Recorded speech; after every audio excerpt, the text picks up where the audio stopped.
What is up, YouTube, Facebook, Twitter, Twitch, Apple, Spotify, and everyone tuned in on the Texas Sports Unfiltered app?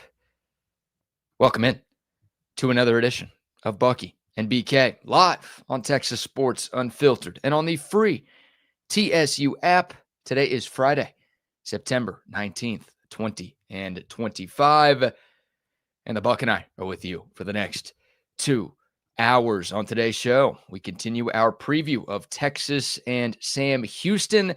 Lane Fobbs from Bearcat Bites will join us at 7:30 to preview the Bearcat side of this matchup. We've got more sound from Steve Sarkisian, and we'll talk about some things we want to see and some things we need to see from the Longhorns tomorrow night in their final non-conference game of 2025. We will also preview the rest of the football weekend, some of the biggest matchups in the SEC and around college football. We've got some NFL to get into as well. Can the Cowboys get to 2-1? Can the Texans win their first game of the year? We'll get the Bucks Gold Star locks. We've got a very special guest joining us in hour number 2. And I teased it yesterday. We didn't get to it.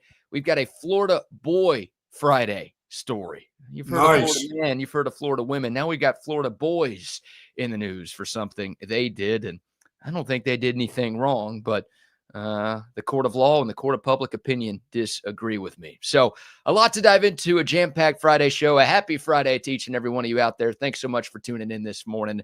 Happy Friday to you, my man. How are you? I'm doing okay, man. Another day, another sunrise, so feeling good. Feeling good about the sunrise, so just make this day into what I needed to make it into. I'll make it good somehow.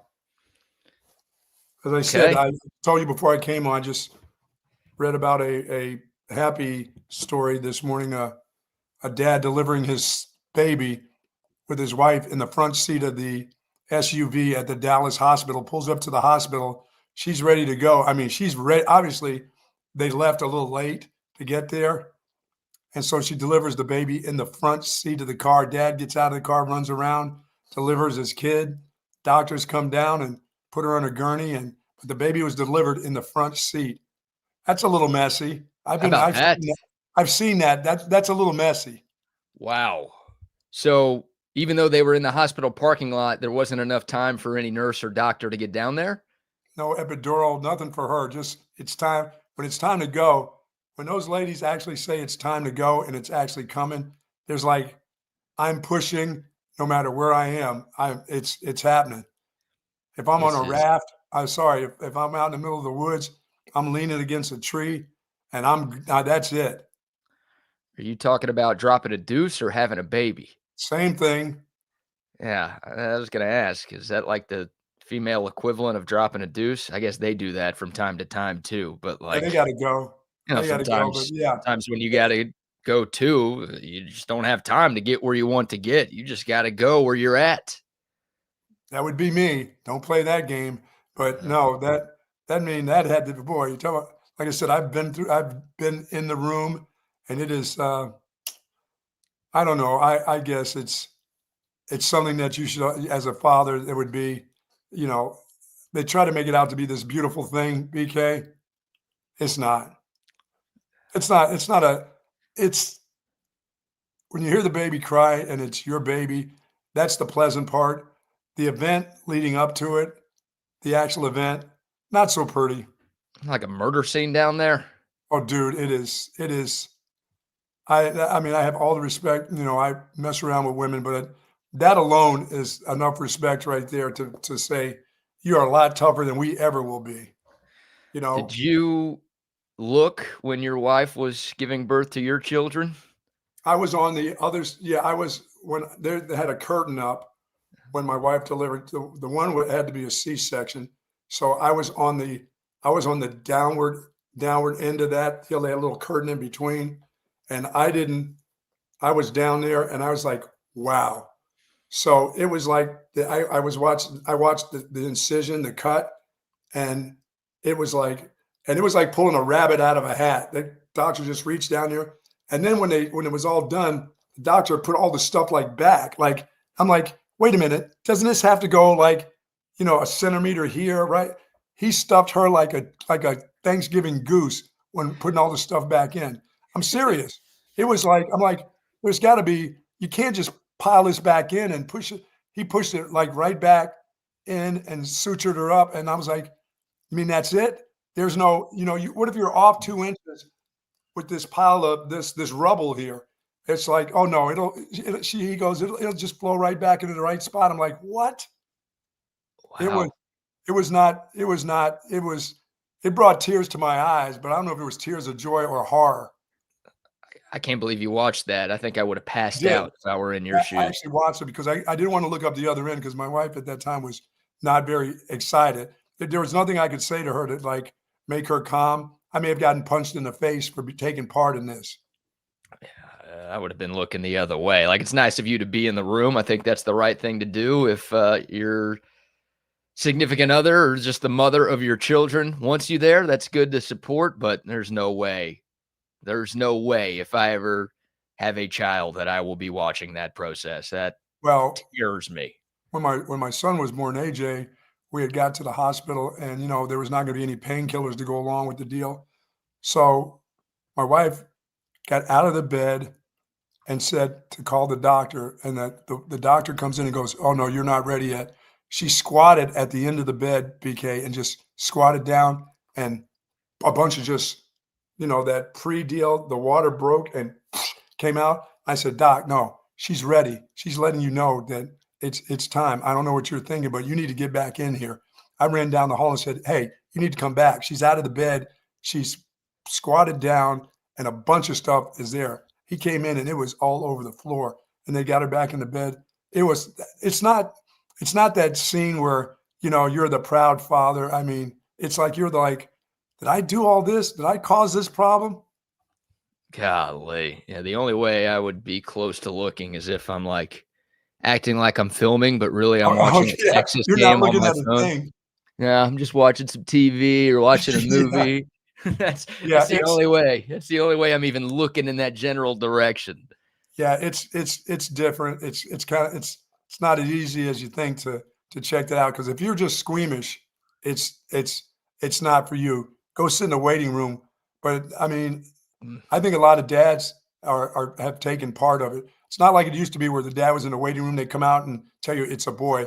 Those days are, you're in there with mama now. That's part of the deal is you have to be around somewhere holding hands or, counting chickens or something, licking your chicken before it hatches. I mean, it was quite the experience, but I don't know how they do it. It's like trying to fit a quarter in a dime slot, it's hard to do. I don't know how they do that. I don't either. And I'm complaining about how bad my back hurts. I'm just thinking, man. Well, your back's gone through a lot, but that's the beauty of it. One day you'll get that. You'll have to make a decision on that, and it'll be awesome. It'll be awesome either way. It really will. Whether you're sitting in the room or not. But dude, in the car, in the front seat of your new SUV, man, I'd be like, wait a minute. Get out of this car. Don't you dare do that. Yeah. Wow. It was a new car too? Yeah, it was new. You could see it pulling up to the hospital in Dallas. That thing was like new. And I'm like, you're not going to do it. Not in the front seat. And of course, it was new. It was in Dallas. That checks out. Probably an Escalade or something very close. It looked like a big Escalade. Maybe a Yukon or a Tahoe. Probably white interior. Yeah. Well, hey, congrats, wife. Now you owe me a new car.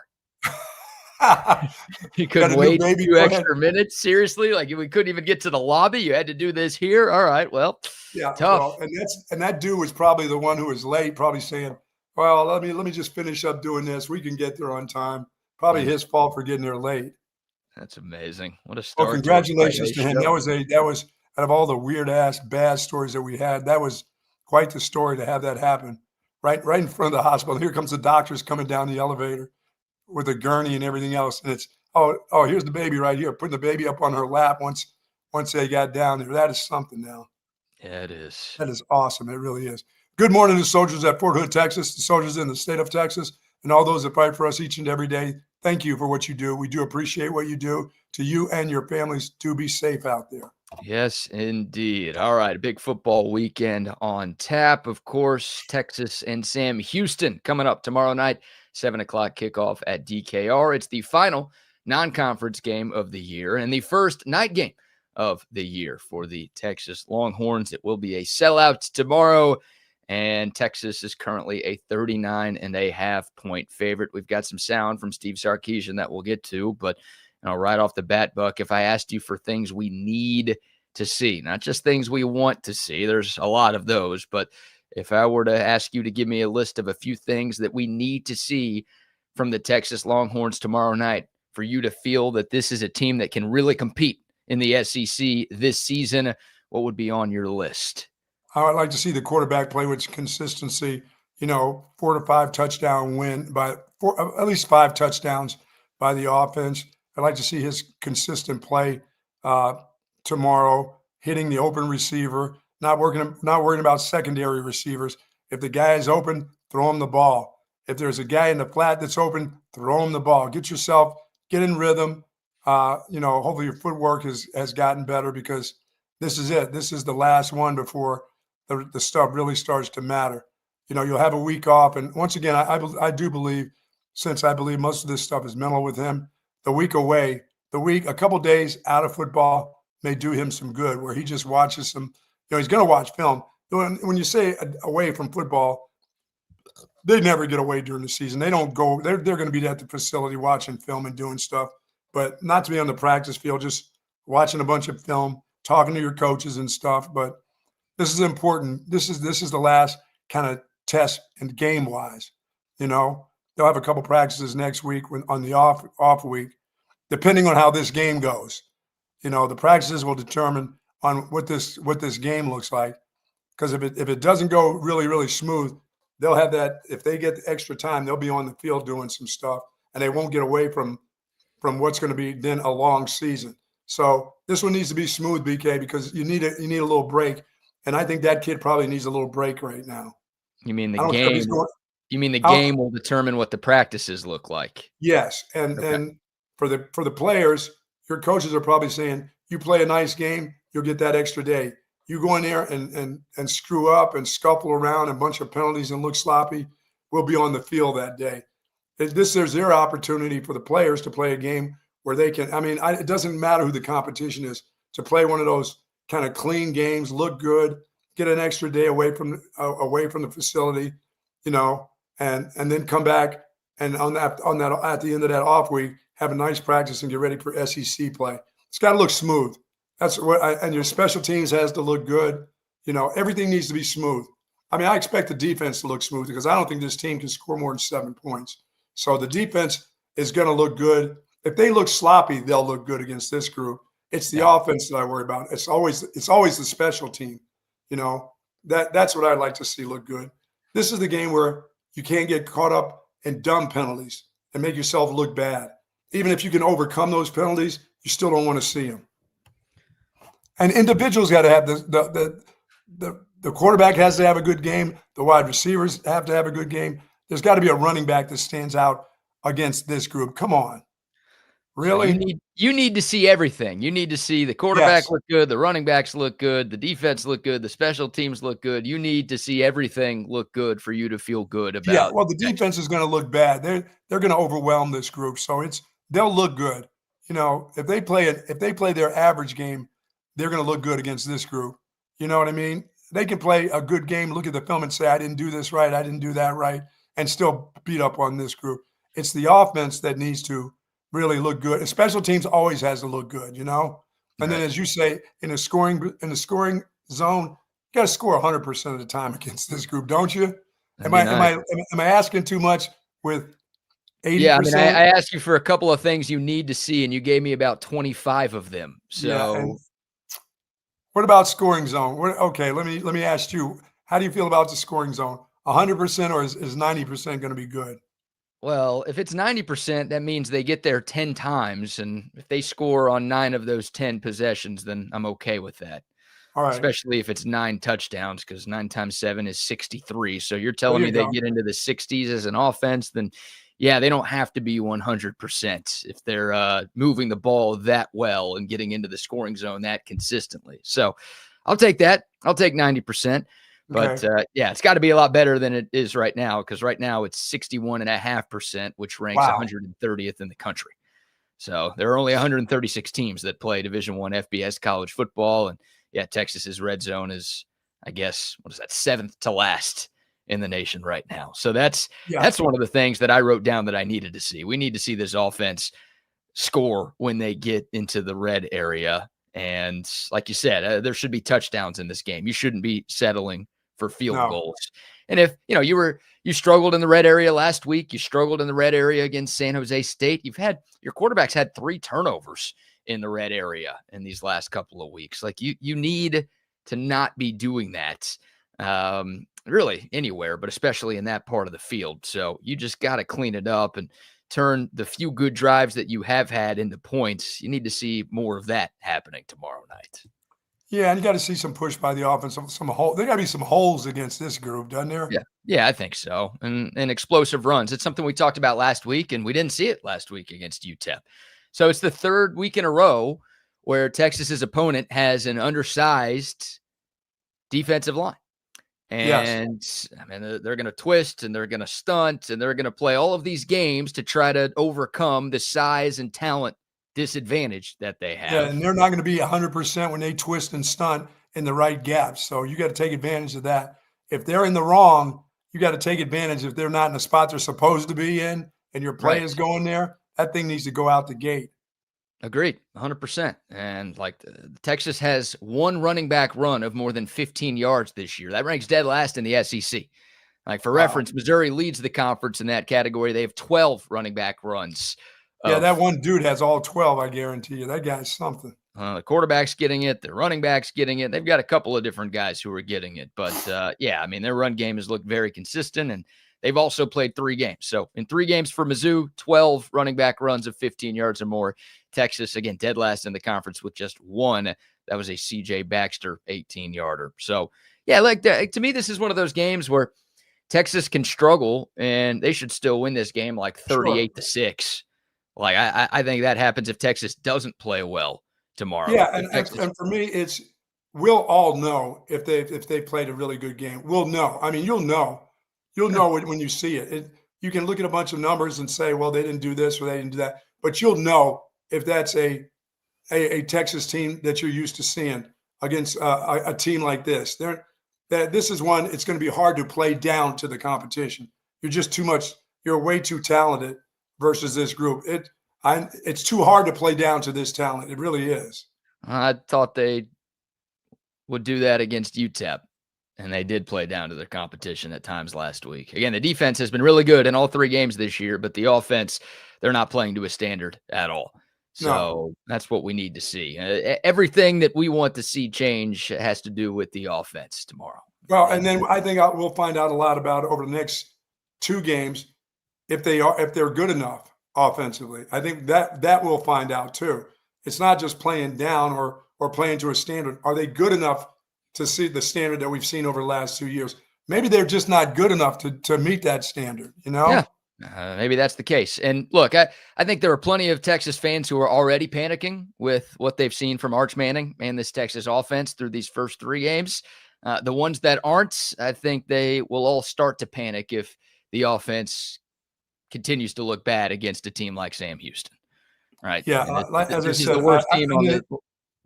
I don't expect it. I mean, I don't expect it. You don't expect it. The American people don't expect it. That's for sure. But we just don't know it until they get there. And as I said, at the end of the game, we'll know if they're like that. But even though they play a clean looking game, we'll know more about it. In 2 weeks after they play on the road against an SEC team. That's when we'll really know. Hey, but you got to start somewhere. Hell, they haven't started. Well, you can't play the Florida game tomorrow, right? And yeah, That's there will be people, even if Texas does look really good and wins this game 63-0, they'll be like, "Oh, it's Sam Houston. I don't really care about that. Show me what you can do against a better team." And all right, well, that's fair, but this is all they can do. They can only play the team that's on their schedule tomorrow. Absolutely. And it'd be nice to see them dominate a team that they should dominate, because they haven't done that in these last 2 weeks. And hopefully they can find a way to get it done. All right, our guest is early. We don't want to keep him waiting since he's already here and ready to roll. So joining us now from BearcatBites.com, a newsletter that covers Sam Houston football, is Lane Fobbs. We'll call him Fobbs, kind enough to join us here this morning. Fobbs, thanks so much for the time, man. How are you today? Anytime, man. Anytime. It's a lot of fun. I'm doing well. College football is going on, so I'm in my happy place right now. Thanks for having me. You're very welcome. It's good to have you, man. Yeah, well, the transfer portal, Fobbs. Some schools like the transfer portal, and then there's Sam Houston. I don't know if there's ever been a team that's been ransacked by the portal from one year to another as much as Sam Houston. Last year, a 10-win season for the Bearcats in Conference USA. You lose your coach. You lose most of your talented players. Just how tough has it been to overcome all of the turnover that Sam Houston has had from 2024 to 2025? It's been really tough for the Bearcats. And even when it started really at the conference football kickoff for CUSA, they had to change their time to an earlier time. They were supposed to go later in the day. The reason they had to get back to Huntsville and start that day, which was, I think, like July 20th or so, they had to start their prep for Western Kentucky, a game that had been moved to 0 weeks. So there was just a ton of change. There's about 58 new players. I think Sark said 53, but he said 63 at his press conference, but it's under that number, but it's still a ton. And a lot of those guys came during the summer. So it's a lot of new. And then you combine that with a new coach that was hired late, those type of things, that makes it tough. So it's been tough sledding. Fobbs, I believe that the former coach took everybody with him. No, he didn't leave anybody behind either. Did he just scalp the entire staff and take them along with him? Well, no, what happened is a lot of those guys scattered to a lot of different schools, especially along the defense. They played very, very well. When you look at a lot of the games that they won, it was on the backs of the defense later in the year. So a lot of those guys are in North Texas. The former defensive coordinator that was there last year, Skylar Cassidy, he's there in Denton, took a ton of guys there. There's one guy that's in went to West Virginia, I believe Isaiah Cash, which he could technically transfer back because they fired their coach, right? Virginia Tech. There's one guy at Duke. I mean, you could go down the list. Even one at Auburn too. So a couple of SEC. So that they just kind of scattered. They did very well, and they did what players that get noticed do. Yeah. Fobbs, tell us about the head coach, Phil Longo, longtime offensive coordinator. He actually worked with Mac Brown at North Carolina a couple of years ago, but obviously his first year in Huntsville, his first time as a head coach. Like you said, a ton of turnover, so it's not the easiest year one job any coach has ever had. But your thoughts from what you've seen from Coach Longo so far? It's one of those things where it's hard to judge when you're getting maybe C+ effort from what is really C and even D level talent. That's the real thing. Interesting thing about Phil Longo, it goes deeper than that for Texas. He's good friends with Texas OC Kyle Flood. Both have served as OCs under former Sam Houston State coach Casey Keeler at one time or another. So a lot of ties that bind there, hidden connections. But overall, it's been really about what I've expected. The only thing that's really been bad is just the quarterback play, because like you said, he's a no C. This is a guy that's worked with Drake May, who's in the NFL, Sam Howell, who's been in the NFL.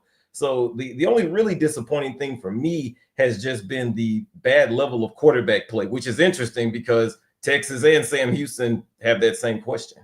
Bob, what about the running game? Has Sam Houston, have you been able to run the ball at all, or has that been a struggle, or do you have some decent running backs to tote the rock? The story with them boils down to good running backs, not great offensive line, which has been another disappointment as well. You had about 3 guys who had a lot of experience last year coming back on the O-line, but these are a lot of new running backs. You got Alton McCaskill, who, if you're a UH follower, he had a great freshman year there, kind of fell off. He's come back a little bit. The main guy's been Elijah Green, who's spent time with Phil Longo at Carolina. He was on a playoff team last year at Indiana. These guys are good, but again, the offensive line, they're just not getting it done in front of them, because when they are able to hit those holes and they're open, there's been a few big plays here and there. Yeah, you talked about the quarterbacks, Fobbs, and we've seen a few different quarterbacks play for Sam Houston so far this season. Will it be Hunter Watson? Will it be Mabry Metower? Will it be somebody else? Is it going to be 2 of those guys? Is it going to be 3 of those guys? Like, what's the plan at quarterback for Sam Houston tomorrow night? Well, Phil Longo has said that Hunter Watson's going to be the starter. And there's different camps along the fan bases. Some want Matoyer, some want Watson, and each has valid reasons for doing so. I would expect seeing Hunter Watson for a good chunk of the game, barring some sort of injury, but Longo has been very here and there about his quarterback. So if I see Matoyer get in there a little bit, this is kind of a final tune-up before Sam Houston starts conference play. So there's still just an ongoing competition. So I'd say Watson, but you could see some guest appearances. Now, in a game like this, playing against a team like Texas, this is always a scary game. As somebody that watches the game and's been around the game, I hate to see a team that can come in here, with a team that you don't want to lose a bunch of guys. Like you said, you get ready to play conference ball next week. You're the head coach there. Phil Longo has to be careful about what he does with his players too. This isn't the end of the season. This is the beginning of the season, and you haven't even got to conference play. So you come and play a team like Texas that, even though they're not playing great, they can physically hurt your football team. So I would expect to see a lot of different guys playing this game. This isn't one of those games you go out there and saying, we're going to win. Yeah, you play as hard as you can, but you don't come in here saying, we're going to win that game. Our guys are playing to the bitter end. I think I got to believe Coach Longo is going to play a bunch of different guys, give them opportunities, and help his team survive for conference play also. Yeah, I would say so. And by the way, they have played a conference game, 0 Western Kentucky. Let me clarify. These are the winnable conference games, in my opinion, that are coming up after next week's bye week. So let me clarify that. But this would be an opportunity, especially kind of the offensive line, kind of especially the left side. This will be time to kind of experiment and see what that's going to look like. Things that you have a question of, and anywhere where you say, okay, maybe if we put this guy in here, what's going to happen? This is the time to do it. And I wrote in my newsletter, this is really 3 bye weeks for Sam Houston. You had last week's bye week. You have this one. Get another one because you played at Hawaii. So you got really 3 weeks to really tune this thing up. So that's really what I'm expecting. Just kind of like Texas is talking about, where you just want to see, can they answer these questions? That's what I'm looking for Sam Houston this weekend. Yeah, Lane Fobbs from Bearcat Bites joining us here to preview tomorrow's game between Texas and Sam Houston. Fobbs, the Sam Houston defensive numbers look terrible. Is the defense as bad as the numbers look? And is there anything that they do well that could present some challenges to the Longhorn offense? It's interesting. A lot of the defensive numbers get inflated. Really, it's because of the offense, because of the quarterback that we talked about. When the offense is not humming like it is, that puts a lot of pressure on them, and these teams are able to score at will down the line at the end of these games. And so Sam Houston has 3 straight 17-point losses, and it's because of that. Now, what the offense does well, you talk about how Texas needs to get the running game going. I know Sark talked about he's going to try to accept that Arch is going to be in the run game. The thing about that is Sam Houston's running defense has actually been pretty good. You've got Dylan Frazier, who was an SMU transfer, didn't play there last year, but he's been kind of a nice surprise. You've got Chris Eaton along the offensive line. Jameer Diaz, this guy out of Glenville State, who they found out of nowhere, has probably been their MVP defensively and the breakout star. They like to line him up along the line and help. They're starting to do a little more 5-man rush. What they want to focus on is attacking the quarterback. It's like, hey, we got the running game. The run defense is okay. Let's see if we can now get to the quarterback. So I would expect them to kind of attempt to kind of frustrate Arch and try some different things and see what happens there. And the defensive backs, terrible, but that's probably the thing, because Texas needs to work on that. They need to work on the pass game. So I got a feeling Sark is going to have his quarterback throwing this week. As much as he'd like to get some young running backs some opportunities, he will. I think in this game that ball be thrown all over the place. He wants his quarterback to be ready for SEC play in 2 weeks. So I got a feeling if your secondary struggling, it's going to be a struggle again, because the head coach here is going to try to get his quarterback well on the backs of the Bearcats. Yeah, I could definitely see that. Like I said, the defensive backs is what's really been hurting them. They get burned in coverage a lot. a lot. And again, a lot of that is that the pass rush is not great. Some of it is that, but a lot of it is these guys. To me, the defensive backs is the one thing on defense for Sam Houston that is a straight talent deficiency issue. And that, that's really bad because you can't correct that during the season. You can't teach more talent, so in my opinion. So this will be a chance for, if Arch Manning wants to get right, if you want to see some Wingo, if you believe in Parker Livingstone, this is their chance to prove it. All right, Fobs, last one for me before we let you go. How about a score prediction? Texas currently a 39.5-point favorite against Sam Houston. Can the Bearcats keep this one close, or is this that get-right game for the Longhorn offense that you were just talking about? And, it's interesting. The line has shrunk. I think it was like 42 in the offseason. They were 41. And, I could see this being like a 42-3, 52-0 type game. I'll go 42-3. I'm going to be confident enough that Sam Houston looks sufficient enough to at least kick a field goal. There's a lot of mutual respect between these teams, so they're not going to try to run up the score. That's probably the final I'd go with, 42-3.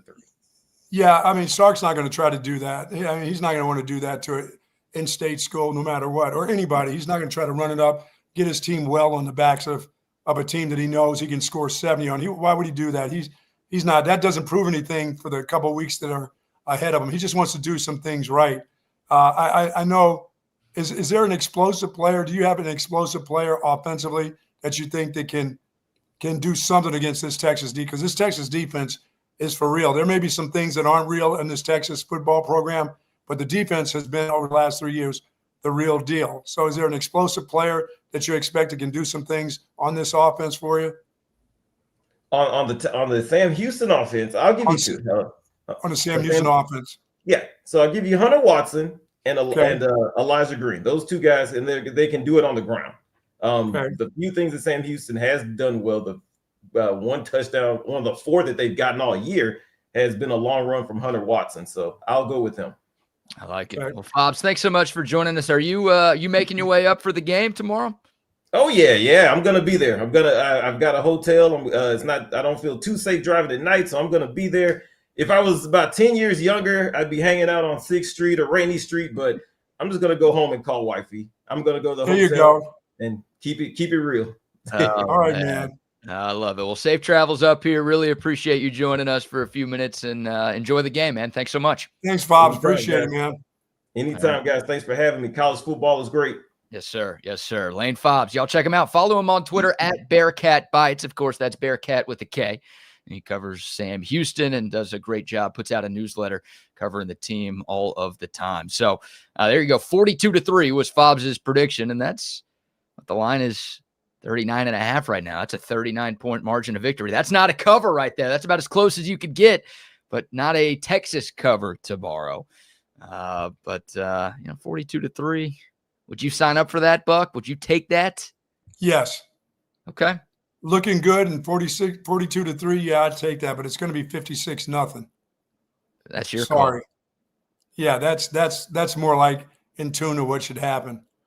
I don't think that's running the score up. I just think it's scoring at the opportunities that you get and explosive plays and getting ready for SEC play. But once again, we'll know if it's a good 56. We'll know what it looks like, I'm pulling up your score prediction from last week. You had 48-0 last week against UTEP. You called for a shutout. We didn't get it. You called for a cover of the spread. We did not get it. So you're going back to that well again. Yes, I am. And all right, I like the confidence. We'll see if it happens. Hey, I would love to see this offense get into the 50s or the 60s. That would be fantastic. But they haven't cracked 40 yet, so maybe we start there. Yeah, that should be about the third drive or the second drive in the third quarter. That should be where that is. That would be and nice. These kids should get an opportunity. The other kids, the backup quarterback, the end of the running back line, offensive linemen that are, eligible to play. They should all be playing in this football game. Dice Hand says they'll get to 50, but you have to divide it by 2. Wow, 25 points for Dice Hands. That's how low he or she is on the Texas offense right now. That would be a disaster. If Texas is in the 20s tomorrow, then your Saturdays may be freed up a little bit. No, they have that. No, dude, if that's in the 20s, they will have not played well. No, oh God, no. All right, we'll take your thoughts. We've got some sound from Steve Sarkisian. More things we want to see, more things we need to see from the Longhorns in this game tomorrow. But before we dive back into this game, how about we dive into our first round of sponsor shout-outs? Tell our friends on a wonderful Friday at Daymaker Half Day Cafe on Mopac there, right where the old IHOP used to be, right beside Salt Traders. Love Daymaker Half Day Cafe. Looks like State Fair waffles for the buck today. Got a couple of little things I got to do. Got a Lake Travis game tonight, but I need to have some of those State Fair waffles. I got to check that out today, BK.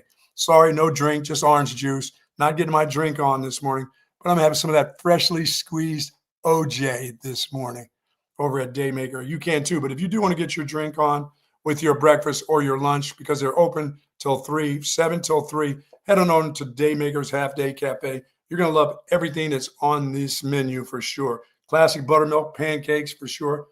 They've got it all. Bread pudding, French toast, fork and knife cinnamon roll like I had the other day, BK. That thing is a monster. It's like a big Frisbee. You got a sweet tooth this morning. You're talking cinnamon rolls and waffles. No, and bread I'm not going to pudding. do it. I'm just going waffles. I'm going to do the waffles. And one of these days, the chicken and waffles I'm going to have. Not yet, though. Not yet. It's got to be a special day. My back can't be hurting. I got to feel good to go chicken and waffles in my belly. I like that. I like that. Maybe that'll help your back pain. Something needs to help it because it sucks right now. You know what could help? What? Another cheer from Relax the Back? Or the pineapple? Is that the pineapple? The pineapple paradise. Upside down pineapple? The upside Early in down the morning? pineapple. Yeah, with SpongeBob on the can. Nice. Shout out to OLIPOP. This is one of the 20 great OLIPOP flavors that you could pick up wherever you buy your groceries. The great thing about OLIPOP, well, it's great tasting soda that's actually good for you. Unlike the sodas you've been drinking in the past that have a bunch of sugar and calories and fat and horrible ingredients, OLIPOP doesn't have any of that stuff. 9 grams of fiber in every can, prebiotics, plant fibers, botanicals. Every time you drink a can of OLIPOP, you are supporting your digestive health. You're also supporting your taste buds as well. Yeah, the Pineapple Paradise, their new flavor, the collab with SpongeBob himself. Go get you some next time you're at the store. It is OLIPOP. Yesterday afternoon, I was running around doing stuff for my back, and I just happened to fall upon the League Kitchen and Tavern. I went there at like 1:30 for breakfast. I had bacon and eggs at 1:30. I didn't get a chance to go to Daymakers for breakfast. So in the middle of the day, I went over and had the League Kitchen. Oh, was that delicious? A couple eggs over easy with the great bacon that they have at the League Kitchen and Tavern. Now, they've got everything that you want, chef-inspired comfort food made from scratch each and every day, that teriyaki glaze, pork chop. But not only did I grab breakfast at the League Kitchen and Tavern at Belterra, BK, I also took my Cobb salad for dinner that night home. What a great meal. That was a great back-to-back deal from the League Kitchen and Tavern. And folks, they've got, yesterday was Thursday is, of course, prime to wine with the great prime rib and the half-price bottles of wine. 4 great locations: Lakeway, Bee Cave, Belterra, and Avery Ranch. I hit Belterra yesterday, and boy, did I have a great meal in the middle of the day. 2 eggs over easy, big, thick pieces of bacon, a little toast. I looked a little weird with breakfast at the bar, but I got it done. And it was well worth stopping off and not, every meal there is good. But when you get breakfast at 1 o'clock, 2 o'clock in the afternoon, it was delicious. So I want to thank the folks over at the League Kitchen and Tavern. Thank you very much. Love it. I'm a big breakfast for lunch guy. I'm a big breakfast for dinner guy too. I'm not. I got to do that sometime. Give it a go, man. Some breakfast tacos for dinner. Can't go wrong. But bacon and eggs. Have you done bacon and eggs for dinner and just decided I'm going to do that? Not taco, but just like a real breakfast. Yeah. You ain't been poor. You don't know how to eat breakfast at dinner. Apparently I do. Apparently I have been. Yes, you do. You are poor. Hey, I worked for the Horn for a long time. I know what it is to be poor. Yeah. That's true. Yeah. When somebody else was bagging the money, you were poor. I got it. I was very poor. All right. Shout out to CentexTickets.com real quick. We mentioned the Texas Sam Houston game is a sellout, but there are still tickets available online at CentexTickets.com. Don't forget to use the promo code CENTEX10 when you check out, and you'll get 10% off of any ticket purchase. They've got you covered for tomorrow's game and every Longhorn game, home and away, all year long. Your one-stop shop for your Texas football tickets is centextickets.com. Yes, indeed. All right, let's dive back into tomorrow's game. We've got some sound from Steve Sarkisian's Thursday press conference. We will start with his opening statement, talking about his team's week of practice and, of course, tomorrow night's matchup against the Bearcats. You know, this is for our players and our team right now, this is an exciting week. You know, we're going into week 4, and this is our first night game. And, you know, for the bulk of our players, you know, growing up in the state of Texas, Friday night lights are such a big part of their experience of playing football. And so the opportunity to be under the lights at 7 o'clock at DKR Saturday night, I know one is that our players are looking forward to. I know our fans are looking forward to. So pumped about that. Also excited for our team. I mean, these guys have really been practicing their asses off. And it's not just the frontline units. It's all the way down through our scout teams. And, it's been a couple weeks now of them practicing that way. And I'm really proud of them that they just come right back to work. They stay connected. They continue to push one another. And that's what it takes, you know, and nobody said any of these things that we're doing would be easy. But in the end would be worth it if we continue to put forth the effort. And so, you know, the goal for me this week is that they take practice to the game and they trust their training and just go cut it loose and play the game of football the way I know they're capable of playing. Okay, I'll just believe what you said. That's all. Yeah, I mean, look, I'll see you on Saturday. Yeah, like when a team isn't playing well, people tend to overanalyze what a head coach has to say at a press conference. Right. And I'm trying not to do that. It's Friday. We're trying to be positive here. Sure. But Steve Sarkisian told us that Texas had a great week of practice leading up to the San Jose State game. And he said mentally, they were into it mentally. That's the thing. I'm like, no, I saw what happened. So I'm just going to take it at your word. You've done that. And I just want to see if it works. He said they had a great week of practice leading up to San Jose State. He said they had a great week of practice leading up to UTEP. And now he's saying they had a great week of practice leading up to Sam Houston. So, yes. Look, it's good if he's right and he's telling the truth. I like to hear that they're practicing well. By the way, they won all of those games. They did win all of those games. Yeah. Were you satisfied with what you saw in those games? No. Okay. Not at all. No, and I didn't think mentally they were all there. So, and the main character mentally is not there. So I'll take him for his word that it's gotten better this week. But like you said, I've heard that we had great mental preparation on Thursday and later in the week, and it didn't show up at the game. So I'm still going to take his word. He knows the players better than we do. So we'll just see. Yeah, it's got to translate. And that's the point I'm trying to make here. It's like, I'm tired of hearing the coach tell me how good they're practicing because we're not seeing it on Saturday. And it makes me think that they're not really practicing well. So, like, I believe that the defense looks great in practice. Why? Because they look great in the games. Because by the way, I believe the defense is kicking the shit out of them at practice all week long. Yeah, well, we heard a lot of that during training camp. It's like the defense is winning way more often than the offense. Yes, you believe that now. Yeah, look, we kind of chalked it up to, well, the defense is always ahead of the offense at this stage in the year. But now it's like, no, yeah, the defense is just that much better than the offense. we figured this out. They've been kicking the shit out of them all summer long. Yeah, so it's, again, I'm glad that they're working hard, and I'm glad that they're getting worked hard, but it's got to translate. And obviously Sark talked about that in his answer. He's like, okay, now we just need to take our training that we have done all week long and bring it to the field on Saturday night against another team. This is an interesting one because you talked about the main character. You're obviously referencing the quarterback, Arch Manning.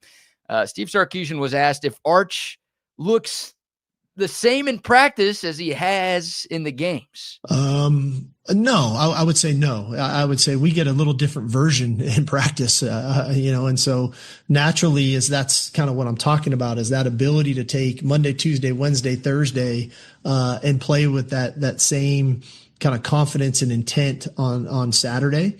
And so that's the part for us is that we see and we know what it looks like. My goal is that you all get to see that. And that's what we're striving for. He's had a great week. So I've been proud of him for that. Yep. He's had a great week and we'll see. So, and as he said, sounds like he practices well. He does all the things at practice. That just has to go from the practice field to the game field. So, well, we can only see exactly what we see as fans. Because we don't get to go to practice. We don't see him play catchy catch and throw balls, over the guys or hit them in the foot or whatever. So we got to trust in what the coach says, that this is the week that he'll play better, and this is the week that the offensive line will block better. It all counts when the games come, because we don't get to go to practice. I know one thing that I truly believe. That kid didn't get a chance to play a lot last year when he wasn't starting in games where the quarterback got hurt. There was a reason why there weren't a bunch of series, because we used to spend our time going, why isn't Arch getting into games? I think I kind of know, I understand why, because they saw things at practice that they didn't want to put him in games. If practice is an indication of how you get into games, now I understand why all the yelling, let's get him into games, let's get into games. I think the head coach understood that he wasn't ready. And so now I'm trusting that guy has to be ready this week to play. Yeah, I thought it was interesting, hey, coach, does Arch Manning look the same in practice as he does in the games? And his first word of his response was Yeah, I noticed that. Like, it's like, all right, it could take a guy a couple of seconds to gather his thoughts and come up with a fair response, but mine would be yes or no. That would have been my first. No, he looks so much better in practice. He looks amazing in practice every single day, and we just have to get it on Saturdays. And instead, he eventually got to something like that, but he started by saying, yeah, your quarterback, that's one position that you can't let your guy look shitty at, and that's the quarterback position. If you look shitty at practice, those guys generally don't come flying through at the game. I've only been around one quarterback that was like that, and that was James Brown. That dude could look like trash at practice. But when he got to the games, some would still say he's trash, but I thought he was a real gamer. But at practice, dude, he could hit you in the back of the head. If you're an innocent bystander, you could catch one right in the face from that dude. Yeah, I don't know how Arch Manning looks in practice, but I do know, and this I think is the most frustrating part for every Longhorn fan, is Arch Manning looked a hell of a lot better last year in games than he has this year in games. So if Arch Manning, when Quinn Ewers got hurt against UTSA a season ago, and Arch Manning came in and played the way he's played through the first 3 games this year, then I don't think anybody would have been calling for a benching of Quinn Ewers. No. Oh, no. But that's the frustrating part. That's the confusing part. And that's like the optimistic part. It's like, okay, we know there's better football in there. It's not just, people around the country who didn't watch Arch play last year, like, 5-star bum. And he played against a bunch of nobodies in high school and he sucks. It's like, no, we have seen him in college football play really, really well. So we just need to see that again. And I'm just going by the coach. Yeah, you're right, BK. No, you don't have to just go by the coach. You can go by what you saw last year. Like, he's capable of playing better than he has in 2020. Yeah, and I also understand why Quinn Ewers was playing still banged up, because that he wasn't doing all these great things at practice, and the coaches around him said, "We can't do that. We can't put him in here. We're trying to win games. We got a team that can win a bunch of games, and we can't let that guy be the reason why we can't win games. Yeah. We'll put him in for a series or 2." Or if somebody gets hurt, he's got to be the starter. But I'm not pulling out the other guy, even if he's banged up. I'm trusting in Quinn Ewers more so than I would putting this guy in the game. That's what this tells me a little bit right now. Now, I'm not saying it won't change, but as of now, I can understand why he played less series. Well, I think when I wanted him to play more, when we all wanted, we need to see more of him. We got to see more of him. There's a reason why we may not have seen that much of him. Well, we wanted him, or I'll speak for myself. I won't speak for we, because everyone's got a different opinion. I wanted to see more Arch Manning in short yardage and red zone situations because, even though the Texas offense was very good last year, they struggled in those spots. So it's like, you've got this dual threat quarterback. I mean, Arch Manning already has 3 rushing touchdowns this year through 3 games. So like, you've got this potential weapon in short yardage and the red zone that you're just not using. So there were people who wanted, Arch Manning to start over Quinn Ewers. I was not one of those people. So, look, Steve Sarkisian thought Quinn Ewers gave him the best chance to win. Sark is always loyal to a quarterback. Like, go back to Quinn Ewers' first year in 2022, where he was really struggling. There were a lot of Texas fans calling for Hudson, like, let's see somebody else. Let's see somebody else. This isn't good enough. And Sark just let Quinn Ewers go through the growing pains. Yeah, but I think he played him a lot when he was still not quite healthy. I mean, I know the kid probably talked him into a lot of it. But I think even in the head coach's mind at times, that guy was banged up, and he still said, "I'll go with him before I go with the other kid right Sure. now." Well, I feel So I like got to win. Sark I'm is, trying to get to a championship. I feel like Sark is going to give Arch Manning every opportunity this year to figure it out, right? Yeah. Oh, there's no doubt. So You know, he's loyal to a before quarterback. on Monday when we talked, and you said, he's kind of sewn to the hip with this guy. Well, he truly is. Yeah, he is. That's any coach to any quarterback, but this is a very high-profile coach and the highest-profile college quarterback that we've ever seen. You got to make it. You got to make it work if you want to get another one. You want to go out and try to get another one. You've got to make this one work in a lot of ways. Well, I mean, they already have a 5-star committed, and they brought in a 4-star last year and a high 4-star the year before. So I think Texas is always going to be able to recruit quarterbacks. I think Sark has a long enough track record of developing quarterbacks to where even if one doesn't quite work out, then all of the recruits are going to scatter somewhere else. I don't think it's that important, but obviously I would like for it to work out. It'd be better if it did work out. Yeah, it would be. And this is the most golden of golden opportunities a quarterback could ever have going up against this Sam Houston team. Like, this is a get-right opportunity for Arch Manning. And Sam Houston is bad all around. The numbers show it. The eye test shows it. They are without question the worst team on the Longhorn schedule this year, and they may be one of the worst teams in FBS this year. Yeah, they're not. As I said, they're going to win the game, and they still can look good. But we'll know the little ins and outs of, we as college football fans and have watched football before, we'll know. I mean, if it's in the 40s, the 30s, the 60s, we'll know what looks good. We know what good football is and what real bad football is. So you won't be able to disguise some bad play. You're going to look, and if the guy if he throws it to the other guy because he's focused in or he's going to number 2 and number 1 is open, we're going to know all those things. So, and it shouldn't happen against this group. You should have nothing but success against Sam Houston, the ghost of Sam Houston. Yeah, I mean, everything the ghost of Fobbs. The ghost of Fobbs. Well, Fobbs isn't dead. We just talked to him. Oh, okay. Are you trying to Chad Hastings, our recent guest? No. The ghost of maybe Fobbs is the ghost of Sam Houston. Oh, maybe Fobbs is playing in the game. We did ask if he was coming up for the game, and he said yes. Yeah, maybe he's in the game. Could be on the field. He might be better than some of the guys that Sam Houston will actually be trotting out there. God, if their secondary is bad, this thing should be. Well, that's the thing. Like, all of their numbers are bad, and everything has looked bad for them. But the worst part of Sam Houston during their 0-3 start is the pass defense. And we've gone down these numbers a couple of times, but we'll say them again. Again, 136 teams in college football. They're 133rd in passing yards per game allowed. They're 131st in passing touchdowns allowed. They're 115th in completion percentage allowed.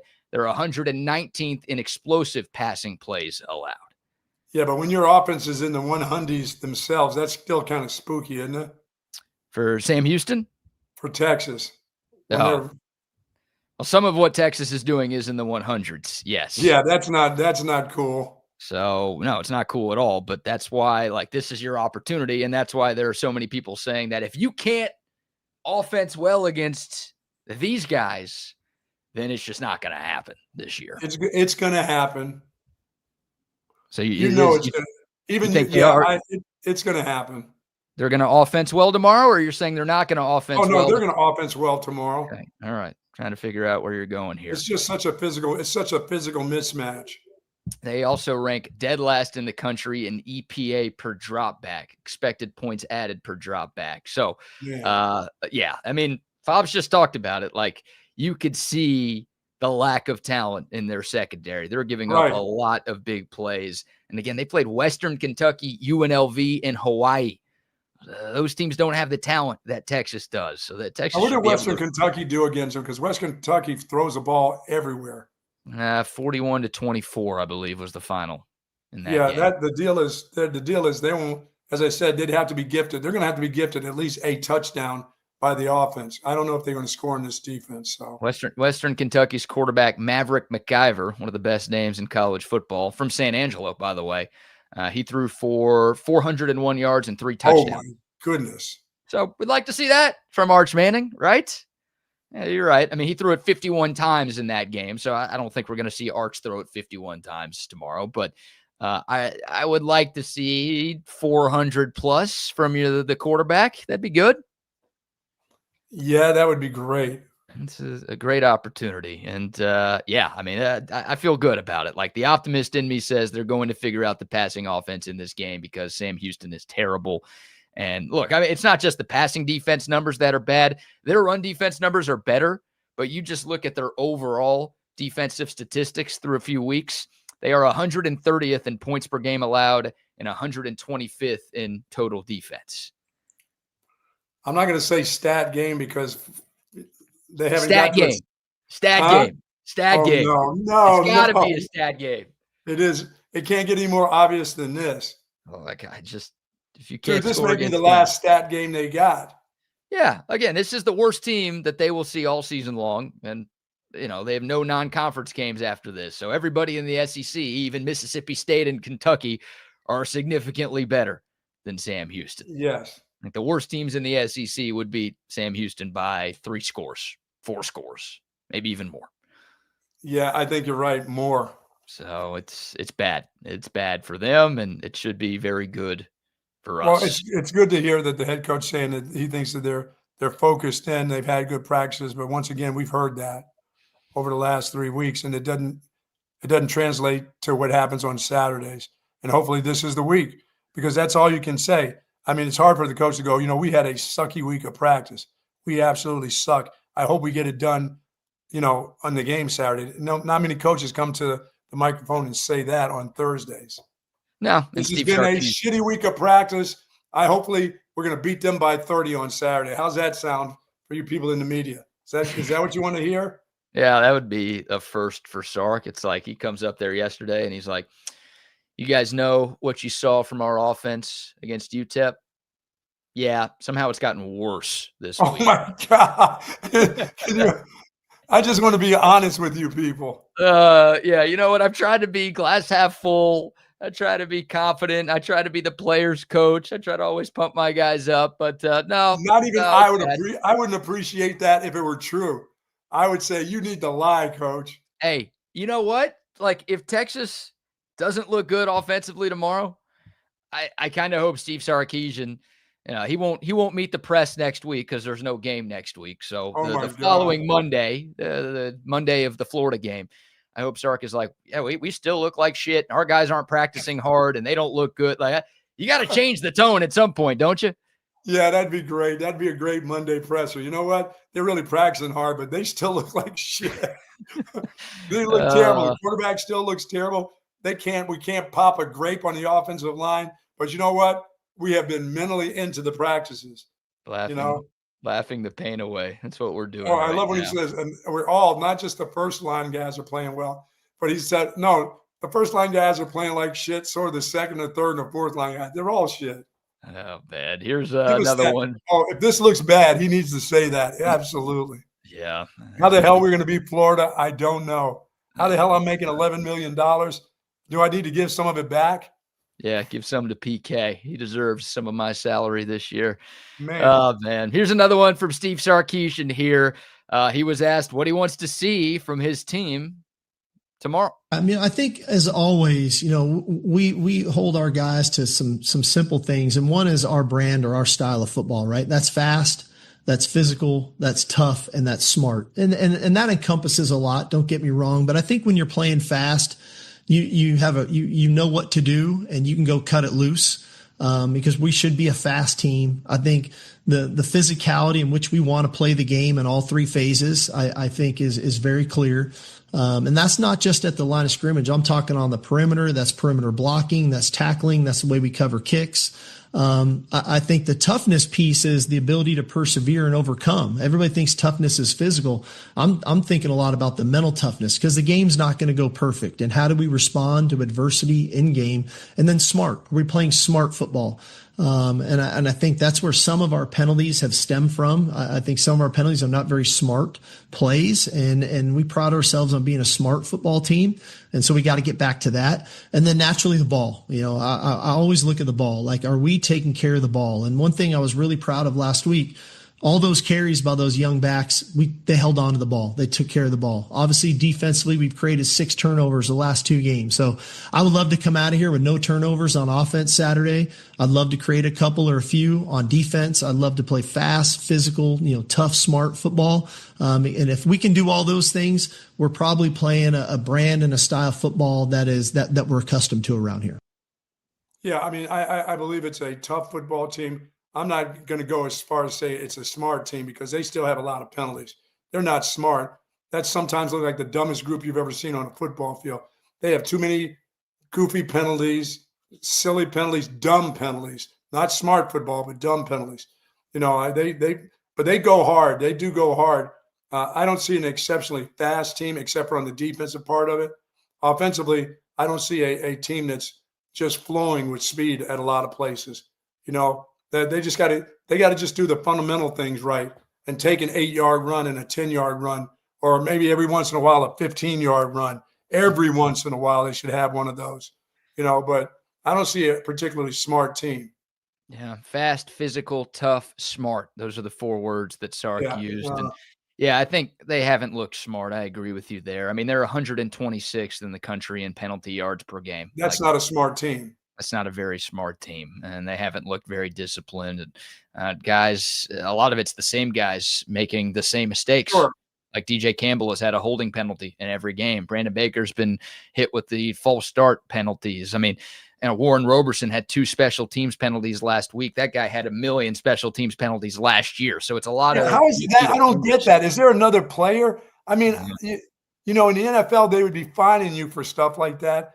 And in the day of NIL, don't you have another player that can do that thing? He's not doing he's not a pulling guard or anything. He's covering kicks and helping for punt returns. There's got to be somebody else. I mean, if you do this twice a game, how do you get to come in and do it again? I mean, I don't know. There's nobody better. There's nobody better at holding. There's got to be another guy that's better at holding without getting caught. You can bring in anyone from the stands to hold on a return, right? Yeah. Oh, man. Yeah, I would say the defense has been 3 of those 4 things. They've been fast, Sure. They've been physical, they've been tough. The defense has been responsible for some of the penalties too. So I don't know if they've been all that smart so far this year. Well, no, it's not a smart team. That when he's talking smart, he's talking about the entire team, including special teams. No, they're not smart. No. I mean, you're not going to fool anybody with that. What did you say they are in penalties? 126th in penalty yards. No, dude, that's not a smart team. No, it's tough to argue that right now. I'm going to suggest that they do some more book work here on the off week. I would like for them to look physical and tough too, especially on the offensive line, because we're not seeing that right now. So I'm very curious. Steve Sarkisian talked about some young offensive linemen. He talked about Nick Brooks, the true freshman. He talked about Nate Kibble. He talked about Daniel Cruz. Those 3 guys have a combined 10 snaps between them, and I think Nate Kibble has all 10. But to me, the only offensive line job that should be solidified is Trevor Gooseby at left tackle. Yeah, I don't think they're going to move DJ Campbell around because he's your senior and he's your most experienced guy. I just don't think he's played well enough to really have locked down that right guard spot. But I don't think he's going anywhere. But there are some potential openings on the Texas offensive line because those guys just haven't looked good enough. So I would like to see those guys get some playing time and maybe some of those young guys show a little something that the veterans haven't seen, to where Texas might need to switch some things up front to make that group look a little tougher and more physical, because they have not done that these last 2 weeks. Yeah, you got to see. I know you want to get your starting guys in this game before you play SEC. Against 11 on 11 type of stuff. I know you want to see them, but you sure would like to see a couple young guys get an opportunity this week too. That's the hope. And Sark has talked about that, where he's like, our starters need to play better. And he kind of held the players accountable. He's like, these guys are all friends with each other. It's not like the starters are only friends with the starters. Like, these guys all like each other, and they're friends with some of the 3rd and 4th stringers. And it's like, if you want your friend to play, you got to do your job. That's true. Some guys are going to be rotating in and out, but if you want the 3rd and 4th stringers to get significant snaps versus just the last 4 or 5 minutes of the 4th quarter, then you got to take care of your own business early on. Yeah, I mean, there won't be, there's no, we can talk about, there won't be any excuse tomorrow against this team. Under the lights, first night game, look out. Yeah, nice to see Texas fire on all cylinders and give some people some confidence, again, going into SEC play. Give that quarterback all the confidence in the world. If you have to throw it 50 times, you have to throw it 50 times. If it's working, let him get on a little bit of a roll. You can always turn around and hand it off to some guy in the fourth quarter. You're not going to find out very much about all of that. Your offensive line is going to be what they are. Unless you have some new guys in there that you want to see run block, then that's fine. But handing it off to your freshman or your third-string tailback, with 8 minutes to go in the fourth quarter is not going to do very much for me. But having your quarterback, if he has to throw it and throw for 350 yards or 400 yards against this team that's that poor, at least get him in a rhythm, where he has some success. We cannot see Arch Manning have another 10 straight incompletion streak tomorrow. Against this team, oh, my God. He's got to get into more of a rhythm. And no, I don't expect to see that. Because then it's going to be all on the kid. Right. So, all right, we'll take your thoughts. We got more Steve Sarkisian sound, more Texas Sam Houston preview. We have a very special guest joining us here in a few moments. And also, we'll get the Bucks Gold Star locks of the weekend for both college football and the NFL. But before we shift gears here, how about another round of sponsor shout-outs? Folks, Relax the Back, of course, embraces a holistic approach for a healthier lifestyle. And my back couldn't be happier. I've got some problems with my back right now. And I'll say this, if it wasn't for this Relax the Back chair, I would be doing the show laying on the floor, with a pillow underneath me. This really has saved me, this chair, and it has for years, but especially now. And I do appreciate what this chair has done for me, but it can do the same for you. If you've got a problem with your shoulders, your neck, your back, if it just flares up a little bit and you have some discomfort for a day or two, head on over to Relax the Back store. Zero gravity recliners, Tempur-Pedic pillows, mattresses. They've got all kinds of accessories that will work for you or somebody that you care for. 2 locations, in Bee Cave at the Hill Country Galleria across from Whole Foods, and in North Austin at the Gateway Shopping Center across from the Container Store. Live pain-free sometimes like the Buck at Relax the Back. Yes, sir. Yes, sir. Love Relax the Back. Also love our friends out at Covert Bee Cave. I don't have to worry about shopping for mechanics to make sure it's done and done right. I come up here, I'm in, I'm out. They give me a loaner sometimes, and it's hassle-free. If you have any questions, they'll go ahead and help you out and educate you. They're not just here just to sell you a vehicle. They're here to build a relationship. They treat you like family, and then they make the experience what you want it to be, not what they want it to be. Covert, born and raised in Austin, where you are always treated like family. And of course, our friends at Sue Patrick, since 1975, you're always a winner. Win, lose, or draw. The gear that they have at Sue Patrick's is unbelievable. Tons of Texas-themed gifts, books, all the things that you want, a wide variety of men's and women's clothing, all the different polos in all sizes, extra small to triple X, men and women. That's right. They've got it at Sue Patrick. You're not going to go out of there and say they didn't have my size. They don't have your size in everything that you're looking for, and the great ball caps that they have. Sue Patrick offers free shipping on online orders over $59 or more, free curbside pickup, and plenty of parking spaces at 5222 Burnett Road. Ask him about the upside down pineapple jelly cat. I think Jay can order one of those for you if need be. Ask him if the big sun is still sitting there. I know it is. But they've got all kinds of jelly cats there. They've got luggage. They got everything that you need for your pregame meal. If you're having a tailgate party, they got all the equipment that you're looking for, the accessories right there at Sue Patrick. For more information, go to SuePatrick.com. You don't have to ask if that giant sun jelly cat is still there. You'll be able to see it as soon as you walk in. Oh my goodness. Yeah. It'll be right dead smack in front of your face. That baby is big. That thing is massive. Shout out to Sue Patrick. Also, shout out to McCall Custom Homes. If you want to upgrade your home, new kitchen, new bathroom, maybe you want to add some new life to your outdoor space, you don't need to buy a new home to do that. You can just have McCall Custom Homes out to your current home, and they can do all of that for you. Custom home renovators, they've been doing it here in Central Texas for 40 years. It's a father-son team with a ton of experience, and all of that experience has been right here. So they know what it takes to turn a Central Texas home into something truly special right now. They are offering free estimates to TSU listeners. All you have to do is head over to their website, McCallCustomHomesATX.com, or you can call or text our buddy Mike McCall directly, 512-633-9580. It's McCall Custom Homes. We build value into your home. I wonder if the little girl is going to be at the night game drinking her Michelob Light. You think she'll be there? You think, or she have to go to bed? She may have to go to bed. That may be time for her to get ready for bed. You're right. This infamous yet so famous clip of this little 4 or 5-year-old girl just guzzling a beer at DKR from last season. It's a day game, right? The sun is out. So yeah. Who knows? Because this one is a 7 o'clock kick. Maybe she won't be allowed to go. Yeah, her parents may have to have her. She may be at curfew. Maybe curfew. Once it gets dark, maybe at halftime, she may have to go home. Yeah, if her parents say that, they say, give me the keys. I'm driving home. Y'all can leave. I ain't going nowhere.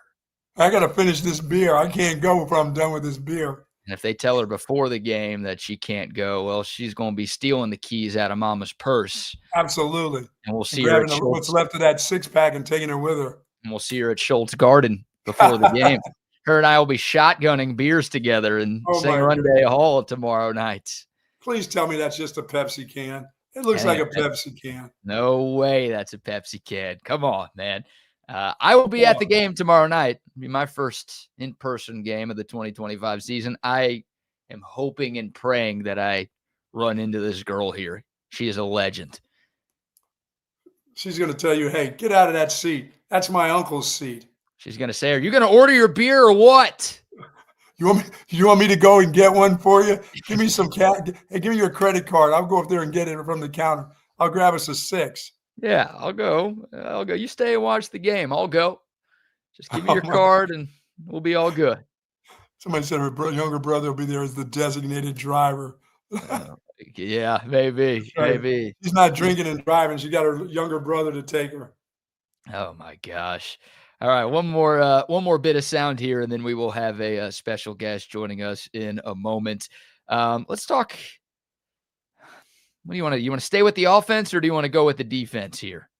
Let's go with the offense. They need the help. They need the talking to. All right. Well, here's Steve Sarkisian. He was asked about his wide receivers needing to pick things up to help improve the passing game. Obviously, the quarterback's always going to get the focus, and this quarterback especially is going to get the focus when things aren't going well in the passing game. But here's Sark talking about, what his wide receivers can do differently to help the passing game look better. Yeah, I think one is being where you're supposed to be when you're supposed to be there, right? That's the first part of it all, especially when you're playing zone coverage. The spacing is so important to be where you're supposed to be at the right depth at the right time. The second is having the ability to win your one-on-one when it is man coverage, and so that you can escape man coverage and win versus man coverage. And third, make a play. I think, everybody wants the perfect pass. Everybody wants to catch the perfect pass. But time and time again, we see so many players making plays on the ball, and our guys have more than enough ability to make plays on the football. I just think that's, like I said, carrying over practice to the game, and that belief and that confidence that they can and they will. And we've really been celebrating that with them this week, of going and making plays and then celebrating that playmaking ability. I likened it to kind of our defense right now. I would say our defense is having a little more fun than our offense right now. They're playing with a little more energy. They're playing a little more excitement. They're playing with more confidence. Well, all that stems from playing well. They're getting the benefit of playing well. They're building their confidence. They're having more fun. But as you're having fun playing, you play a little bit more loose. You play a little bit more free. You play with a little bit more confidence. And so if we can get our offensive players starting to feel and play more like that, I think we'll see more playmaking from those guys when the ball's in the air. But we've got to build that confidence through execution, and that's the whole idea of taking practice to the game. Yeah, offensively, your guys are walking around with a stick up their ass right now. That's how they play. They're a little tight, a little mechanical, robotic. Over the last 2 years, Sark has had, as I said, wide receivers. You didn't have to make perfect throws with those. Those dudes were catching the ball. Those guys playing in the NFL right now, you could throw it behind them. They would snag it with one hand. You could throw it out in front of them. They'd bring it in. They could throw a knuckleball to them. They would catch them. these guys have enough balls that are hitting them in the hands and are going down. I'm not going to blame this all on the quarterback. I'm not going to blame it all on the receiver. They just got to get together. But as a receiver, you got to make every ball is not going to be perfect. Your job is to catch a ball that hits you in the hands. And that's sometimes a one-handed catch or bringing the ball back to the other hand. They don't do a lot of that. Those guys are incredibly talented that went to the NFL, over the last 2 years, BK. Yeah. There's nothing like that on this football team right now. And that's including Wingo. There's nobody like the two guys that went off to the NFL. And maybe even Isaiah Bond, if he were a healthy player. You don't have receivers like that. So what they can do is they can make catches. You don't have to make so the regular balls that hit them, they can't be dropping those balls. You know what I'm saying? Yeah, you're right. Hey, there's no Matthew Golden on this team. There's no Xavier Worthy on this team. There's no Adonai Mitchell on this team. No. But you didn't have to be perfect to Adonai Mitchell. You could throw the ball all kinds of ways, overthrow it in the air. That guy would go up and get it. Same thing with Gold. These guys, they're not like that. They're not first round picks. Some of these passes aren't catchable. Some of these passes, I don't care if you had Adonai Mitchell or Matthew Golden. Like, they're not getting caught because they're not even close. But, no, I'm not talking about the low and outside when it comes up 5 yards short. You're not going to make that catch. I'm talking about the ones that may be a little low that hit you where the knee area is, and you're not making that catch. Those guys didn't drop those balls. They just made those catches. No, yeah. Ryan Wingo's had a couple of drops this year, and that's been frustrating to watch, and he hasn't quite lived up to the billing. But I'll be honest with you, Buck. If we're talking quarterback, running backs, pass catchers, and offensive line, if you're grouping them into those four categories, I think the pass catchers have been the best of those four. Yes. That might be being the tallest little person or the skinniest kid at the fat camp. But yeah, I mean, there have been enough plays where they have gotten open, like Steve Sarkisian has talked about. Now, you had a moment last week where Jack Endries and Ryan Niblett ran into each other. So it's like, it ain't been perfect. I don't remember seeing that last year where two guys literally ran into each other and knocked each other down. So I think I've seen two guys in an area that only deserved one so far this year, more than we did the entire season last year. I think so. But I think there's been enough of those guys who are open to where like the passing game should look a lot better. So I agree. They haven't been perfect at all. There's a lot more that they can improve on. DeAndre Moore will be back in this game, which is great. Don't expect to see Emmett Mosley the fifth, but he is still trending in the right direction. But obviously getting Demo back out there means, three of your top four receivers are good to go. So hopefully that can help. But it's the whole passing game obviously has to get things right because they have not looked right. Yeah, and I'm expecting this game to get your offense going. Yeah, you need to be able to throw it and run it. I expect a couple handoffs to go for 20, 25-yard handoffs where those guys go out the gate against this competition. I'm sorry. They should not be able – these guys in this secondary or at the linebacker level should not be able to tackle your guys for 3-yard carries. I mean, if you come clean, you need to go on to the house with the ball, I think you're going to see – I hope to see a couple of those kind of runs, even from your fullback / tailback that you're trying to make a tailback. I expect him to have a couple nice runs. So, yeah, there's a difference. You use the words hope and expect there. I expect. Let me just say this. I don't hope. I expect. Okay. I hope. I don't expect. I hope that they do have a couple of explosive runs tomorrow, but they didn't have any last week. So I can't expect. Yeah, but that's UTEP's defense. That's one of the premier defenses in the country. Cut it out. Apparently when they play show some respect for UTEP. For the Miners. Yeah. Sorry about that, Miners. I would love to see some, like, the fact that Texas has just one running back run of more than 15 yards this season. You should be just as annoyed / frustrated / upset about that as you are with anything that Arch Manning is doing right now. That's true. And I get it. Wisner's missed 2 games and Baxter basically missed all of last game. So you've been banked up there, but it's still, with the teams that you've played, it is inexcusably and laughably bad that you have been that bad at picking up explosive chunk plays on the ground. Makes no sense. Well, I'll just say this. If we don't see it this week, it's not happening in the swamp. It's hard to disagree with that. You know what I'd like to see tomorrow, Buck? I'm going to make a bold prediction here. Make a bold prediction. Yes, we need some bold predictions. How about a bold prediction? A Texas running back will score a touchdown tomorrow. You might say, how is that bold, BK? Well, they've all combined for 0 touchdowns this year. Played 25% of the season, and none of those guys have gotten into the end zone. So I'm going to say that a Texas running back scores tomorrow.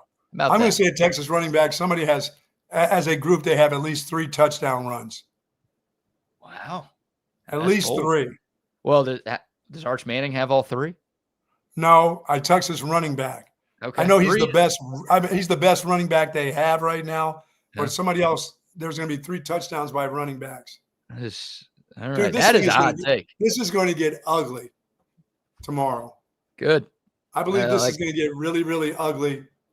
And then, not the ugly that we saw where Texas got booed off the field at the end of the first half, right? You're talking about ugly for the other team this time? It's going to be, I'm just going to be, by halftime hoping that's the ghost of Sam Houston has enough players so that they can finish their season. I don't want to see a bunch of those guys play hard and get hurt. I want them to have a good, first-year coach, have a decent season, but at least have players to play in the games from this point on. Sure. Yeah, I'm going to stay optimistic. I'm with you. I think Texas wins. I think they cover, and I think they look really good tomorrow. So tomorrow night, 7 o'clock, we'll dive back into this game. We got a few more bold predictions to give. We've got to get the Bucks gold star locks. What about Sark on defense? What is he saying about the defense? I don't know. What can you say about them? He was just asked about Colin Simmons. That was really the only individual play. Yeah, just he said Colin Simmons has been practicing his ass off, and look, that's the one thing that we haven't seen from the Texas defense yet that I would like to see. They got to get more pressure on opposing quarterbacks. Now, Sark had the stat like Malachi Nelson on average got the ball out 1.8 seconds after the snap. So even if you have like Michael Strahan out there, it's tough to get to the quarterback that quickly. So part of the reason why Texas only has 6 sacks this year is because the opposing teams have clearly made a conscious effort to get the ball out of their quarterback's hands quickly. Well, your secondary guys are going to be up close, and if they want to throw those tight window balls, have at it. Yeah, but Colin Simmons, he's got half a sack through 3 games. Like he was talking about breaking the sack record at Texas in the offseason, and he has half a sack through 3 weeks. So like he's got to be, I mean, all of those guys, again, it's hard to really criticize anything the defense has done. That's just the one thing that they haven't really shown that they can do at an elite level just yet. And hopefully tomorrow can be the start of Absolutely. that. All right, we have a very special conversation. We don't like to lie to the people. We pre-recorded this conversation yesterday because our guest is working. She's busy. So we talked to her yesterday, but we're going to play this conversation today. I think I set it up in the interview itself where we tell you who is going to be joining us. But y'all know that we have partnered with the great people at St. Jude for their upcoming walk next Saturday, September 27th. Bucky will be emceeing the event. I will be there. A bunch of TSU hosts will be out there as well. And a St. Jude's mother, Jamie Perkins, joined us to tell really an incredible and inspiring story about her and her family's experience with St. Jude and the type of difference that they can make. So without further ado, Buck, unless there's anything you'd like to add. No, it's a great conversation with Jamie. Yeah, without further ado, here is our conversation with Jamie Perkins. Check it out. Excited about our next guest. Y'all know that we have partnered with the great people at St. Jude Children's Research Hospital for their upcoming walk that's happening next Saturday, September 27th at the Pitch by the Domain. Bucky will be emceeing the event. A few Texas Sports Unfiltered hosts, myself included, will be walking in the event, and we're really looking forward to being a small part of it. Joining us now is Jamie Perkins, who has an incredible story to share about St. Jude and the impact that it has made on her and her family. Jamie, thanks so much for the time today. How are you? I'm great. It's so nice to join you both. Well, it's great. It's great to have you, and it's great for us that we can continue to learn a lot about not only individuals that are involved with St. Jude's, families, but St. Jude's itself. We get a lot of, over the last, I think for myself and BK, it's probably been two years that we've been involved with what St. Jude is all about. But to hear it from families and to hear it from folks like you is is the most important thing that we could do in order to really get deep inside of what St. Jude's is all about. Absolutely. I love to tell the story of St. Jude. They've been such a wonderful gift to our family. So I'm looking forward to sharing. Yeah, Jamie, kind of want to open it up to you. It is an incredible story, a truly inspiring story. I would love to give you the floor and, let you tell the story about you and your son Griffin and your family and just your experience with St. Jude and the impact that St. Jude Children's Research Hospital has had on y'all's lives. Yes, I'm happy to share. My son Griffin was in 3rd grade when we found out that he has a brain tumor. And for 5 years, we were able to watch it, monitor it, work with our local care providers. And when he was entering the 7th grade, we had a scan. He had a scan, an MRI, and it showed that the tumor had doubled in size. So at that point, we needed to take next steps.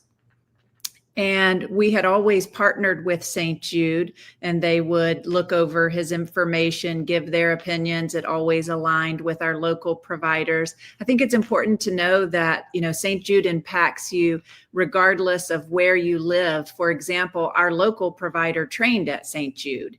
So there are just so many connections that happen with St. Jude. But anyway, we, of course, talked with St. Jude, and they recommended coming to St. Jude and doing proton therapy treatment. So within a matter of days, I think it was over a weekend, we were packed and went to live at St. Jude for a few months. And I really can't say enough about how true it is that they make it possible for you to focus on your child. They take care of the travel arrangements. They take care of the lodging. None of this is at an expense to the patient family. You simply show up and they start treatment and they take care of you while you're there. So for us, it's been an incredible blessing because today Griffin is a junior in high school, no restrictions, just getting great checkups, and we'll be forever grateful. And Jamie, you live right here in Austin, correct? That's right. We live here in Austin. And when it was time to go to St. Jude, of course, they're located in Memphis, Tennessee.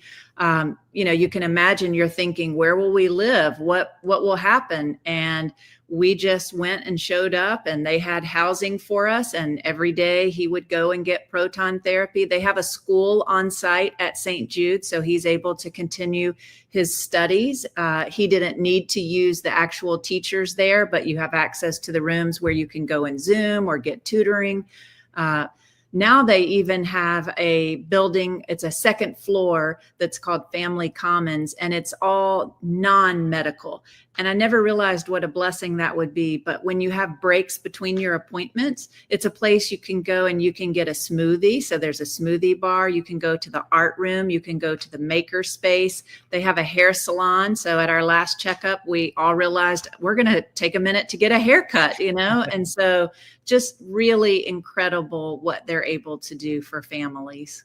I've got to believe that, for St. Jude and for you and your family, it's got to be, as you were going through all this stuff when Griffin was, first diagnosed and you found that out, you had to have bills coming from someplace in Austin, wherever you were. I know That's they right. probably did a fantastic job in this city, but there must have been bills coming at you that were just medication. I mean, Absolutely. MRIs. I mean, it had to be astronomical, and you had to be thinking, what are we going to do? I know you're going to do everything.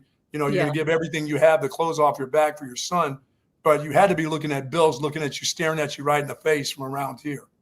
Absolutely. And I really love to share this important point about St. Jude, that they never send a bill, not for housing or food or lodging or travel or medical expenses. But you're right. We had already had 5 years worth of all those expenses, and those numbers get big very quickly. So we had already been, figuring things out, if you will. And of course, you're not putting that at front and center. You're thinking about your child. Sure.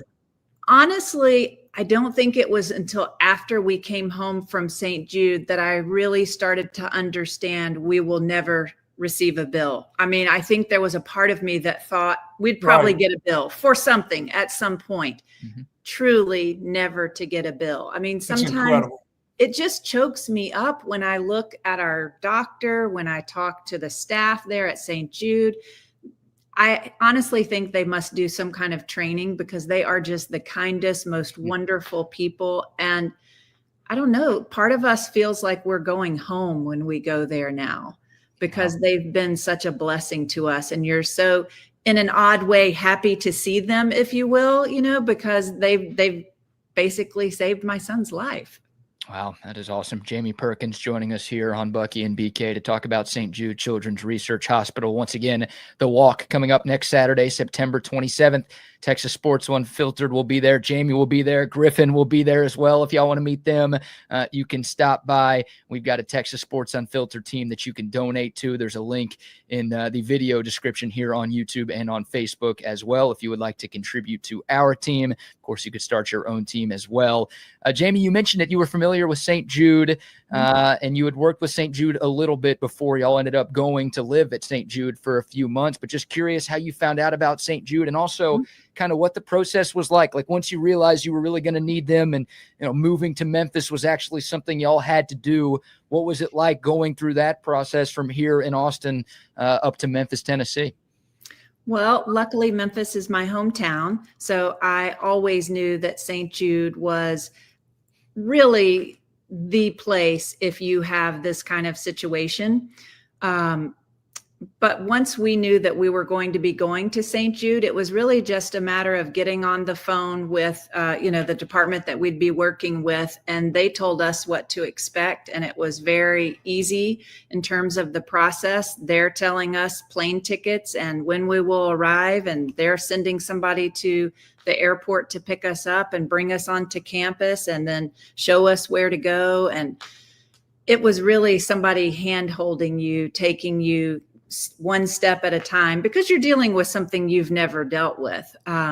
Pretty quickly, I started learning more about St. Jude's story once I arrived on campus, and I'm a forever fan of Danny Thomas, the founder of St. Jude.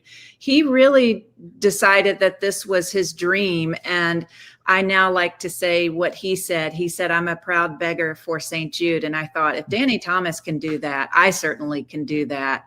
But back when he opened the doors of St. Jude in the 60s, the survival rate for childhood cancer was less than 20%. And now we're over 80%. And of course, we won't stop until that number is at 100%. And quite frankly, you probably don't go to St. Jude and meet someone who doesn't end up being an angel. And so we had that experience where we met a peer of Griffin's who unfortunately lost her battle. And I really like to keep working and generating support for St. Jude for all the people who are going to need treatment. And we just don't want to stop until there's a treatment for every single cancer.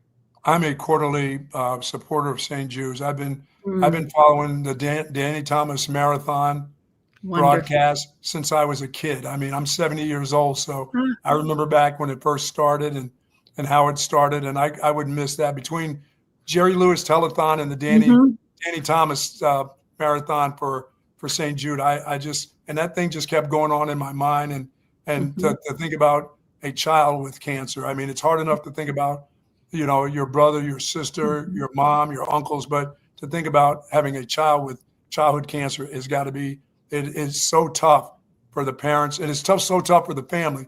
And, it's not just tough for the kid himself or the daughter. It's got to be for you, your loved ones, everybody involved. It's got to be so stressful. Every day that you had to go through the things that you've gone through had to be stressful enough. And then to worry about how you're going to get the right medication, the right kind of doctor, the right kind of machines that are going to find out what's going on with Griffin. That's amazing that St. Jude's has been such an unbelievable. It's almost like they're a partner with you. As you said, part of your family. They're in partnership with you, and that's why the importance of folks supporting this unbelievable cause in this unbelievable place, that they have to continue to support it. It's so true. And no one wants to find out they need to go to St. Jude, but we all are so grateful St. Jude is there when we do need them. I really love to tell the story about all the people that we met at St. Jude, and you just find other families in similar situations, and we're all just going through this the best that we can. You know, there's no book telling you what to do or how to handle it, but St. Jude is there just taking you through it one step at a time. That is so great. All right, a couple more for you here, Jamie. You mentioned earlier that your son Griffin is doing great. He's absolutely thriving, living with zero restrictions, no impact from his treatment. He's a junior in high school right now. What's life like for him? Driving and getting ready for college? What's a day in the life for him and a day in the life for you now, taking care of a junior in high school? It's so great. He is doing exactly that. He has started driving on his own. So he drives to school. That has freed me up to take a new job. So I'm now working at a middle school and able to really be more present than I have been in a few years with my own career. So that's wonderful. And Griffin is getting excited right now. Honestly, he's excited about the current football season. So that's, you know, when he's not at school, he's thinking about college football, but he's really working hard at school. He has big goals for college. He's interested in history and pre-law. So we've done a few visits to colleges and I'm excited to see where that will take him. But he also loves ultimate Frisbee. So there's a team that he's on here locally and he practices a few times a week and really loves that. So he's active and has good friends and goes to birthday parties and does all the good stuff. So it's pretty wonderful. We love to eat Mexican food. And then I also have a daughter who is also a hero. I'd really love to lift her up. You know, there were times where all four of us would be at St. Jude for a short time, but then my husband and daughter would come back here so she could be at school. And she really just started running the household and taking care of things and making sure the mail got, you know, where it needed to be in the house. So she would open it for me over the Zoom call so I could keep up with things at home. And so it's pretty incredible to all be back together doing what I'll call, quote, normal life things now. And I don't take it for granted. It's and Griffin just living life, huh? Yeah, he just is just doing so wonderfully. We go back to our appointments and we always laugh a little bit when we're meeting with his doctor because there's just nothing to say other than you're doing great. I'll see you. And we're now on the every 6 months. So we'll be back in January. That is and awesome. Then his senior year, he'll go to once a year. Wow, that is awesome. That'll be his 5-year mark. Love to hear that. One last thing from me, Jamie. This will be my first experience attending the walk in person. Bucky, have you been to the walk before? I've never been to the walk, no. Okay, we'd love to know. We're super excited. Again, Bucky's emceeing the event. We're really thrilled to be a part of it, but we'd love, you know, you to promote the walk to our listeners, folks who are maybe considering going, kind of what that experience is like and how folks can be a part of it as well. Absolutely. Very family friendly. You can come and just enjoy being in the vibe of it. You can actually walk. It's really accessible. So, you know, any age I would think could come out and enjoy being part of the walk. There's so many people who show up. It's really wonderful to see all the support for St. Jude. The pitch is a lovely location that if you haven't been out there, that's a nice place to be. And I have to give a shout out to the other committee members on the St. Jude walk team. They work so hard, so many committed volunteers. I'm so impressed with them. They've really put together a great event. So we'd love to have people come out and join us and have a good morning. Absolutely. Oh, I hope it's a wonderful morning. I know it's going to be a wonderful morning no matter what. It's just, once again, I mean, let's see all those smiling faces, and we'll see. We'll also see kids of all ages there. When you talk about, he was a third grader when all of this started to happen, and now look at him now. He's darn near a grown man now. No, I can guarantee he's walking around. He's walking around like a grown up now for sure. It's really good. It is indeed. Well, Jamie, thank you so much for sharing your incredible, inspiring story. And thank you for the work that you guys do to spread the word about St. Jude. And I love that goal, right? We've improved a lot. 80% of childhood cancers being cured. Yes. That's great. But not stopping until we get to 100%. That's the ultimate goal. So thank you for joining us today, and look forward to meeting you in person next weekend. And thanks for your time. Thank you so much. All right. Great conversation with Jamie Perkins, Buck. That's good stuff. That'll make you feel good on a Friday. Absolutely. Yeah. Absolutely. I mean, she's, you know, her family has gone through a lot. I mean, kid in third grade, and then having to wait like 4 or 5 years and not have treatment just to see what was going on, and then a tumor developing, and then being able to go to St. Jude, get it done. And it's kind of cool. She grew up in that area. So she knows all about St. Jude and what St. Jude, the Cancer Research Hospital, is all about. And that's fantastic. This will be a lot of fun next week. No doubt. And a friendly reminder, and we'll keep posting it to our social media pages as well. But if you are watching the show this morning on YouTube or Facebook, there's a link to donate to the Texas Sports Unfiltered team in the video description. Of course, 100% of your donations go to St. Jude. So even though it's our team, none of it goes to us. It all goes to St. Jude and the great work that they are doing, trying to help bring an end to childhood cancer. And obviously the work that they do, footing the bills, that's just incredible. All of the bills for the Perkins family were taken care of thanks to the generous donations and contributions that folks have made to support what St. Jude does. So, like you said at the end, it's going to be a fun Saturday morning. Going to be probably an emotional Saturday morning as well. And we're very fortunate to get to be a part of it. And we love our partnership with the great people of St. Jude. Yeah, I love doing community stuff, but this one has been, as I said, I mean, I grew up as a young kid. Danny Thomas has been dead for a long time, but what he started, and then of course I think his daughter Marlo took on from there of the call there at St. Jude. I mean, it's incredible, and how that thing has grown to be what it is today. It's it started out as a marathon, trying to raise some money, and now it's an unbelievable hospital and facility that has saved so many kids' lives and just saved some pain and anguish for a lot of families. Just to be able to think about it, BK, I mean, I get bills from, places, and I see these bills and I'm thinking, it costs that much for that machine. Can you imagine what it costs for a kid who has cancer, for a family who, mom and dad are just working people, and what it costs to put them in certain machines, and they get no bills whatsoever. That's incredible. Right. That's amazing, the work that they do. So hope to see all of y'all out there next Saturday. And again, if you can't make it, would love your donation, whether it's to our team or just to St. Jude in general. We really don't care. Just anything to support anything to support the tremendous work that they do is much appreciated. All right, Buck, how about a few sponsor shout outs here? Then we'll get to your Gold Star locks of the week. We'll talk about some of the other big games in college football and the NFL. And then we'll hit our Florida Boy Friday story before we get out of here. Let's say about our friends over at, of course, Woods Comfort Systems. Get ready, folks. Winter's just around the corner. I don't want to make you panic, but you'll be in a panic if you get there and you don't have that heater ready to go, and all of a sudden things fill with smoke and dust and junk. Call Woods Comfort Systems. Make sure their technicians get over, clean out the ducts, change your filters for you. If you don't want to do it yourself, they will do it for you. Believe me, they will. And plus, still, the air conditioning system, next week it's going to be in the 90s still. That hadn't gone away. So make sure that everything's working properly. And for close to 70 years, Woods Comfort Systems has been doing a fantastic job. Whether it's plumbing, heating, or air conditioning, call on Woods. They are the very best. Yes, sir. WoodsComfortSystems.com, or give them a call, 512-842-5066.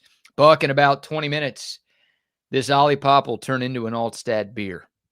Now you're talking. I'm like trying to make the switch over. Yeah, I'm like Jesus, turning water into wine. I'm going to be turning OLIPOP into Altstadt this morning. Nice. It's Friday, baby. Happy Friday to everyone out there. There's no better way to ring in the weekend than with a nice cold Altstadt beer. Of course, it's another home game weekend here in Austin, Texas. You're showing up to your tailgates and your watch parties tomorrow night.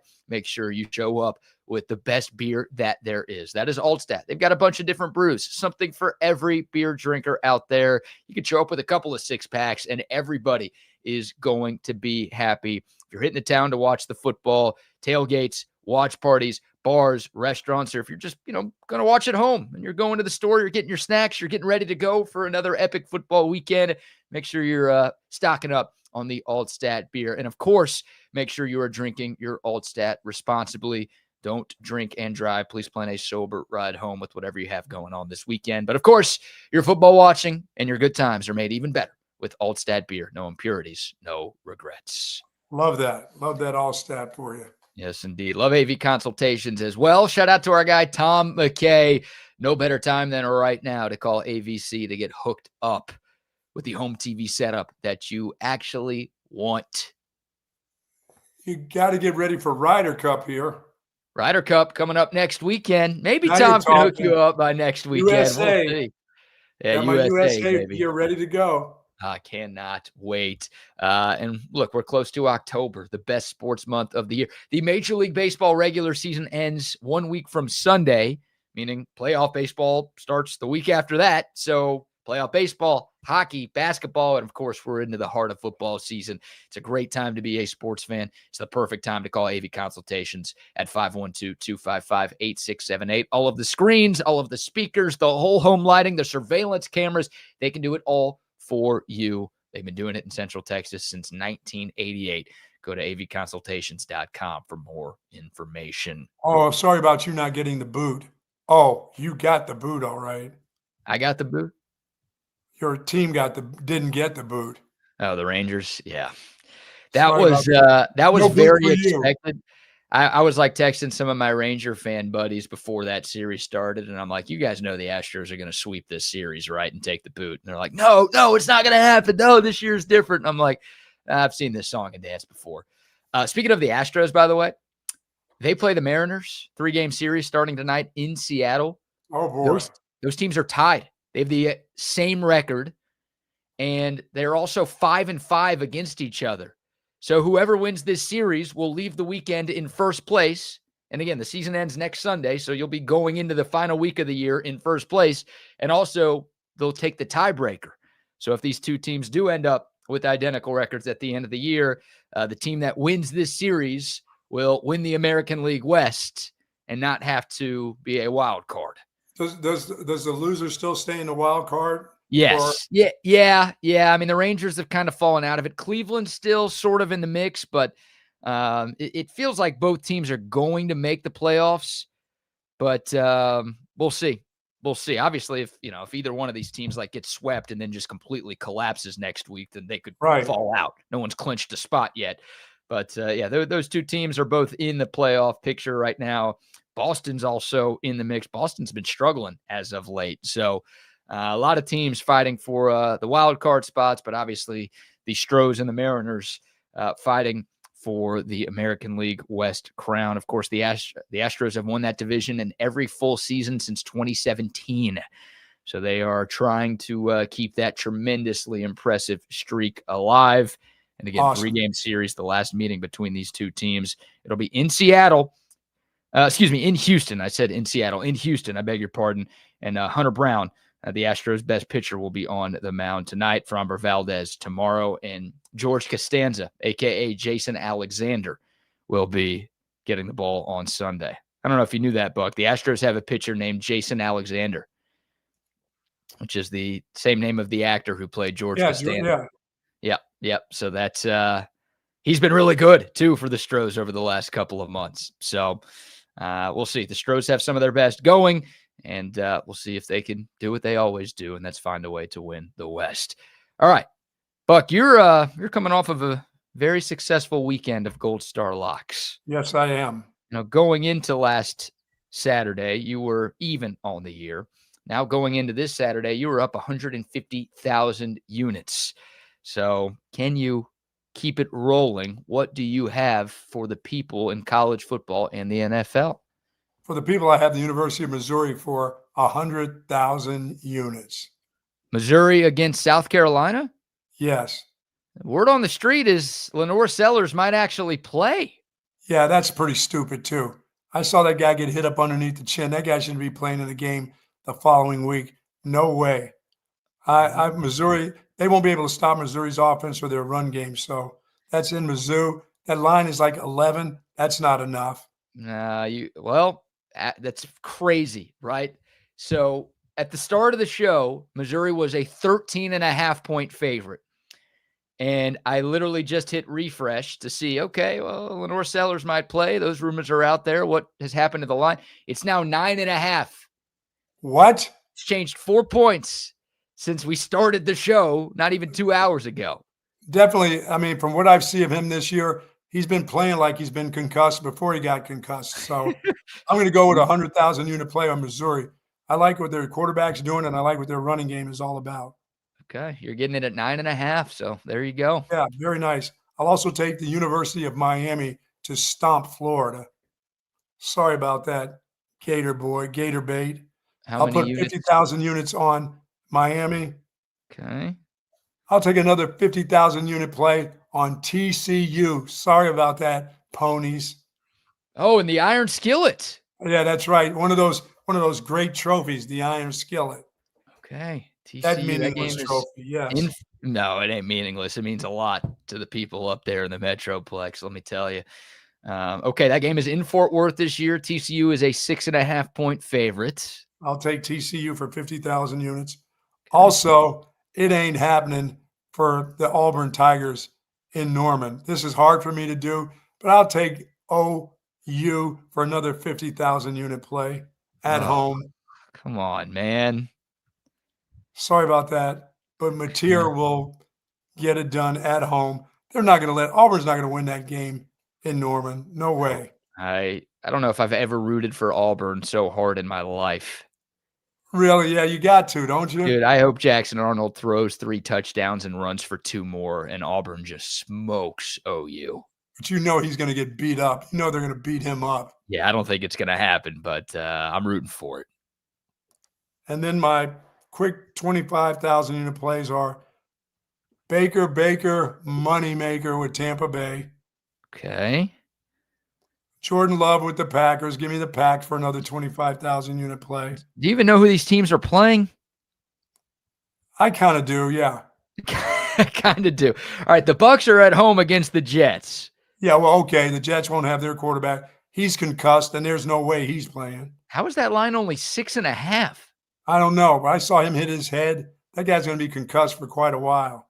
Okay. You got the And then Packers, you said, as well? Yeah, I'll take your team, the Packers. My team. Oh, my God. Packers -7.5 in Cleveland. Yes. Okay. And then I'll take the Bears for 25,000 unit. That's right. Wow. Over your kicker. Bears get their first win. Okay. All right. If this was in Dallas, it would be different, but this is in Chicago, right? It is. What is that line? Are the Cowboys favorite? Cowboys are 1.5-point favorites. No, I'm not taking them. I'm not taking them as favorites ever. Sorry. I'll take the underdog. You took them last week as favorites. They did let you down because they didn't cover the 5.5. Right. But you just took them last week as a favorite. No, I'm not doing that again. No. Okay. Anything else? I don't know if your kicker can kick outdoors. Our kicker can kick in space. Put him in Mars, put him on someone's anus. It doesn't matter. He's kicking it. All right. No, I don't have any other college games that I really like. So, okay, 4 college games and 3 NFL games. All right, let's do this. Let's throw a 25,000 unit play on University of Indiana at home versus the Fighting Illini. How are you going to bet against your school like that? I'm going to. I'm taking Indiana at home. Okay. That's the best That game. Year number 2, they were still pretty good. We'll see. That's the best game of the college football Saturday. Number 9, Illinois at number 19, Indiana.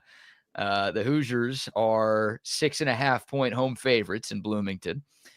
And yeah, that's one of those, like, the winner of that game is going to have a path to the college football playoff. And that shouldn't sound too outlandish. I mean, Indiana made the playoff last year, so like we know they can get in. And Illinois, I mean, they're already top 10 in the country. They win this game. They don't have to play Oregon this year. They don't have to play Michigan this year. They don't have to play Penn State this year. They get Ohio State at home. I doubt they win that game, but they do get that game in Champaign. So there's going to be a lot of people thinking the Illini are going to make the playoff if they win tomorrow. Remember, I had them making the playoff before the season started, so I'm bought in. My new sleeper is Missouri. You don't like get new sleepers after a month of the year. What? What do you mean new sleeper? Okay, you know, I told you to ask me about the Texas game after the first game where I think they will end up. They're not making the college football playoffs. How's that? Texas isn't? No. You're out. No, they're not. They're not making it. Well, this isn't after the first game. This is after the third game. So maybe your answer after the first game would have been different than it is right now. But Why? They've won all the rest of the games. It's not like they've lost the games. They have. They're still in the mix. They're in a better spot than Notre Dame and Clemson right now. I can tell you that. Oh, that's for sure. They only have one loss until they get a third loss. They're very much in the playoff hunt. Yeah, Notre Dame's going to pay for not being in a conference this year. I don't know. I don't know, man. If they go 10-2, if they win out, and they don't have a lot of tough games on their schedule. Well, USC is going to be a tough game for them because USC is playing better ball. USC looks okay so far this year. Still not sure I want to fully buy into Lincoln Riley out there. But yeah, USC is the only ranked team that Notre Dame has left, and USC is ranked number 25. Yeah, and let me go ahead and put a 25,000 unit play on USC over Michigan State too. Okay. Sorry, Sparty.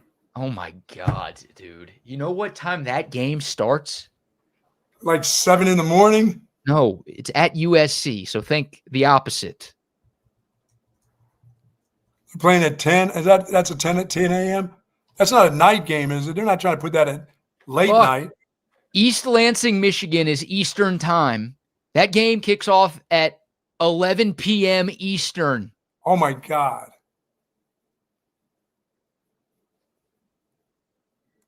I mean, I'll be in bed. You'll be in bed. You'll be sound asleep. In bed.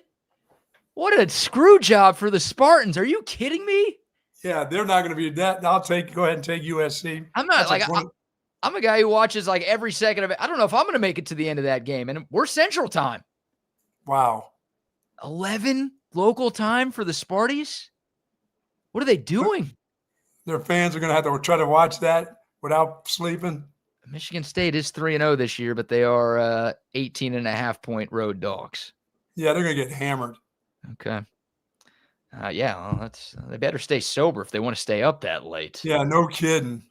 God, dude, that is insane. I did not realize that. I was just scrolling down. I'm like, where's this USC Michigan State game? Why can't I see the line? Oh, I got to keep scrolling to the very bottom because it's the last game of the day.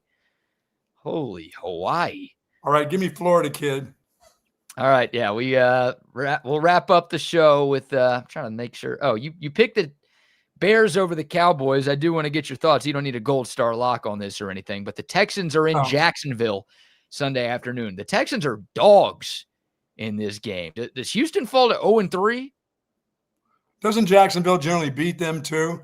Isn't that the one team that gives them a problem? I think it's the opposite. I think the Texans always beat the Jaguars. I don't know about this year. Jaguars, they're undefeated, right? They got 2 wins? No. 1-1? Yeah. I don't know, BK. I don't know about that. That offensive line play still for the Texans is scary, and plus they can't run. Their best runner is their quarterback, too. 9, 10, 11, 12. I think that the Texans have won 12 of the last 14 against Jacksonville. Oh, so that's the one who owns the other team. Yeah, the Texans are winning this game. If not, it's a problem. If they can't beat Jacksonville, I know the game's in due win this game, then it's maybe time to sound the alarm down there. Nah, I wouldn't. The Texans are very seldom on my play because they just do enough not to cover. Right. I think they're going to win. I think they're going to, cover because they are dogs. So right. They got to figure it out. CJ Stroud's got to look better. That passing offense has to look better. It all has to look better. And everyone's ready to fire Nick Caley already, the new offensive coordinator. And it's been 2 games. So yeah, be careful what you wish for from last year, huh? Yeah. Bobby Slowick wasn't great, but I think they would take him back right now. All right, this Florida boy story here, Buck. So you've heard of Florida man, you've heard of Florida woman. Now we've got Florida boys in the news here.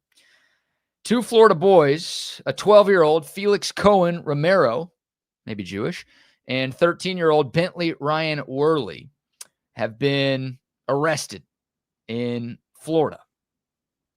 You ask, well, what did they do? They allegedly caused over $50,000 in damages to their school library. Yeah, I saw that. You have seen this story? I've seen it. So they shattered a glass door to get in.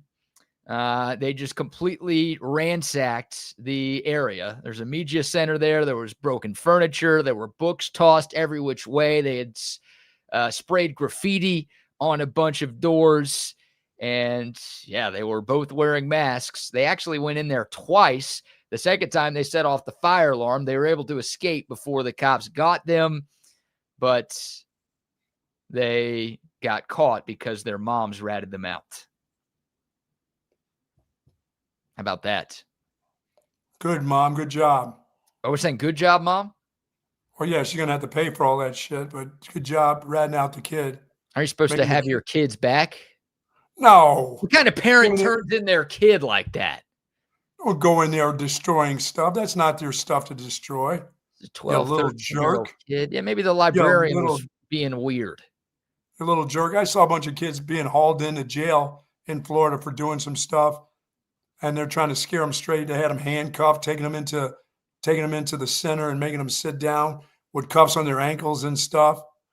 I mean, these kids aren't kids. These kids carry guns. These kids act like fools. So no, good job, Mom, ratting them out. Here's a picture, by the way, of some of the damage that they caused at their middle school library. Yeah, you can see they went to work a little bit here. Stuff kicked over, books thrown everywhere, pens and Sharpies and crayons on the ground. I mean, it's a lot. Yeah, stop them from. That's just the beginning of turning into little assholes. You're saying they're not already? Yeah, well, that's just the beginning. They move on to bigger and crazier stuff after that, you know. Oh, well, hopefully they learn from this experience here, but it's just, they don't like the library, man. They don't like school. The only thing I did was break into the junior high so I could play basketball. That's about it.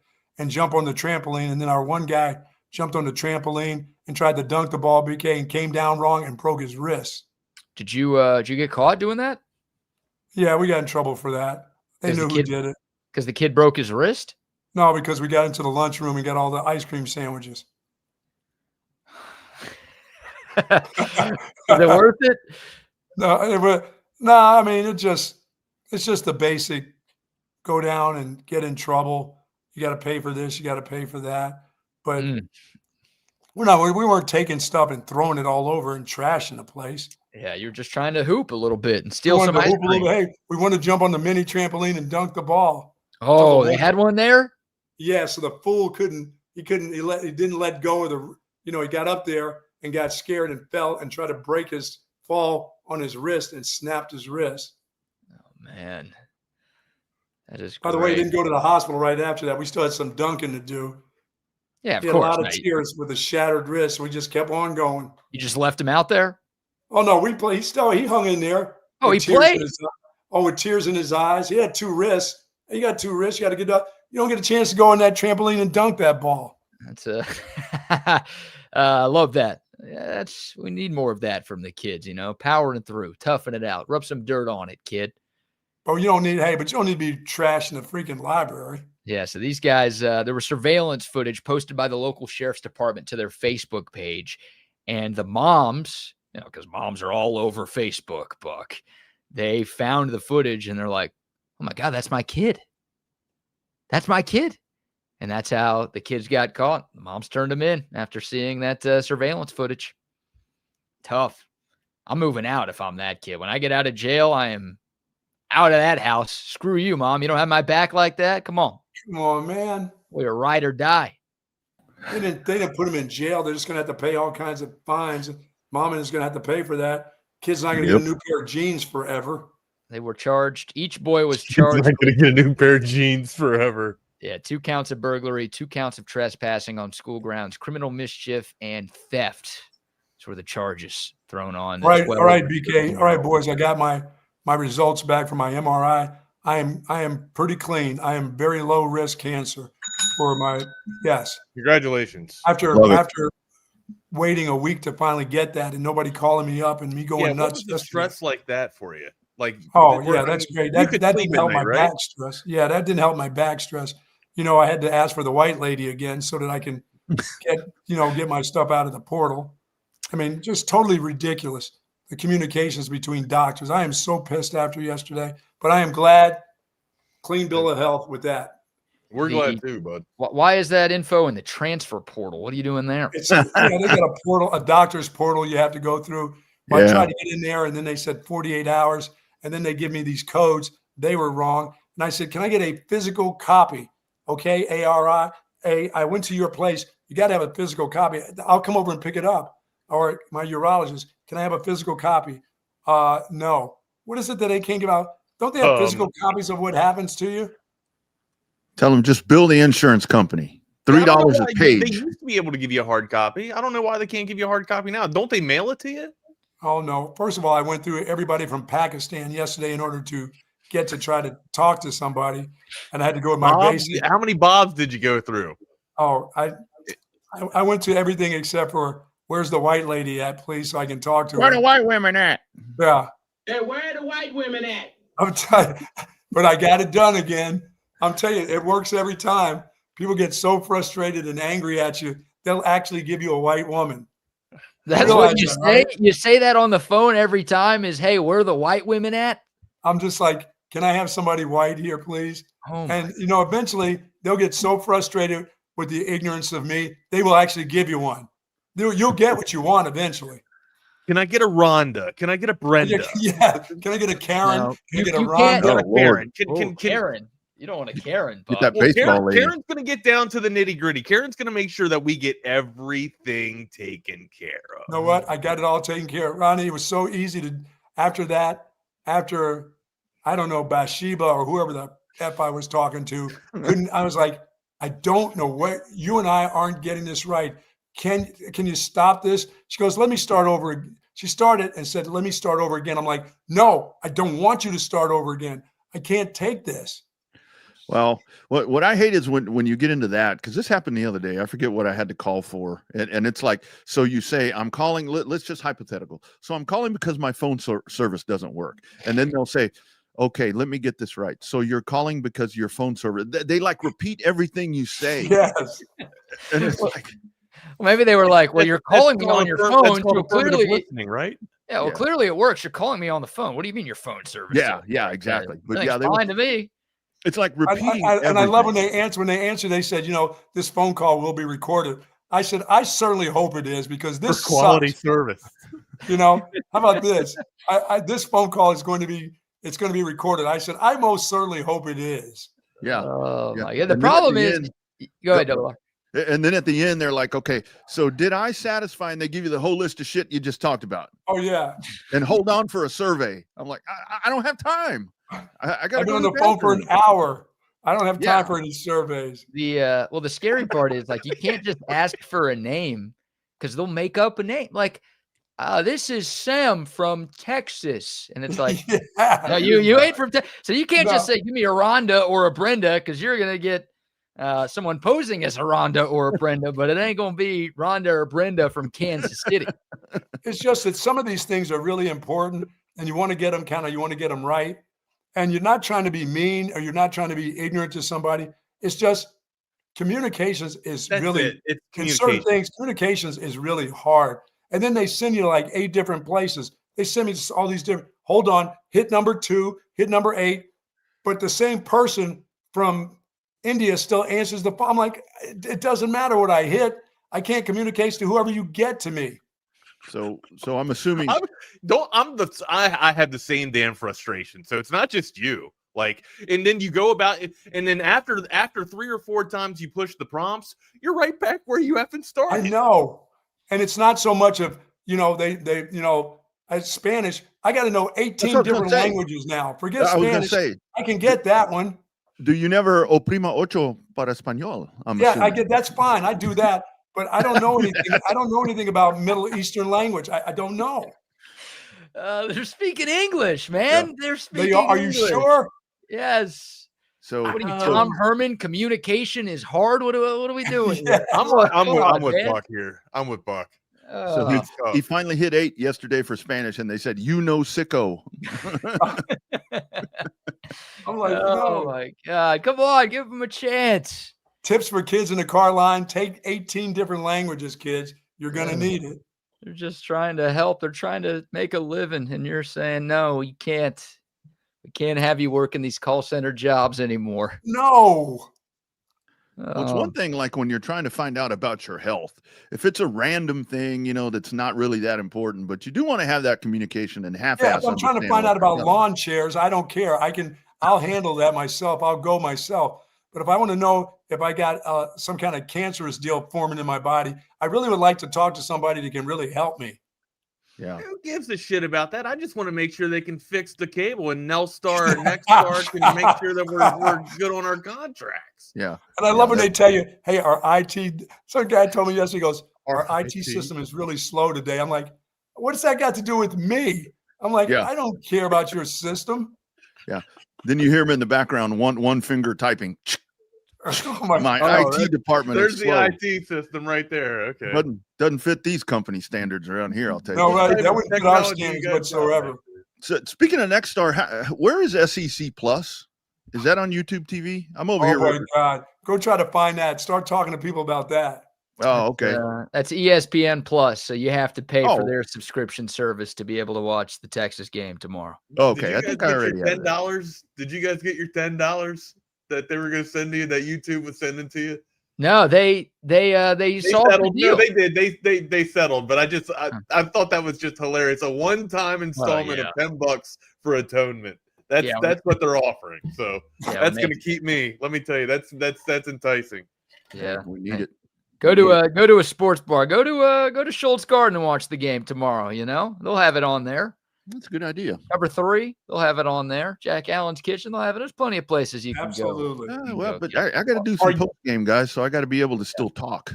I don't know if I want to be in public anymore, like during times of watching Texas. Like I don't It's know that how bad, I act. huh?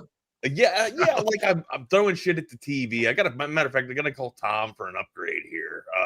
Did you break the old TV? I wasn't that mad, but we got some concerns. We really do. Like over UTEP? You broke the TV over UTEP? Not over UTEP, over Texas. No, but for the wasn't UTEP about game. that. Yes, I broke the TV over the top 10 defense in the nation of the Miners. All right. Yeah. We made them look like it. They are.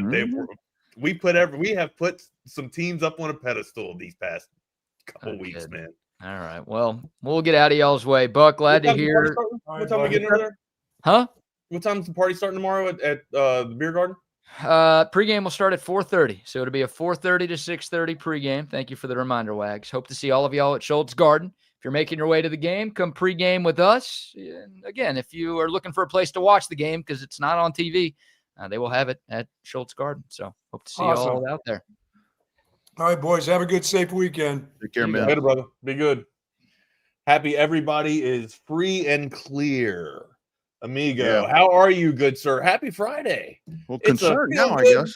F up, fuck around and make it Friday, baby. Yeah. I gotta figure out if I have the SEC Plus. I didn't even think about that. I think I have it. I've got every damn thing else.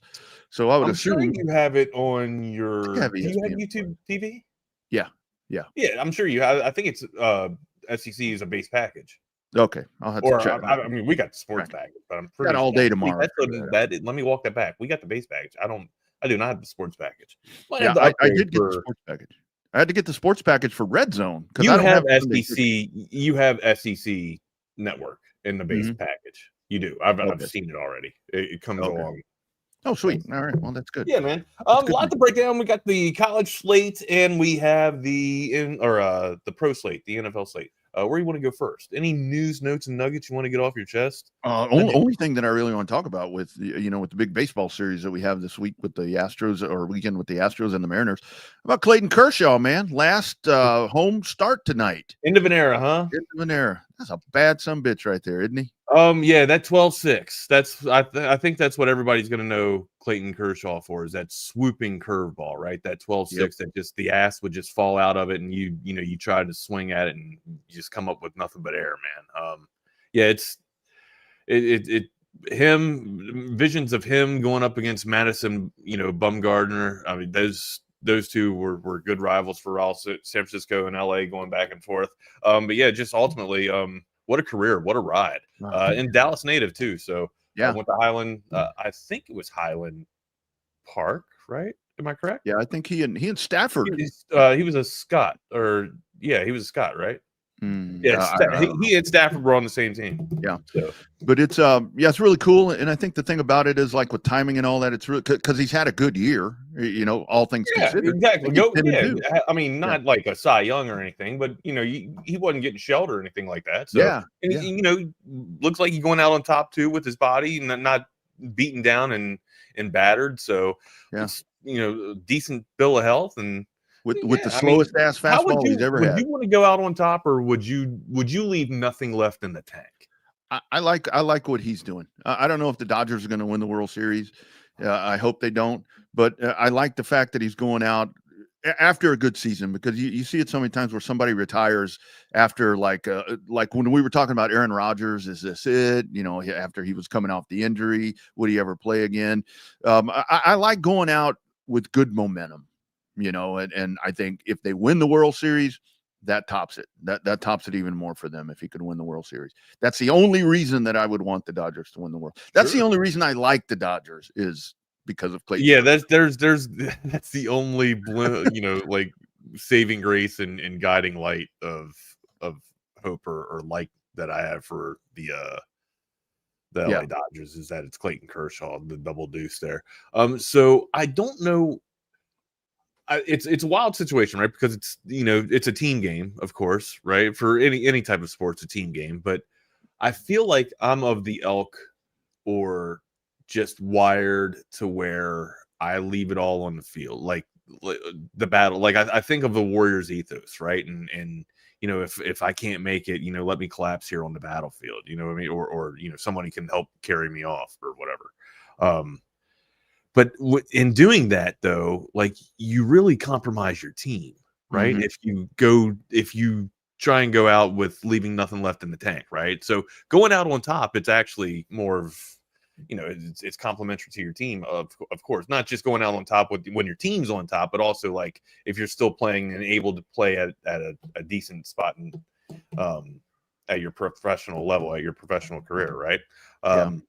But if you blow ass or you blow everything out and you're just nothing but a bag of ass, it's you're really compromising your team if you kind of think about it, right? Yeah, you're not helping your team. You're not. But it's sure, it's an ultimate Warriors ethos. You left everything on the battlefield, but this isn't a one-on-one combat situation here. Yeah, I mean, you got other people that you got to think about. So we it's catch-22. Ooh, no pun intended. It's a catch-22. There you go. We see that in racing a lot, where guys hang around too long, and they're just they hurt the team. They're not competitive. They can't do whatever anymore. Jeff Gordon, for example, was the exclusion to that, because like his final year, he went out as a playoff driver, won a race, whatever, and he'd already made it clear that he was going to walk away. And he walked away. But when you hang around a little too long, that tends to hamper. So good for Clayton Kershaw, man. That's just he's been a joy to watch. I love Jake. Jake's hilarious. Yeah, we knew Ryan Fitzpatrick went to Harvard, and Clayton Kershaw and Matt Stafford were best friends. Yeah, those dudes are good buddies. Those dudes are good buddies. So so way to go, Kershaw. I think he's trolling for sure. Like because everybody says that the national pundits say that every time they're on camera. Anyways, where do you want to go first, man? We got a lot to break down. And of course tonight, Brian Wu and Hunter Brown in that other series. Thursday night football, my man. How about it? Little life out of the Dolphins, huh? How about it? Just when I wrote them off, when I wrote the fish off, they were just like, "Hold on, man. I'm a fish out of water, lying out of the jungle." You remember that song? Madagascar? I do not remember that. No? I do not remember that. No, man. I'm on my own here. I'm a fish out of water, lying out of the jungle. Yeah, they looked good last night, man. Unfortunately, the one pick that Tua threw was to the wrong person. Or excuse me, clearly, right? That's redundant. But anyways, only one interception last night, but it was very costly. It was when they were driving and trying to tie this thing up again. It was back and forth, man. It was like a heavyweight fight, man. Just back haymaker after haymaker. And then you know what's underselling of the Bills? You know why we're sleeping on the Bills a lot? They have a lot of team speed, but they don't blow the doors off the defensive secondary vertically, right? They usually do it with an underneath pass. It's kind of like Andy Reid's playbook of old, right? Like the Chiefs of old, where they'd have a little bit of Tyreek Hill, sprinkle him underneath, find him in a pocket, and let him get into space and just go, right? Get your athletes, get your speed into space, and let them create. That's what they do with Shakir. Shakir looked pretty. I mean, that type of speed last night was pretty sick. And you're seeing traditional wide receivers like Coleman kind of struggle a little bit in this type of offense, but you're starting to see like the slot and the scat backs and the slot receivers kind of emerge, right? That's I don't know, man. That's going to be difficult. And you see that with Baltimore too, right? Baltimore really couldn't blow the doors off of people vertically. Like Flowers does get behind the defense at times, but usually he's running button hooks or curls or hitting somebody on a little intermediate route and then getting that yard after catch. That's where some of these offenses, like once Lamar started getting that, and now we're seeing it, a little more with Josh Allen, to where it kind of opens up the playbook a little bit more to where the offenses are so different now. Where you don't have like what we would have called a standard NFL offense, back 10 or 15 years ago. Everything you look at, it's very much derived after the college game, and which only makes sense. I mean, because you get these dudes coming out of college, that's what they're accustomed to running. I think that's why so often when you see guys where it's like you have to run under center and do different things, that they get a little lost. Quite frankly, I think that's why people can't stop the slot T in high school, because it's different. It's very different. So Well, shit, all you got to do is follow the guards. Yeah, there it is. Like, don't the guards take you to the? No, that's the wing. My bad. Guards usually the triangle usually takes you to the play, but the wing tee, right? The wing tee. The guards take you to the play every damn time. The old veer. I remember in high school we had a coach that came in. He's like, "We're going to run this thing called a veer." And it's like, what the hell? We were like, Bobby what the hell was that? The Bobby Bowden offense? The veer offense. Yeah. So, but signs of life for Miami. So maybe they're not quite as bad as we thought. But Tua, it's, this team comes and goes with Tua. And that there. He looked good last night. He was in a rhythm. He looked good. Again, that one pick was costly, but he still, he kept his team in the game, right? Yeah, I think he did.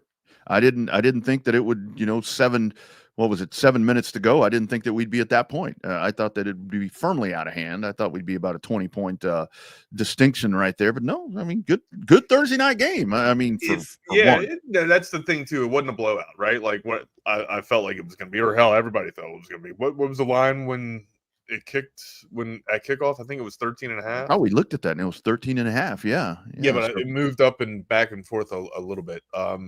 Real quick, before we get going into something, if there's ever a point in the program today or in the broadcast where you can't hear me or you're struggling to hear me, just let me know. Send me a text message or just go like that so I can put my headset on. I've got headphones if you get. All right, it's about to get really loud, man. So nice.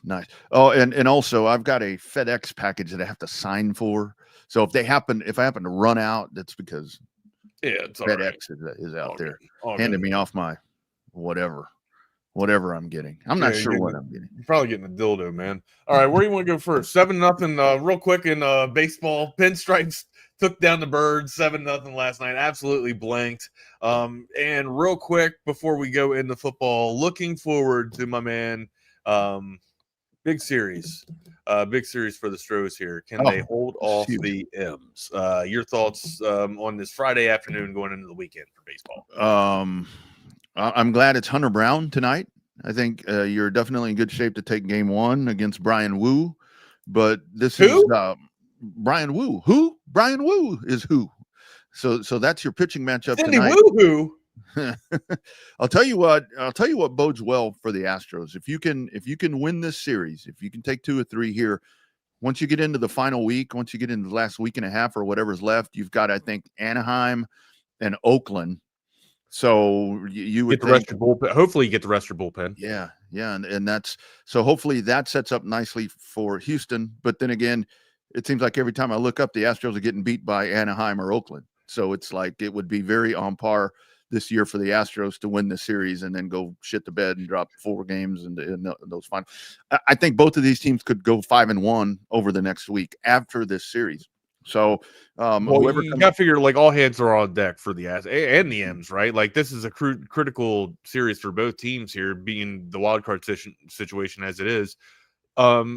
You'd like to think that even if you exhaust all your arms, just the last week of baseball that you have enough to rest and hopefully if I mean you'd like to think if you can get 2 of 3 like you're calling or like you're wishing for here, you get somewhat of a cushion to rest the arms. But at what point do you say, hey, because of what happened in the regular season with Oakland and the Cupcakes, you can't just let the cushion slip away, or if you lose the West, you're not in, right?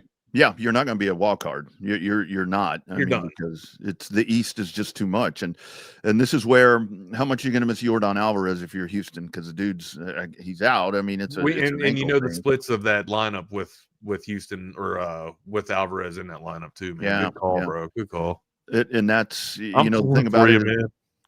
Correa and Jesse Sanchez have been good. I tell you what, I'm just as an Astros fan, I'm like, is this when?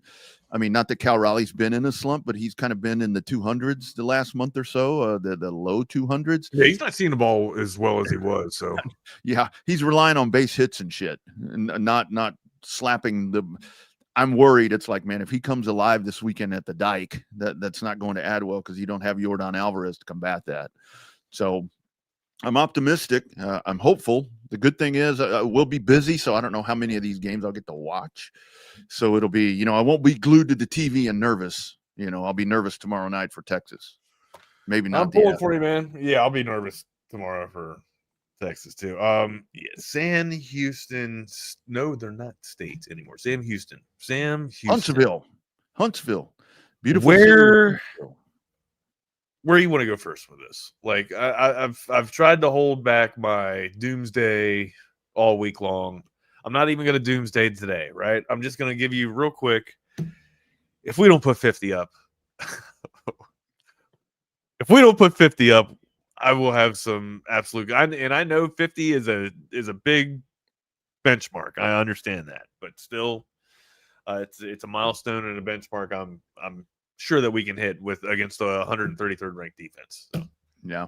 And it's funny because one of the things that I write keys down and whatever. And I wrote down, I want to see the third down conversions better. But the more that I think about this, it's like, you shouldn't be in a lot of third downs against these guys.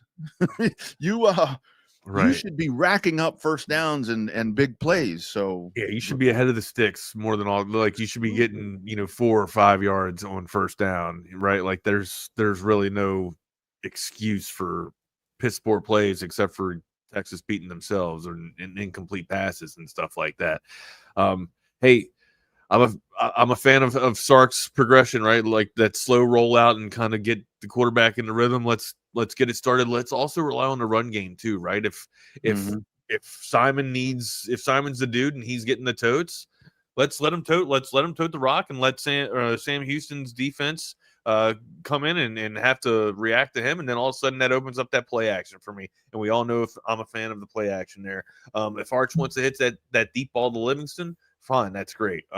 But ultimately, I'd love to see, and there's no reason why you can't insert your dominance, even with your 2 running backs out, right? There's no reason why you can't insert your dominance with the offensive line that you have, and the succession plans that you have in the backfield. So, if this is a game, or excuse me, this is not a game that I want to see where we're working on things to try and figure it out. Like this is a game where you had those 2. That was 2 weeks ago. You had 2 weeks to kind of figure some stuff out, right? I don't know what we figured out. I really couldn't tell you. It looks like we kind of regressed a little bit.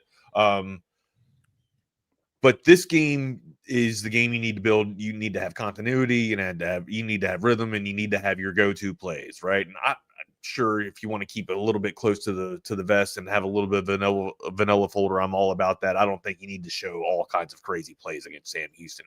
If you're pulling out trick plays, you need trick plays. Houston, we have some serious we got another conversation. Okay. Yeah.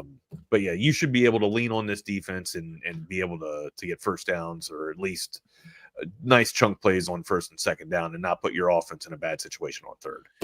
What I like to see on the offense, Wags, is, I don't necessarily want 60, 70 to 3 or anything like that, because I don't like it when a small school comes in here, they get their payday and they're going to get beat up. And like Bucky was saying, I don't want Sam Houston to get their players hurt. I mean, that's the whole thing. Nobody wants. Right. I just want to see. I mean, because I don't really question the defense. I mean, I'm like with you. I want to see a pass rush, and I want to see all this early in the game. I want to see a fast start. I want to see Arch Manning confident, and I just, if you get to the half and it's 30-0, I'm fine with that. I'm good with it. Pull them.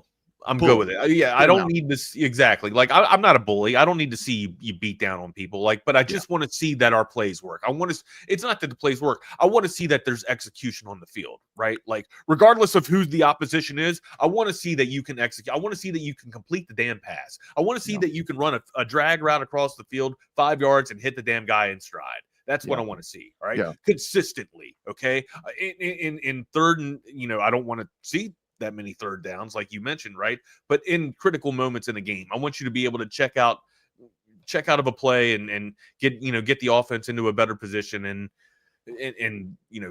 have a positive play from there. I'm not asking for a touchdown, but have a positive play.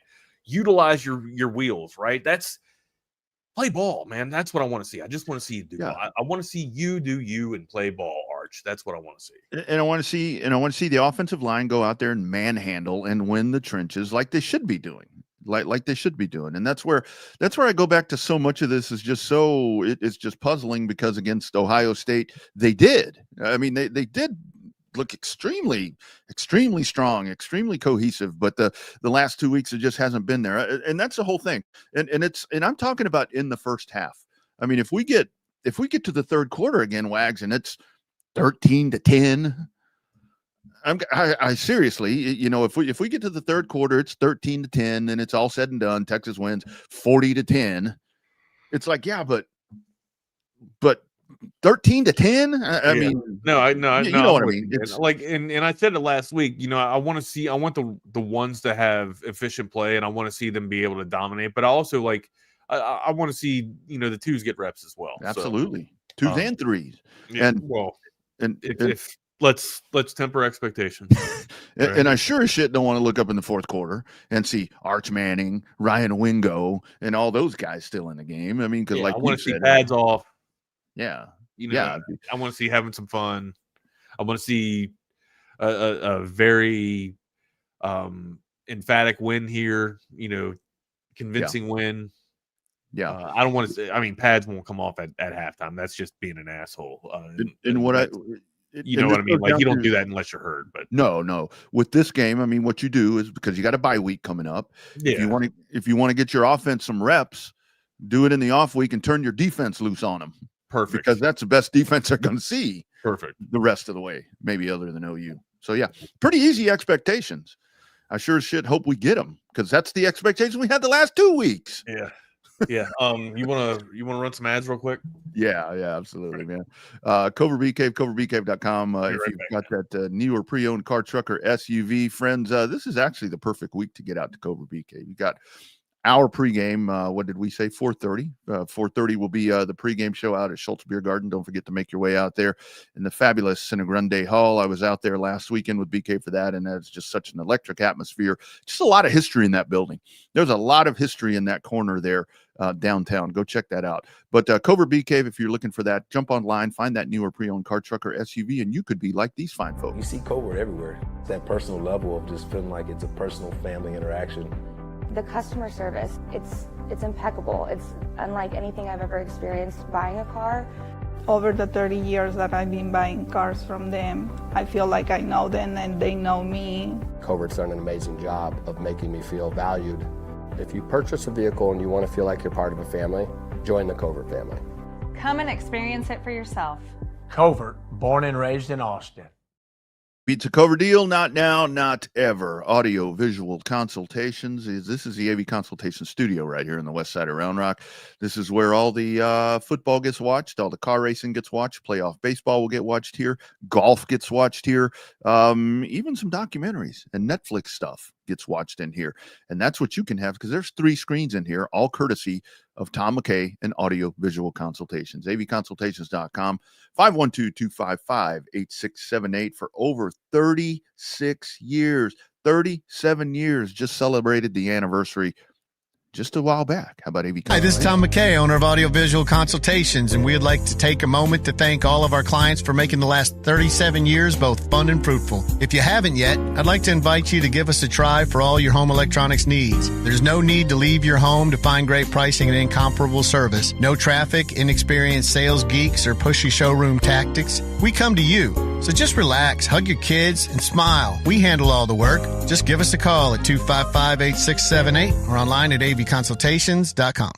That's right, avconsultations.com. And don't forget, also local. You notice the trend right here? Everything is local. Everything is local. Live and local. Live and local. McCall Custom Homes, our man Mike McCall, saw on Facebook yesterday they have taken on another project, and this one, I cannot wait for the after photos of this one. It's like they've got this house all torn apart. There's a second story up to it.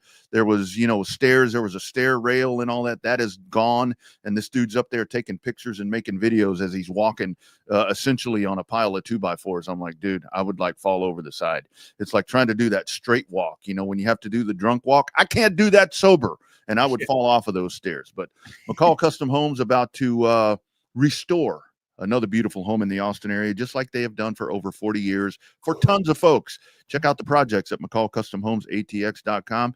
Hey, message me if you want. I'll show you the pictures that I showed you earlier in the week. I'll send you what my project looks like. Unbelievable job. Don't forget the free estimates, 512-633-9580, McCall Custom Homes.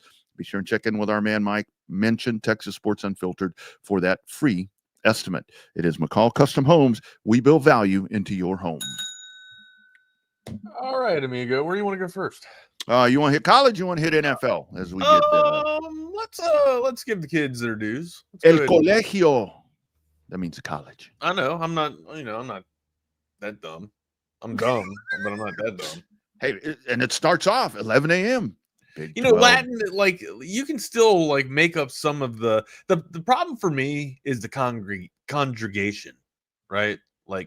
Conjugating the verb or the adjectives or the noun or whatever. That's the tough part for me with the language. I can pick up on some shit, okay, but I can't structure a sentence together, and I'm gonna sound like the gringo. All right, yeah, I'm gonna sound like El Gringo. People, but I can listen. I can understand it. Like Creed Bratton says, when did we start speaking pirate? You speak pirate? I can understand it. I don't speak it. And I think where people get confused with Spanish, because essentially what happens with a lot of Spanish, and it's even with the Spain Spanish, with the Castilian Spanish, as they call it, versus Tex-Mex and the shit that I talk, to where it's like in English, you say something this way from left to right. When you say that entire phrase in Spanish, just the way that the conjugation goes, you say it from right to left. And I think that's where a lot of people Italian too. That's what romance, a lot of romance languages does that. Do they not? Mm-hmm. Well, I don't know about Romans, but I know Mexicans do. All our shit's backwards. Everything we do is backwards. All right, man. You can say that. I can say that. I can say. Why can you? No, I don't want to go down this road, but I'm going to ask you just for shits and grins, just everything going on in the world right now with all the crazy shit. As we're cussing on the radio. Did you stay up and watch any of the late night shit last night? Late night comedy shows or any of that? Just to see. I don't watch that shit. No. Okay. I didn't either. No, I don't watch it. I don't watch any of them. I was curious to see if I don't know. No, I don't watch. Yeah. Talking. No, I don't watch any talking heads. No. Okay. The only talking heads I watch are David Byrne and the Talking Heads. Bucky and BK and Jordan and those guys and Patrick, and that's the only talking heads I pay attention to. Oh, there you go. Our folks. So I watch. So my nights usually I'm watching sports at the end of the night. At the end of the sports night, I'm watching Scott Van Pelt, and then after that, it's if I'm still up, I'll do a little bit of research or whatever. But ultimately, I'm hitting the sticks, man. I'm gaming. That's usually what I'm doing, dude. Yeah. That's what you should be doing too, man. I pre-purchased NASCAR 25. Bought it yesterday. It There drops. you go. September Stay the off 18th. the internet. Stay off the internet. Only to watch sports. Internet. Get off the. Speaking of sports, Indiana Fever. Moving on. My Indiana Fever minus Caitlin Clark. The Tres Leches. Only one right now. The three milk. Only Sexy Lexi. Only one right now. Moving on. I don't even know who Lexi is. Lexi Hall. Lexi Hall, my man. That's the one. Where's she at? I think she's on the. I think she's on my. You don't even know where she's at on your chest. You don't even know where she's at on your chest. When I wear that.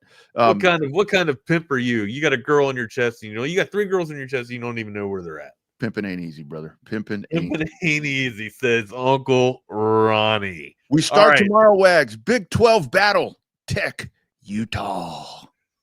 Kick it off, man. Here we go. What do you think? 16 and 17. Is this the fight for the Big 12? At least early on, it seems like. It sure as hell ain't Baylor. I guess I blew that one too. You know what I mean? So the road to the Big 12 goes through this team, or this will be a big pivotal bout to, I guess, propel, with the victor out of this head-to-head to the crown of the Big 12, essentially. I think the winner of this kind of puts themselves in Arizona State. I mean, yeah. Well, they beat up on Texas State pretty good. I guess we'll see. But speaking of Arizona State, I don't like Cam Scattaboo anymore. He chewed up my Cowboys the other day. Thank you very much. He didn't do much, buddy. Come on, man. It seemed like every time I looked up, he was running over this Cowboy defense. Of course, anybody can do that. But I think he only had 20 yards, dude. Well, shit, it looked like 20,000 every time I looked up. But yeah, I think the winner of this kind of puts themselves in command or in control very early on, I think. But that's where I think the Big 12, it's going to be really hard for anybody to separate themselves.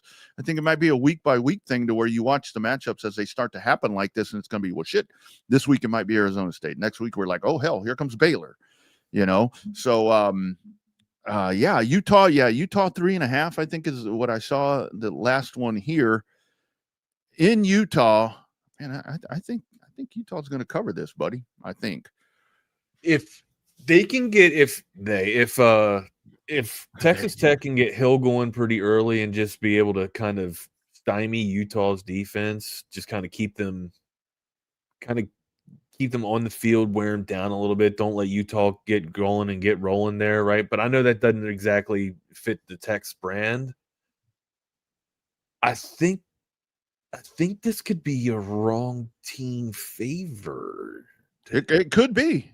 I think it should be. It should be, Wags. I mean, the line really right now is 3.5, 3 in the hook, right? I mean, 57.5 is the over/under on this thing. Lights out. I mean, goodness. I know that's wild to say, like, if Texas Tech can rely on their running game a little bit here. I think we got a wrong team favored, bud. I'm gonna call the Red Raiders on an upset here. If wrong this team were favored over Utah. If this were in Lubbock, I mean, obviously Tech would be favored, but I think if this were in Lubbock, I would. I think this would maybe be a 6.5 to 7 point game for Tech in Lubbock. That's a big swing. That's in Lubbock. Swing. Yeah. I don't know about these guys going on the. Yeah, somebody just read my mind right there. I don't know about that's Delgado. I don't know about Joey McGuire and these guys on the road, outside of Lubbock. So I think Utah covers, and I think they went out right. I kind of hope they do. I guess right. Maybe that's part of that, right? Well, walk me down. What other games you want to talk about here? I think it's a damn shame, and this really doesn't impact us very much. It's a Big 12 team, but I think that SMU and TCU they said this is going to be the last iron skillet in the foreseeable future, and I think with the new college football, these are the rivalries that you lose. I mean, this is like the battle of DFW here.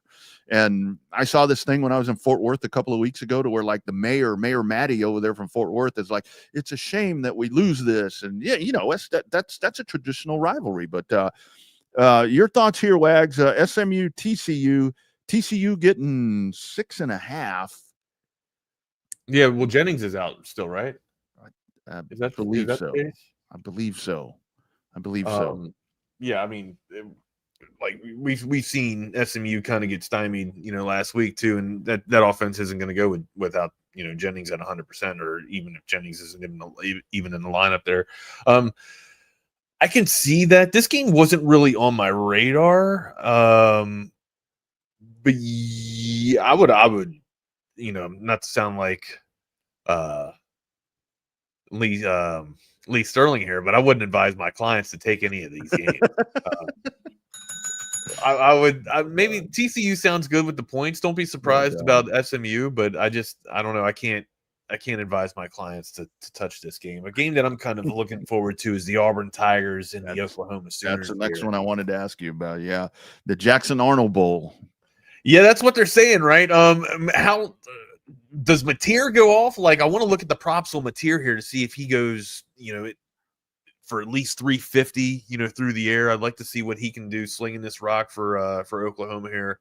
I don't know. This is gonna be sexy, man. Right now, I believe Oklahoma is favored. The line 6.5. I think 6.5. It did shave and move just a little bit. It started at 7.5, I think. Yeah. Or no, it opened at 6.5. It's now at 7.5. Oh, now it's 7.5. From what I'm seeing, yeah, it opened at 6.5. It's up to 7 and a hook. So it's moved a full point. We'll check out what it's going to be towards game time. It's in Norman though, so Auburn's look good, man. They have. Yeah. 6 is kind of easier to cover in college, right? Yeah. In a definite answer, I'm gonna go with, please don't kill me, Sooners cover. Sooners, if you took it at 6.5, they'll definitely cover, but I think they're good for 10. I don't know why you wouldn't tease that up to 10, even though Auburn's looked fantastic. Yeah.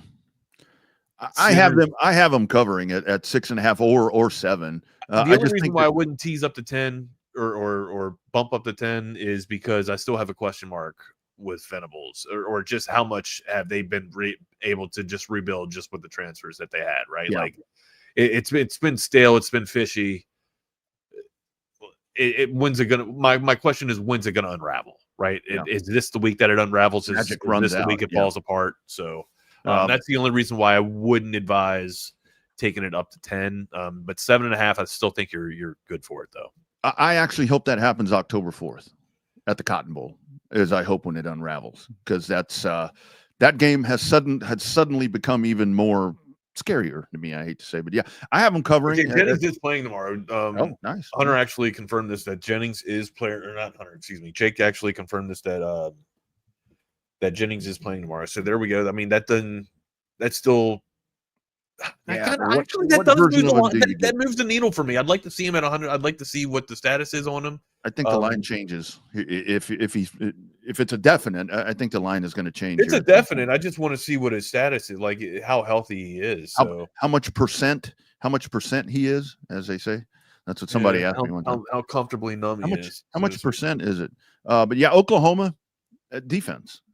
I got to go to the defense too. Where I think they'll slow the Jackson Arnold train down enough to cover this and unfortunately win in this ranked versus ranked matchup. Oh yeah, little action going on out there. All right, let's see what else do we have.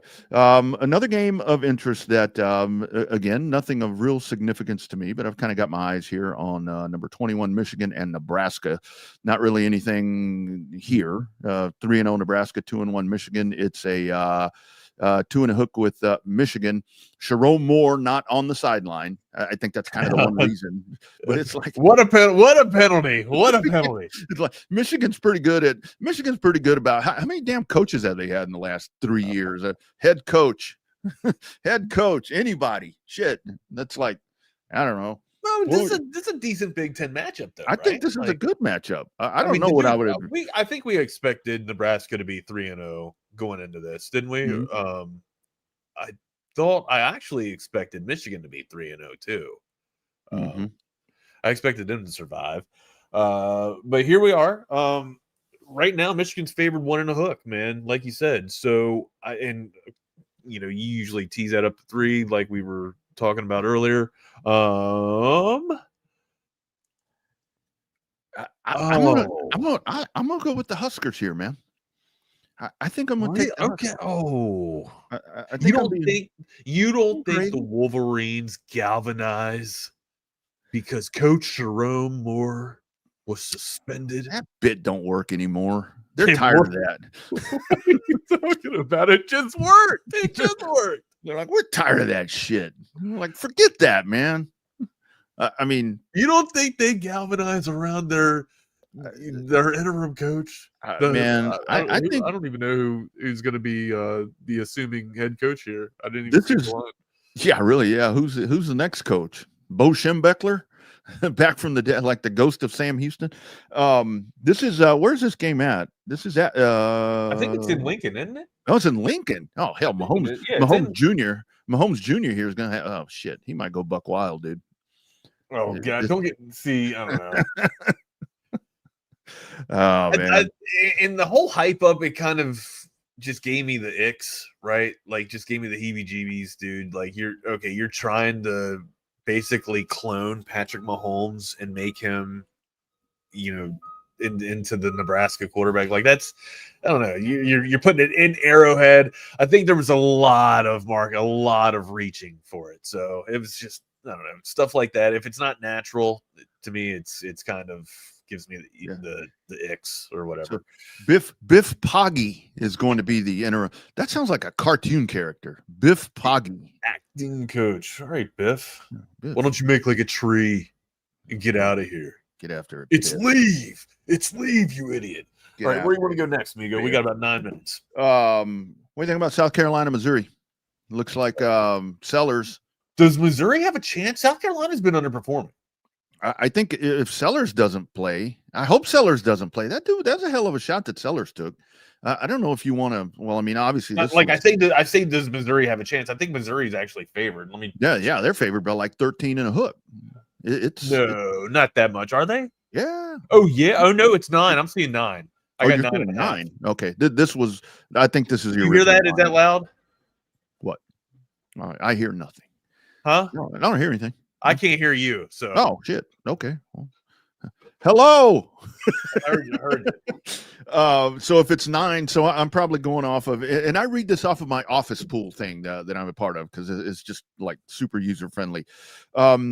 If Sellers plays, and that's probably where that line has moved around a little bit because you have to factor if that dude's going to get it. But this is where you get into what Lenore Sellers do you get? What percent is he?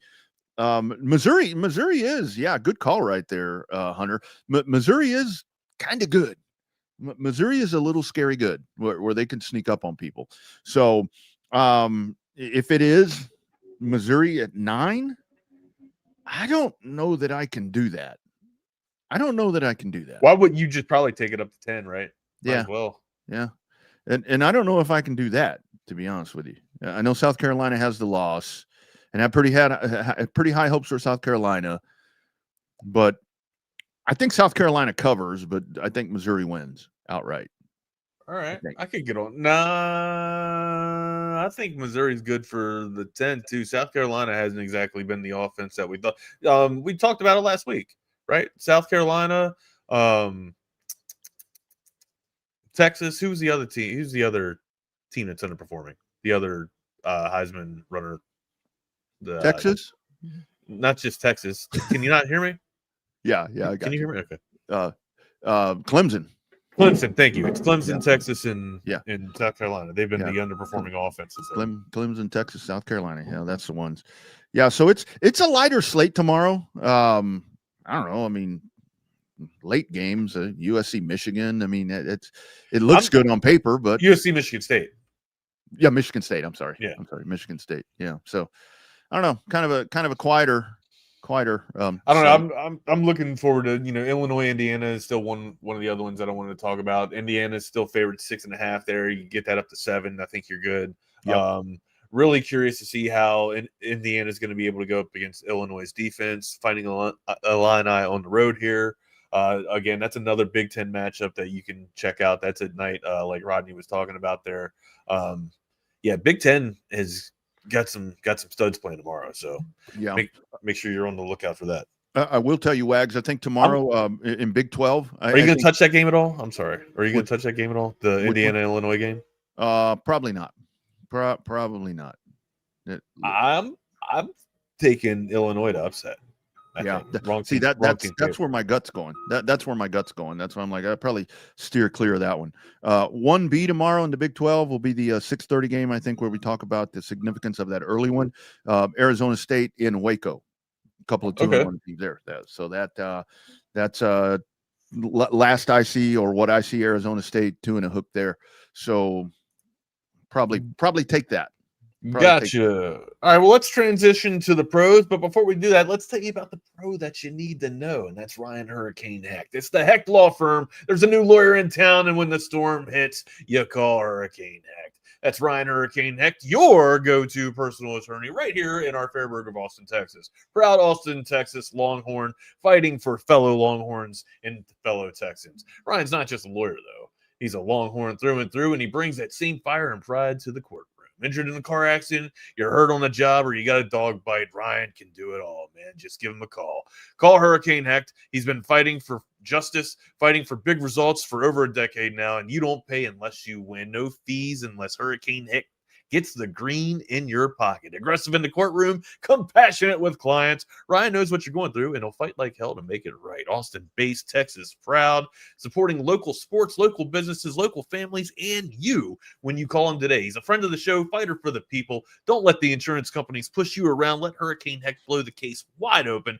Call Hurricane Hecht today, 512-938-8929. Again, that lottery number, 512-938-8929.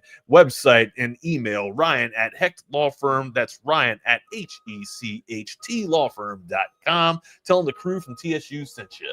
And I got to tell you, CB, I probably will stay up late for Michigan State and USC, because hell, we're going to be up late anyway. I mean, because our game's going to be over at 10 or whatever time that'll be done. So that'll kind of be like the what do you call it? Appetizer? No, not the appetizer. The one after the appetizer. The nightcap. That'll be the nightcap right there. I'll probably stay up late for that one. I don't have to get up early Sunday. I have to be at the FC. You're gonna be 3 sheets in a damn bag, halfway in the post game. So yeah, y'all tune in tomorrow. You might get primetime Ronnie. No, I'm just kidding. I can't do that to Zay. I can't do that to my man. Yeah. You do it to him every week. What are you talking about? Well, the good thing is if the Texas game is like really disappointing, I can get 3 sheets to the win, and Zay will just talk. So he'll just go. Let him go. We'll just let him go. Go on a landslide. All right, let's go to the pros real quick, man. The National Football League. What do we have of significance? Hell, I think one of the best games is going to be Dallas and the Bears, as much as I hate to say. What about the battle between the 0-2 Giants and the 0-2 Chiefs? I kid. I'm joking. Chiefs are going to dominate that game.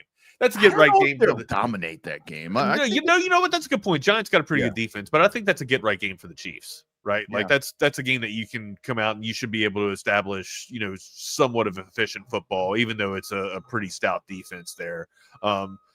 That's the thing too. Like that's the offense is the thing that's kind of been struggling for the Chiefs. So they got a mighty, kind of a mighty test tomorrow. We'll see how that goes. Good. Yeah. Only 6.5. Only 6.5 right now for the Chiefs.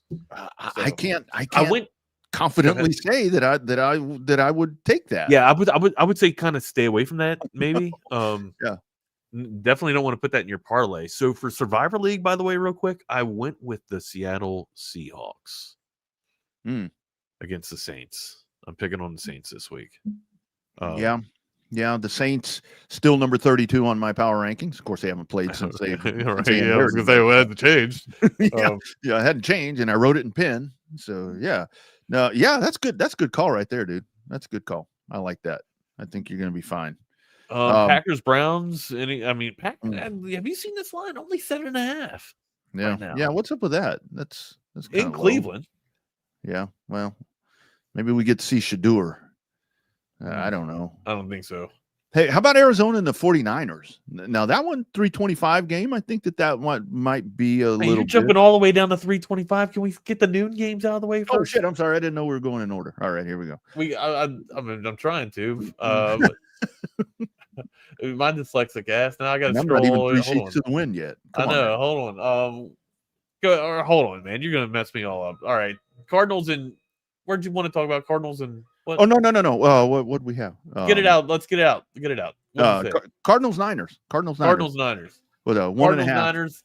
The last game all the way down on the slate. You're seeing 1.5. I'm only seeing 2.5. Kyler Murray on the road here against a Niners defense that's been playing somewhat better. Can they go in? Mac Jones. Mac Jones at the helm. Do they roll? I don't think so. I think I could go a wrong team favorite here, Uncle Ronnie. I'm leaning that too, Wags. I think I could go WTF here. Yeah, I think Arizona's going to win. I mean, I know San Francisco's defense been playing okay, but I mean, here's my one reluctancy. The Cardinals had that game against the Panthers in hand, and then it just like the fourth quarter, they just kind of melted down and fell apart and let the Panthers right back. And you shouldn't be letting a Panthers team, even when they're not down, be in the game, right? But the fact that a team is down completely, and I get it, you're going to be lax, you're going to be playing prevent, you're going to be playing cushion and a lot of zone coverage, and they're going to be able to find the holes, right? For the life, how do you let a team like that get off of life support and back in the game? I know. Though? Like that's my one concern. So, wrong team favored. You can lean on James Conner in this game if you can kind of establish whatever you're going to establish. With Harrison and those guys. Well, that's just it. You lean on James Conner, and it opens it up, and exactly even more for Marvin Harrison Jr. So I'm gonna let's you want to Thelma and Louise's thing? You want to jump off the cliff together? Let's do wrong team favored. Let's do it, man. Let's talk ourselves into this shit. It's gonna be the Cardinals, man. Favored. All right, man. Take money line on this one, guys. The Arizona money line right here. Here we go. Wrong team favorite. Yeah. Let's go back down to the noon games here. Indiana. There he is. Kyler is coming into the ballpark here. Coming into the stadium. Going out to Tennessee. Going down to Tennessee. Indiana Jones in the Indianapolis Colts against Ward and the Titans here. 4.5. What a wild line. 4.5.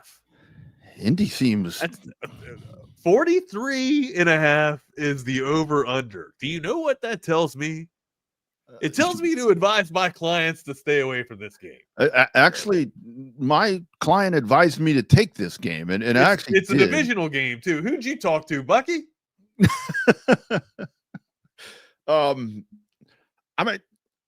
This is where I'm with you. We were talking about the game earlier. When does Indianapolis? When does Daniel Jones? When do they come back to life? That's what I'm saying. When do we get the real? I know the real thing. I've seen the real thing for 5 years. I saw it. And if he's really going to come back to life, and it's really just a facade that we're having here, it happens against Tennessee, because Cam Ward ain't been that bad, right? I mean, he's been. No, I mean, and that's just right. So he's been, and that's. Cam Ward can play. There's no question about that. But what do you want to risk? Do you want your franchise quarterback to go out here and trying to make miracles happen? He's not Rumpelstiltskin. He can't keep spinning shit out of gold. You know what I mean? I'm serious, dude. You have to be able to protect your future at some point, right? That's great to see him on display. Yeah. But at some point, when do you sure, and you want him to mature, but when do you want to protect that, right? Yeah. If you don't have the pieces around him, and ultimately, if your team's not competing, if you're not in situations to win the ball game, I wouldn't risk the injury. That's just my opinion. Yeah, and that's where these things get so sticky, because it's do you want to risk? I mean, let's say Tennessee wins this game. Let's say Tennessee wins. Is it worth the risk of winning a divisional game that, when it's all said and done, is going to be pointless because you're not going to win the division? Right. So, but also, Double R, you're not gonna not start the number one overall guy. 100%. Right? 100%. And also, and now, I guess GMs and owners are all about justifying money. So, yeah, I don't know. You know how I am, man. I'm all about protect. And until we have the right. Until it's right, until we have all of our assets, we're not going to strike. we're not going to go to battle until we have everything, built up yet. Oh shit, almost knocked something over. But no, go ahead, buddy. I'm sorry. And the thing about it is, like Mike McCall. I mean, it has. I mean, Jones has been playing really well, but it's like at one point does that stop, or does it even stop? I mean, because look, are the Texans a little susceptible right now to when it comes to the division? Titans. No, gotcha. But back to the Texans, to where it's like, we predominantly think that this is going to be the Texans division. It always has been, but I sure shit didn't think that it should be. Yeah. I didn't think that the Colts were going to. I certainly didn't think they were going to be 2-0, and I didn't think that they were going to win games in the manner that they won. I mean, I sure as hell didn't think that this quarterback was going to have done what he's done to this point. So again, it's only week 2, but to your point, I think in week 3 for the Titans, it's not worth risking your next 10 years. If this dude gets some kind of injury, being Cam. Well, no, I mean, Ward. and you were competitive against the Broncos. Right. And the Broncos are a team that I've, stated that I think is going to be there at the end of the, at the postseason. Hell, I, got them as AFC division winners or AFC West division winners. So they're as long as they're competing, you keep them out there. Right. But if they start getting, blown away and it's, 35-10, 28 to 10. 28-7, shit like that. Sure, you want your youth to blossom and mature and grow, but man, I just don't think it's worth the injury. Yeah, I saw somebody ask this in the chat, and I'm sorry, I'm trying to find it, but I can't. But this Rams Philadelphia game is kind of sitting there at noon, in that early window, and it's like that should be a big matchup. We should feel like that's a big. I said those were the 2 best teams in the NFC before Michael Parsons got traded. But yeah, Rams on the road at Philadelphia. Woo, that's a big noontime lunch right there. What are you seeing on that one? I got Philadelphia at 3.5. That's what I see 3.5 too. I feel like it's going to be more than that though, right? Naku has been able to eat with Adams there too, right? There's just so much talent in that offense right now. I'd like to think that the defense are able to rein that in a little bit and cause Stafford to speed up and just get him off his spot. I think the line's good. The Eagles will definitely win this game, especially at Philadelphia. Rams got to come all the way across country too. I mean, I'm sure they're going to be in Philadelphia a day or two before the game. Probably a day before the game. I'd like to think that 3's good, right? I would honestly stay away from this game in all honesty here. But if you're going to take it, I think 3's good. 3.5's a little bit much. That seems 44.5 though. 44.5. Take the over in this game. Yeah. I don't think usually when points are that low, you usually take the under, right? But for 44.5, I just think that's you're underselling two teams that have pretty decent offenses. Now I know their defenses are pretty nasty too, but it's 2 teams that can explode. So, yeah, go ahead. And the thing is with the Rams, the Rams aren't running the ball exceptionally well, and I think with the Philadelphia defense that'll be shut down, and then it's all on Stafford. Could be a long afternoon for Stafford. Any more games on the slate? I want to see this Broncos chart. I want to see how the Broncos bounce back. I want to see if they're for real or not. I want to see if the Chargers are for real or not. If we all deem that the Broncos have like one of the nastiest secondaries and the nastiest defenses, I'd like to see how the Chargers can respond or hold up against that. I'm still reluctant to put Quentin Johnson into my roster, man. Like I still have him on my bench. I got to see it one more week. If he can cap me 20, if he can give me a ceiling of 20 for one more week, man. Is this like a 4-man league? Why are you not starting Quentin Johnson? Because he's let me down so many times. Is this a dynasty league? Why would you draft? It's a dynasty league. Yeah, we only draft rookies. It's like Kyle Pitts, right? Like you put him in because of the value, right? But it's like ultimately, man. Like I have lost weeks because I have QJ in, and I have so many other supplemental points that I can get from my bench that the floor is a little bit higher. Like, sure, the ceiling can be higher if QJ's in there, but I'm okay with 11 points. And if QJ doesn't go up against a Broncos defense that we think is supposedly pretty stout, right? Yeah. And he could struggle. So you could see QJ come back down a little. Now, Danny Dimes diced up that Broncos defense last week. So they did. Hey, Indiana Jones is a different Daniel Jones. No, okay? Thorpe had no answer for Danny Dimes. I can't explain it. I don't know. Maybe he was that unhappy and his mental state was that bad in Shane New York. Steichen. My Daniel Jones hype from 2022 is being vindicated. It's a generational comeback that's happening. I am firmly back on the Daniel Jones train. So all the hate I took for 3 years, I'm taking all the receipts. I'm taking them all. I've seen the disappointment too much, Nick. I don't know if I can believe it yet, but you know what I mean? Like I'm in very intimate settings as a Giants fan. So this is the most incredible thing that I've seen since Sam Darnold. Yeah, very similar. Hey, I'm taking Seattle. I'm taking Seattle in the Survivor League this week. Yeah, good pick. Yeah, going up against the Aints. I shouldn't say that. Going up against the Saints. I'm not going to jinx myself. What's up, guys? What's on a lot of football today, huh? Oh yeah. Some Jermaine Bishop talk, of course. Okay. All right. Some Texas high school football talk. North Crowley lost last night. Oh, I saw that. Was it like 19 straight, right? That they had won. What? How many? Your boy predicted it too. Were they the longest winners in the state? I think they were. Because Westlake lost, right? I think Salina has a longer one right now. I mean, the longest right now, someone is 30. It's like a 2A or 3A school though. But they still matter. Yeah. 2A, 3A. Who beat them? Was it Rockwall? It was. Yeah. But Nick's over here doing tricks on it. Like this dude went to Rockwall Heath and he's over here doing tricks for Rockwall. This is like the Rockwall if Westlake people were beat always Prosper, and I was like, yeah, go Shaps. Like, what are we talking about?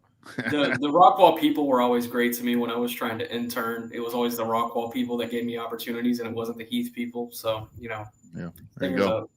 Wasn't it Rockwall ISD, though? Aren't both those schools Rockwall ISD? Yeah, they were. All right, boys, but anyway, and our little pick'em thing that we have, I was the only one out of like 15 that picked Rockwall to pull the upset last night. There was no home team bias. I truly felt it, and it happened. So. There you go. Yeah. Go with the gut. Shout out to the Jackets. They went all the way to South Fort Worth to get it done. They didn't even beat them at what's their stadium name? It's like Children's Health, or no, that's Prosper Stadium. Wilkerson Sanders. Same deal. Yeah. Same deal. Shitty district stadium. That's all I'll say. All right. All right, man. I'm not a fan of district stadium. Easy. Have a good you guys show, have guys. a great weekend, man. Yeah. You too. Be good. Yeah, but hey, Rockwall getting it done. Forget what the final is, but I know they scored 37-35. Scored the go-ahead touchdown with like 22 seconds left. Yeah. And first time North Crowley has lost since December of 2023 when they lost 52-10 to North Crowley. As crazy as this is, Nick, this loss to Rockwall. Lost to who? This loss to Rockwall for North Crowley. It's John Turntine's second loss of his high school career. Ain't that something? To my understanding, he was not on varsity as a freshman. If he was, he wasn't playing much. So sophomore year through senior year, he has lost 2 games. His record is sorry, I'm doing some math here. His record is either 34-2 or 33-2. As a high schooler. Pretty damn good, especially for that senior group. Kind of crazy. Like my girlfriend went to North Crowley and they won like her 4 years there. They won maybe 6 games. Mm-hmm. A like completely different mindset there, and the program has just been changed under Ray Gates. Shout out to him. It's the first time they've lost in that stadium. That stadium was built not too long ago. It's the first time they've lost to it. So. Oh yeah, I was there for North Crowley's first ever win at that stadium versus Lovejoy. At the time, it was thought of as an upset. Then, everyone found out North Crowley's for real. I also remember Samaje Burrell asked me at halftime to get a video of him doing a backflip coming out of the tunnel going into the third quarter. I was like, I got you, bro. That's why he is at a G5 program now. Hey, he's playing for your North Texas Mean Green. You know, He is. we can't talk down on Samaje. The amount of times I've been at a game and it's like, oh wow, this player's really retweeting this at halftime. What is he doing? Or like, it's the middle of the third or fourth quarter, and their dad or mom on their son's Twitter account is retweeting it, and it's like, y'all don't understand how this comes across. You know what I mean? Yeah. Like, come on. But yeah. So this evening, my dogs are fighting. Hold on. While you're talking, I'm looking on Twitter here. DJ Lagway has his own Chipotle bowl. So if you want to buy the DJ Lagway Carne Asada bowl, it is now available at Chipotle. Yeah, I saw that. It says you order this, the Chipotle worker just hands it to someone else. Yeah, well, he'll try to hand it to you, and that too will be intercepted. Yeah. No, we're not putting the dogs on today. They surely haven't earned it. But no, so this evening, actually here in about 2 hours, I'll be leaving Fort Worth, driving the loaner down to Willis, Texas, home of DJ Lagway. There we go. Willis playing the Woodlands rivalry game. Will Turboff yesterday tried to say this isn't blue collar versus white collar. Willis also has money. I'm like, let me get away with it. It's blue collar compared to the Woodlands, you know. So yeah, sure. In some ways, it definitely would have been like 7 years ago. But now Will does have a point there. But I understand your sentiment too. It is much different. What I just want to ask you, same thing I asked Will. When is the last time y'all been in Willis? 3 years ago, probably. Yeah, I spent an entire day there. About 7 months ago, actually. About 7 months ago. I spent an entire day there in May, the day Jermaine Bishop committed. But cool. Speaking of Jermaine, talked about it a lot this week. Closing in on becoming the Houston area's all-time leading receiver in terms of yardage. Need to look where he's at in terms of receptions for the Houston area. But some other records. So he is 68 yards away from breaking Andrew Marsh's record. He just needs to eclipse 3,586 receiving yards. By the way, Nick, Dallas Cowboys CeeDee Lamb is currently third behind Marsh and Bishop for Houston area receiving yards. So he's entering tonight's game 48th in state of Texas history for all-time receiving yards, and he should be on pace to break into the top 10. He has about 500 receiving yards entering tonight on the season, and he's 813 yards away from being the 10th all-time leading receiver. When he breaks into the top 10, he'll be the only player on the top 10 list that played at the 6A level besides former Rockwall Yellow Jacket, Jackson Smith and Jigba. Career receptions, also closing in on some history there. He's caught 27 passes through the first 3 games of the season, entering tonight's game 57th in all-time history for career receptions. He has 191 total as we speak. At the pace he's on, probably going to finish somewhere between number 10 and 15 on the all-time list. 67 receptions away from being number 10 all-time, and 56 receptions away from being number 15 all-time. If he's in the top 15, he'll be one of only 2 players that played 6A in that top 15. One's Jackson Smith and Jigba again. The other is Tyler Johnson, a kid I've never heard of. He went to Harker Heights Colleen ISD school from 2021 to 2024. Last but certainly not least, career touchdown receptions. He has 6 touchdown catches through the first 3 games of the season, entering tonight's game with 41 total. Currently 29th in the state of Texas history for career touchdown receptions. At the pace he's on, probably going to finish somewhere between number 10 and 15 again. He's 15 scores away from being number 10 all time and 10 scores away from being number 15 all time. And like the most fascinating thing about all this, all the other guys on the record books, like that he's close to or getting close to or going to break their records, all of them were like receivers, and that was it. Jermaine Bishop doesn't come off the field. Full-time 3-phaser, full-time kick returner, punt returner. Usually they just kick it out of bounds, so he doesn't have a chance to do anything. And then he doesn't come off the field on defense or offense. receiver, running back. And then on defense, he used to primarily play corner. As a junior, primarily played safety because teams just stopped running the ball to his side or throwing it to his side, and he's more useful as a safety. So just like take that into account with everything. And also like all these numbers he's put up, he caught one pass for 2 yards to the freshman. It's not like this is like 3 years of 1,000-yard receiving. It's 2 years in a row of 1,500 or nearly 1,500. And I mean, he's on pace pretty much to, if Willis can go to the third round of the playoffs again, Jermaine Bishop is on pace to have 2,000 receiving yards this season. Yeah. So pretty damn good. And also, like, everyone in Houston always looked at Bishop like, yeah, he's really good. He's just little. And, you know, once Lagway leaves, he's screwed. Wrong. At 1,400 yards receiving as a sophomore with Lagway's senior year, had 1,500 receiving yards his junior year when Lagway was gone. This year, Willis is starting quarterback as a freshman, the only freshman starting at quarterback at the 6A level in the Houston area. His name is Link Frazier. His father played at Texas A&M, cornerback, and was drafted in the third round by the Philadelphia Eagles in the 90s. Played in the league for about 6 or 7 years. Was actually a Dallas Cowboy for a year. There you go. Saw that. So excited to see him. The Frazier kid has an Arizona State offer.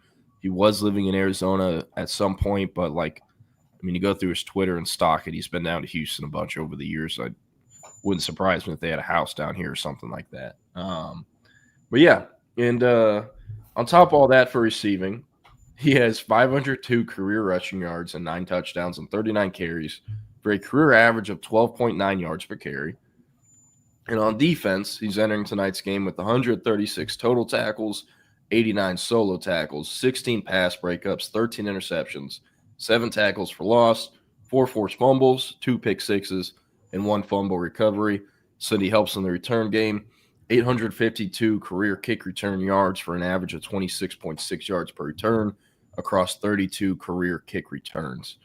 And he has 4 non-offensive touchdowns entering tonight in his career, which is like pretty good for anyone. But I mean, I don't know if you know this, Nick, but Jonah Williams in his high school career had like 16 non-offensive touchdowns. Yeah, it's crazy.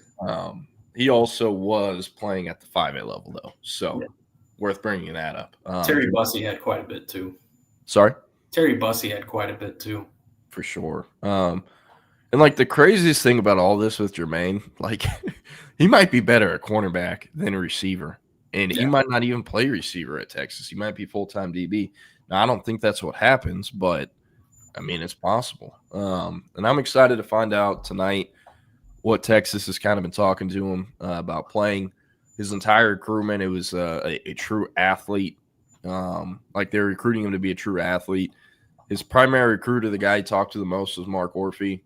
Obviously, that's the corners coach, but I think a lot of that also stems from Mark Orphy's family is from New Waverly. If you know your geography in the Houston area, New Waverly is like right down the street from Willis. So that became his primary recruiter once Terry Joseph and Blake Gideon left. And then he also heard from throughout the process Chris Jackson, Jeff Banks, Kenoto Hudson, the Nichols coach, Dwayne Aquino, the safeties coach, Steve Sarkisian, of course. And like even AJ Milwee, Brandon Harris, Chris Gilbert, Jamal Fenner, like personnel analysts, interns, all like it was an entire staff-wide effort to get this guy. And it has continued to be that. I mean, he hasn't wavered, he hasn't visited elsewhere, but when you have players this talented, you have to recruit through the whistle regardless of how confident you feel on keeping them. So I'm super excited. It'll be the first time I get to see Jermaine as a senior. And I'm looking forward to it. Should be a great game, great rivalry vibes. And Woodlands, they have some talent too. You know, not quite as loaded as they have been in years past, but they got a really, really, really good high school quarterback, Jack Dalton. He's committed to TCU. The classic kind of white QB shows up first, leaves last. You know, gritty lunch grill guy. Like that's what they're gonna say about him. And they're gonna have the sneaky athletic label too, right? Which is hilarious because this kid runs like 10.6 or 10.7 as a white Not six. sneaky at all. Yeah, so they'll call it. That's like whenever people would be like, Will Hammond, sneaky athletic, or it's like, well, pretty sure he won his district in the hurdles, just like Cade Klubnik did, like what Like do we Haas call Haney. it? But It's like Haas yeah. Haney when he ran like a 10-6. Sorry? It's like Haas Haney when he ran like a 10-6. Yeah. Like Haas Haney was being recruited to play slot receiver before he got QB snaps to Toledo.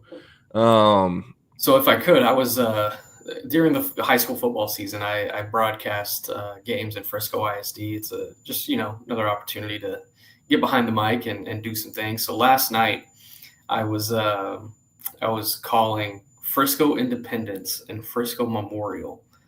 Yeah, just an absolute state fest. I mean, not only is it some of the worst schools in Frisco ISD, it's some of the worst programs in DFW. And, I'm just checking in last night, first quarter, and the best player on the field is a freshman. And not expecting to see any sort of talent last night, I found this 2029 receiver/safety who just absolutely dominated these kids. And so I go on Twitter at halftime. I'm like, all right, it's kind of tough to tell against, like 5'5" kids. Like, let me look and see what the film looks like if he does any track. Ran a 10.85 as an 8th grader. So, Jordan, you might want to put one on your radar. Tristan Wade at Frisco Independence. We got to get him out of Independence. We got to start there. Yeah, I was going to say, this sounds like a Frisco Lone Star Ranger if I've ever heard anything. I have no idea how he ended up at Independence, but he did. Tristan Wade, like Dwayne Wade? Yep. How do you spell Tristan? With an A. I-A-N or just A-N? A-N. Okay. 2029. We'll see. We will see. Let's see if anyone I know follows him. He only had like 40 followers, so this might be one you can get in on the ground level there, Jay Scruggs. But good ball skills. He's still a little raw. I think it's just tough because he didn't have an actual quarterback last night. But, get this kid in the right 7-on-7 program. He might be all right, but we'll see. Did you send him to Mike? I did. Yeah, Mike already follows him. The one guy, I follow like half the people who work personnel or scouting, recruiting in this state at the Power 4 level and even some G5s. The one guy not Greg Powers. Jalen Altstadt follows him, but he also does like consulting, so that makes sense. He's a Frisco ISD guy too. Brett Cumnock, director or assistant director of player personnel for TCU. So what's his name? Brett Cumnock. Yeah. I didn't even know I followed this dude, but hey, shout out to Nick getting this kid into Frisco Lone Star, whether he knows or Panther Creek. Or Panther Creek. I don't know. Jalen Lott only has one. This is his final year, so maybe James Lott doesn't Buddy Garrity it. All right, we had some questions here. AJ XOXO said everybody in Austin is dismissing possible injury, but just because Arch isn't injured, excuse me, but just because Arch isn't injured doesn't mean that he hasn't developed an abnormality. Yeah, having a rough one in his throwing motion from last year. Look, to some degree, he has the yips. That is well known at this point. What they see in practice is not what they see on Saturdays in the stadium. That's just what it is. They talked about it yesterday in the press conference. Sarkisian did. The players had breakout sessions. Trevor Gooseby literally said like those exact words. He's a different player in practice on Saturday. And that's what it is. Young quarterbacks go through it. I've seen it happen at every level of football, high school, college, even the NFL. Like, it's hard to shake it. You can't really get out of it until you have a great game. And Texas, they're playing the worst team on their schedule this year on Saturday. Needs to have a great game. So the throwing motion, I don't think he's hurt. I'm with you where, it appears that he hasn't developed in the last year and that the throwing motion has changed. I think there's so many reasons for it, but I think a lot of it is like, I'm not trying to repeat what everyone else is saying, but he's going through his reads too quick. He's going through everything too quick. He wants to score a touchdown every play, and he's not taking what the defense gives him, whether it's a check down or, just even if it's 2 or 3 yards, he wants to make the big play. So it's part about growth, growing pains as a young quarterback. And I mean, yeah. And also I didn't talk about this yesterday with Will, but wanted to bring up a tweet. So a day ago, this would have been Wednesday evening, I believe this was tweeted. Former Texas quarterback, some might call him Longhorn legend, the dark room with all the lights off legend, because he was having so many concussions, unfortunately. But David Ash, he said, I typically keep a pretty low profile, but I watched a great QB get booed off a field about 14 years ago, and he left. Talking about himself? He's talking about Garrett Gilbert. Oh, okay, my bad. Said, I typically keep a pretty low profile, but I watched a great QB get booed off of a field about 14 years ago, and he left UT and went on to have a 5+ year NFL career. Last year, I watched Arch Manning come off the sidelines against Mississippi State, and as per, get a zero pressure almost immediately. With the free rusher in his face, he planted his back leg, threw a blind faith high ball over 50 yards for a touchdown, and then took one on the chin from the oncoming blitzer. He was probably 19. That play requires intelligence, accuracy, instincts, athletic ability, and most of all, toughness. I've seen everything I need to see. He continues to make plays week in and week out. As with any young quarterback, he's on a growth journey, out chasing perfection every day. There will be highs and lows, but at some point, he will be playing for us in a national championship game. Don't be the guy who feels guilty because you weren't ride or die. I will always be content with a team that is tough and has integrity. Arch and company have every bit of that, and I'm looking forward to the rest of the year. Give me a tough team with a tough quarterback and let the points, plays, stats, wins, and losses fall where they may, and with a talent like Arch, ... I got a good feeling. Any thoughts? Yeah, I like this from David Ash. I think this is good context. Is also good perspective. He understands what it's like to be in that position. He has seen others fail and succeed in that position. So, I do really like that. But also, I mean, you kind of mentioned it earlier. There's a lot that has to do with the mental game with Arch, and it could snap back in the span of a week. It really could, or it could last the rest of his career and he never makes it anywhere. That could also very well happen. So it's one of those things that you can't predict, you can't project. And I think it makes our job, it requires a little bit more care on our end to report on this and to analyze it, because we know what Arch's ceiling looks like. We both watched him in high school. And yes, he was playing against, future, trust fund babies. I get that. But you see the arm talent, you see the timing, you see the instincts, you saw the bloodline, how that was translated into what he was doing from an operation standpoint, from a mechanic standpoint. And then you saw that translated into the spring game environments where we've seen Arch. You saw it last year in those 2 games that he started. The Arch Manning we have seen in these first 3 weeks is unlike any Arch Manning that anybody has seen in any other type of environment. Trevor Gooseby talked about it in the practice environments. It's been what they saw last year. It hasn't been what they've seen so far this season. So, it's unfortunate, but it is a mental game at the end of the day. And, I like David here trying to, uplift Arch, because he kind of needs that, obviously. And if he can figure out how to turn the corner, man, then I feel good about this team getting back into the playoff probably. But until that happens, man, I think this team could fall very short of expectation. It's just a matter of when Arch decides to turn it up. And I'm afraid he only has 2 more weeks to do it. Yeah. I also think it's interesting, like, this is coming from David Ash. David Ash, like, I didn't even know had a Twitter because he's never on this thing. Look at this. These are his tweets. They're from 2018 and 2023. He's tweeting like once a year. Yeah. And he said that. So, yeah, good point. Jake Bayless said, I like that the former guys have the current guys' back without being asked to say something. I can guarantee you Steve Sarkisian and company, if they wanted to reach out to someone for PR to make Arch feel better on social media, David Ash is like the 1,000th person they'd ask. So, yeah, I mean, without being asked to do it, it's true. Nick, you want to guess where Longhorn legend David Ash went to high school? Belton, right? Correct. Yeah. Correct. Thank you. I'll be here all week. Believe.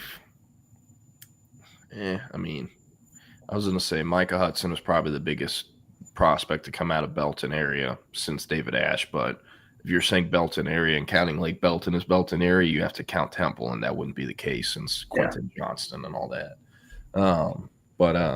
Hey, CB, bringing the heat as always. Beyonce was a David Ash fan. I don't remember this.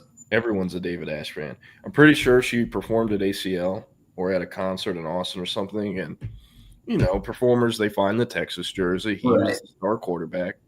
Threw it on. Or I shouldn't say there weren't really any stars during that era, unfortunately. He was the quarterback. Back when ACL was worth a damn. Yeah, for real. I don't even know who's coming this year. I remember they dropped the set list, and I looked at it and was like, geez.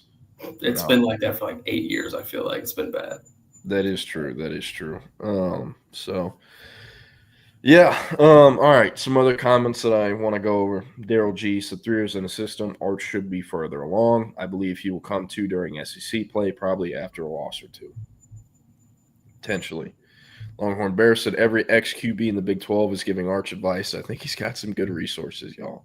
Yeah. Chase Daniel was on Dan Patrick saying Arch needs to keep his back foot down, says he has the yips. Oh. She randomly posted a photo of her in 14 jersey. It wasn't even anything like that. And Coppers Cove a little further along from Belton Temple area, but I get what you're saying.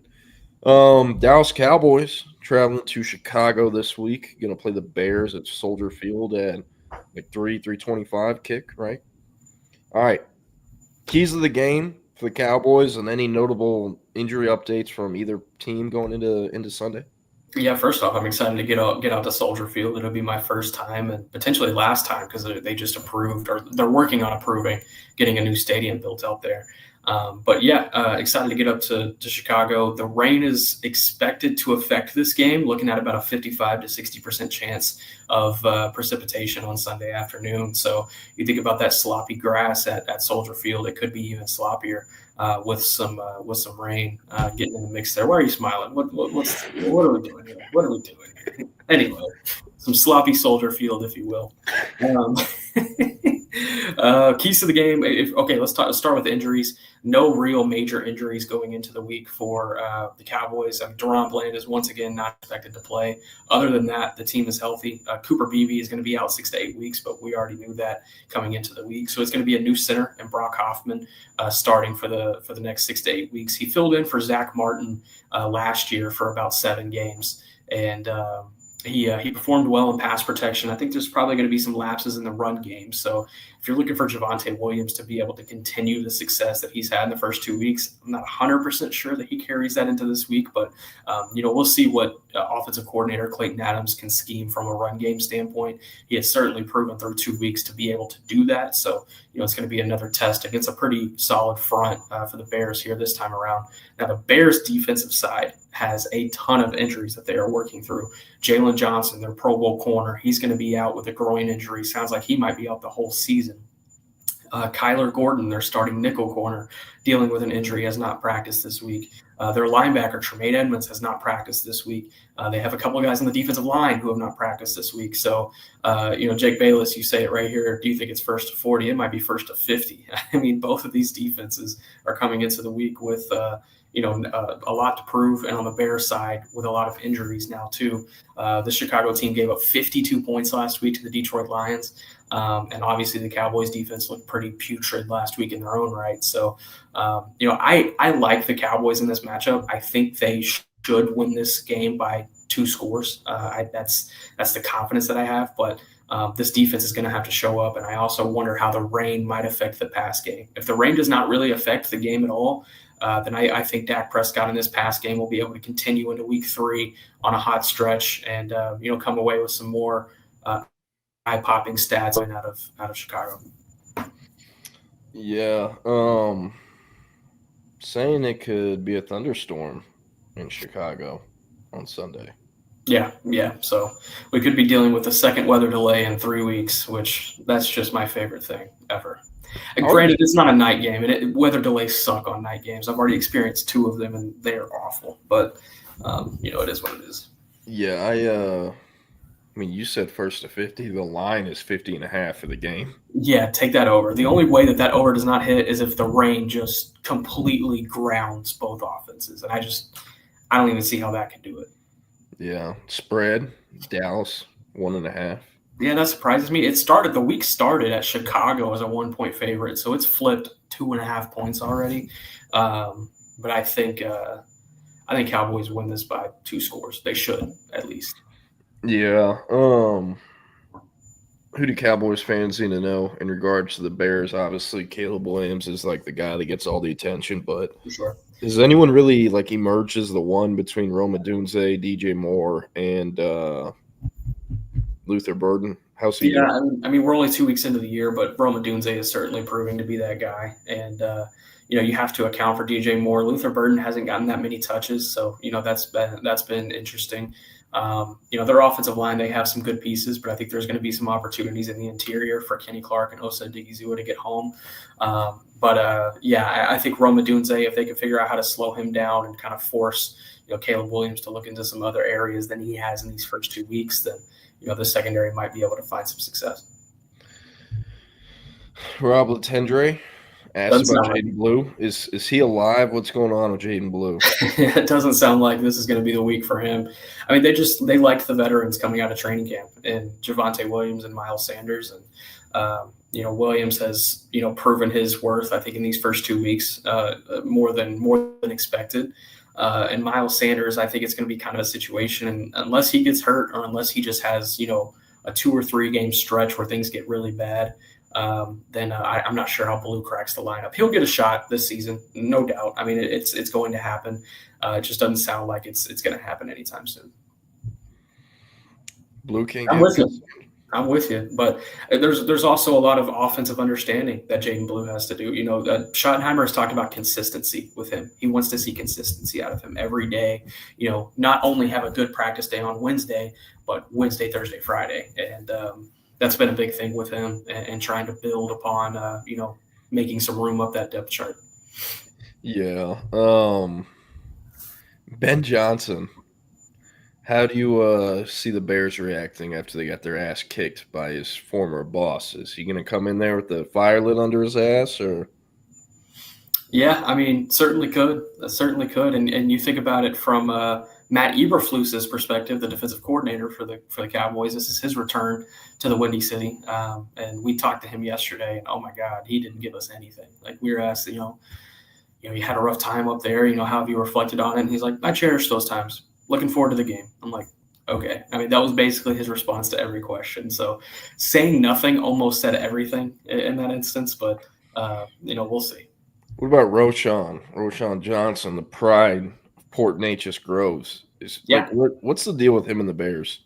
He's RB3 right now behind DeAndre Swift, who I think is one of the worst RB1s of the league. And then Kyle Monungai, the rookie out of Rutgers, who I loved in the draft process. I think his mileage is kind of running up. I think he probably only has 2 or 3 years in the league, but I do like Monungai quite a bit. Physical running back at 5'9", 210. He's a bowling ball, great in pass protection, and he's proven to be valuable for the Bears so far. Yeah, Soul Scream said Stretch's source might have had some validity. What? Validity? I don't know, man. Invalidity. Yeah, Diddy. The Soul Scream, I don't know what you're talking about. So if you want to elaborate more on this, we'll circle back on it. You watched last night's game? I did. I caught the second half whenever I got out of my Frisco Stinkfest. Yeah, I caught the fourth quarter, man. Tua turned the ball over, man. Yep. I mean, what a Tua performance, Also thought it was kind of hilarious that the broadcast crew just in the middle of the fourth quarter is like, yep, Tyreek Hill beat the shit out of his girlfriend, allegedly. Yeah, maybe. Apart from the first time he's allegedly beat the shit out of his girlfriend.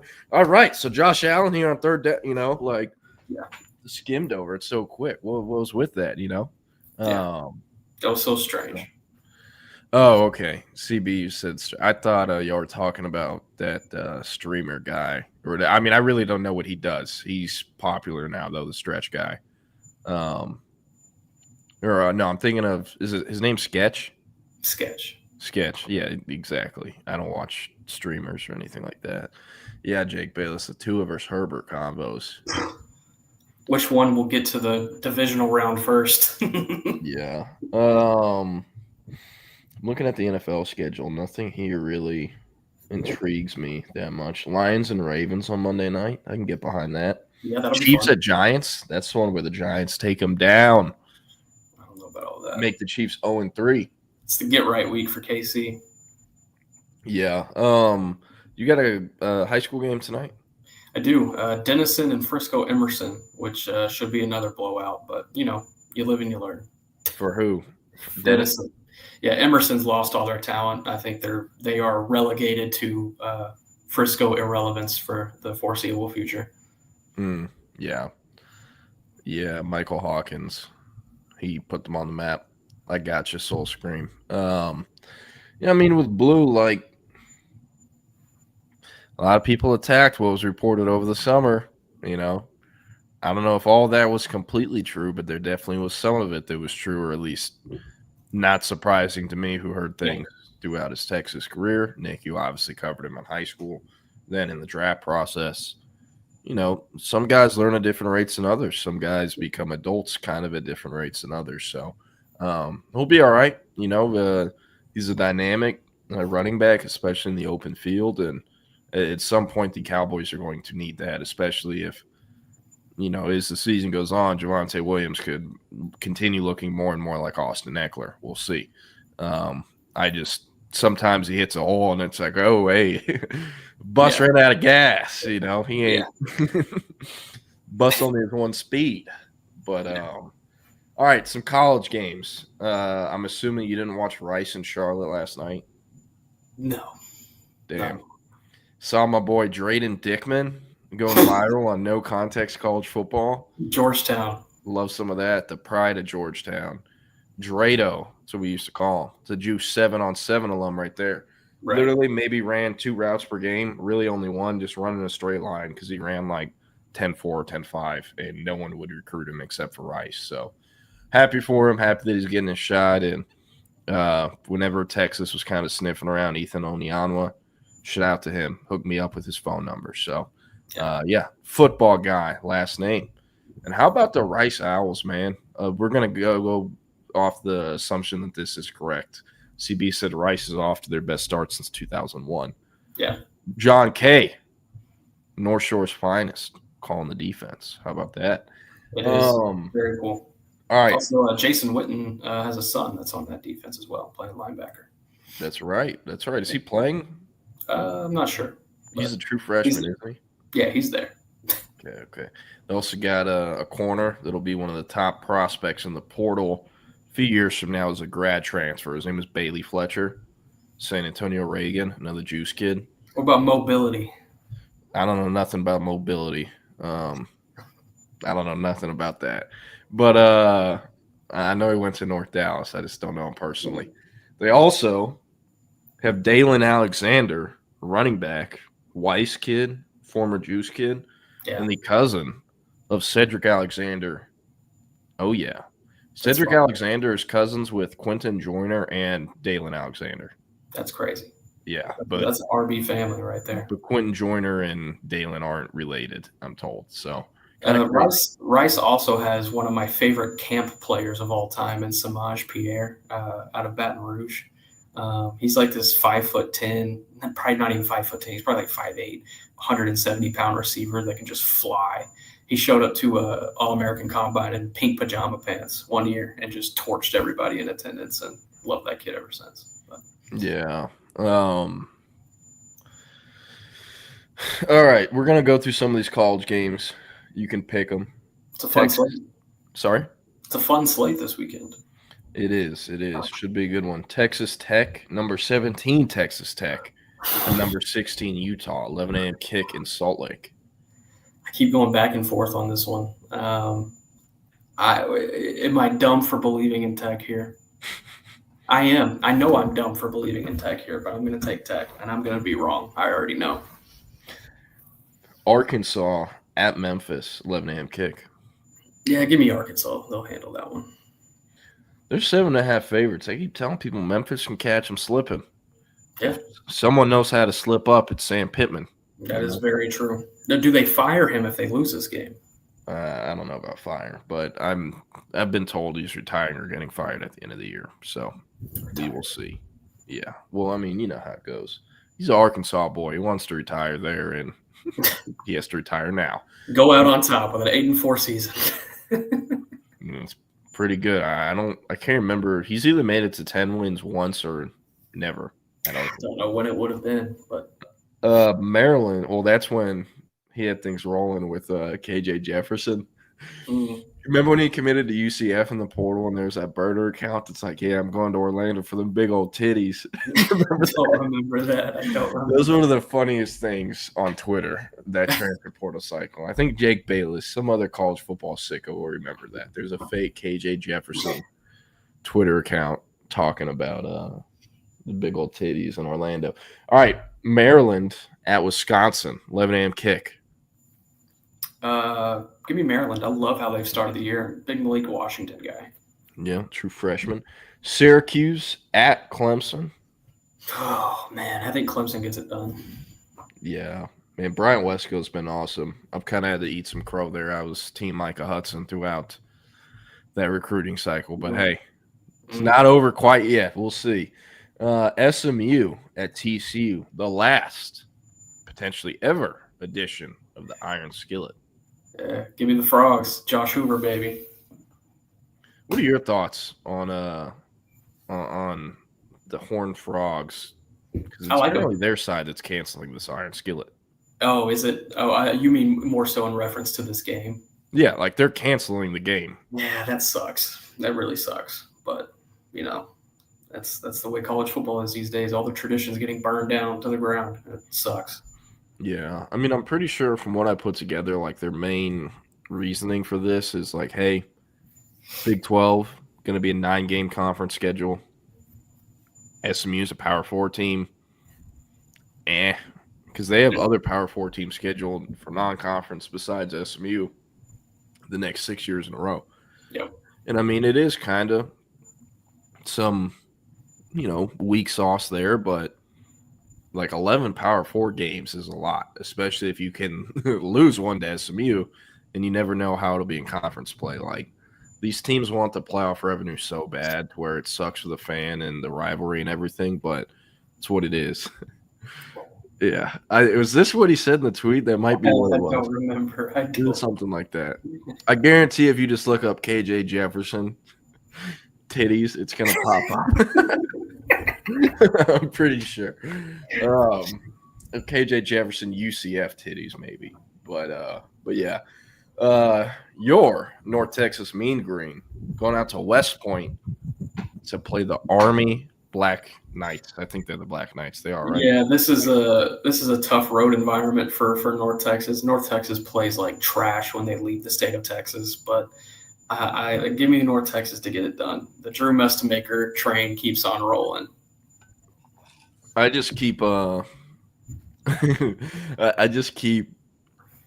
thinking every time I see this game is happening this weekend how Army won this game last year and how they had like a 14-minute drive, like 30 plays, all 30 were running plays, just running that BS wing T, slot T, whatever the hell they call it.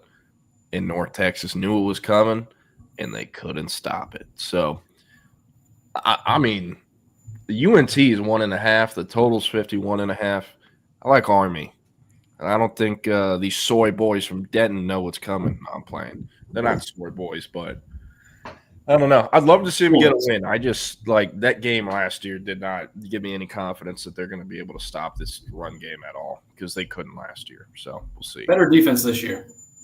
Yeah, but I mean, like, when you play that type of offense, it really doesn't matter about the talent. It's people being in the right spots and doing the right thing. Mm-hmm. Like, South Oak Cliff in the state championship game almost lost to a Liberty Hill team that didn't have a single kid play at an FBS school. Not a single one. SOC that year, total offers had to have been north of 200 for the whole team. Almost that entire defense went D1. And they almost lost. And they have, in my opinion, the best defensive coordinator in the entire state, Kyle Ward. And they still almost lost. Kevin Henry Jennings was their quarterback. It's really hard to defend against that type of offense, especially if you only get 1 week to do it. And they couldn't do it last year in Denton. I don't think they're doing it this year in West Point. So, yeah. What other ones? Oregon State. Why are they even playing this game? I'm Malik Murphy. I'm faking an injury. The line is 34.5 for Oregon. They're playing in Eugene as well. It's over with. Auburn at Oklahoma. Oof, I love Jackson this Arnold revenge game. What do you think? So Oklahoma is apparently going to have about 18 guys not playing in this game. Have you seen their injury report coming into the week? Basically, their entire starting offensive line is questionable going into this game. So I liked Auburn before then. I think Auburn is better this year. I kind of like Auburn this year, to be honest. I think they get this one done. I think they get this one done and then lose next week to A&M at Kyle Field. I don't know. I think, once they get into conference play and SEC teams have to share the injury report with media and other people, like, it becomes such a bullshit game. Like, I guarantee over half of those players listed as questionable are going to play. Yeah. And I have no knowledge on this. This is just how SEC coaches do it. They're trying to play 4D chess. Just play the guys. Nick, what do you think about this? Per a source in Flower Mount, who covers the Oklahoma Sooners. Yeah. The Crimson and Cream have specifically set up this weekend as the weekend they're going to host as many official visitors as they can. They're hosting more guys for OVs this weekend than any other weekend during the season. Really big visitor list. And it's not a night game either. It's a 2:30 kick. Usually, at least when Texas does this, it's because they're expecting a big win where they have a lot of confidence going into the game. Yeah. No one in college football knows Jackson Arnold better than Brent Venables and the guys that were in practice with him the last 2 years. The coaches and the staff, they recruited him for 3 years of high school. They've known him for 5 years. Nobody knows his strengths and weaknesses better than them. And they have a lot of confidence because they're inviting every visitor they care about under the sun to this game. Yeah. So I like the Sooners. Obviously I think to some degree the OU staff can get in over their head. They'll get super confident in recruiting and then the rug gets pulled out from under them. That happens a lot to everyone, to be honest. But I don't know, man. Like, Jackson Arnold hasn't looked like the same Jackson Arnold since he left Denton Guyer. And he's playing for Auburn this weekend, not Denton Guyer. So, curious what it'll look like. I think if Auburn wins the game, it's because they scored a defensive touchdown or caused a lot of turnovers. I think they could. Tulane at Ole Miss at number 13, Ole Miss, 2:30. Yeah, this one's fun. I'm taking Ole Miss, but, man, this is going to be a game I'm peeled on. Yeah, I'm excited. Ole Miss is 13.5 favorites. I think that's kind of generous. I like the green wave. Jake Ratzlaff, the Jewish former BYU QB, turned green wave. Come on now. Turned sex demon. They got Trinidad Chambliss.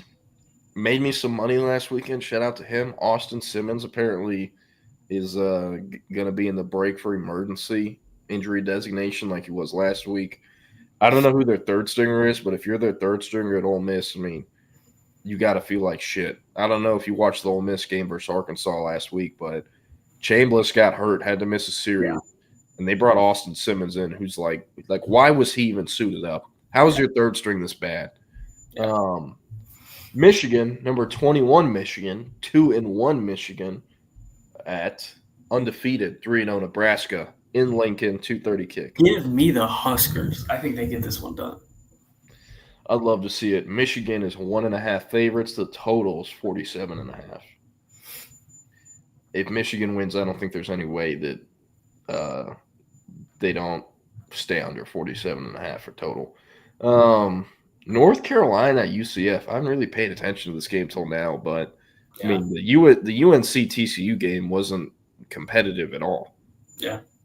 So, UCF 7.5 favorites. Wow. Orlando. James Madison at Liberty. Not bad. James Madison 1-1.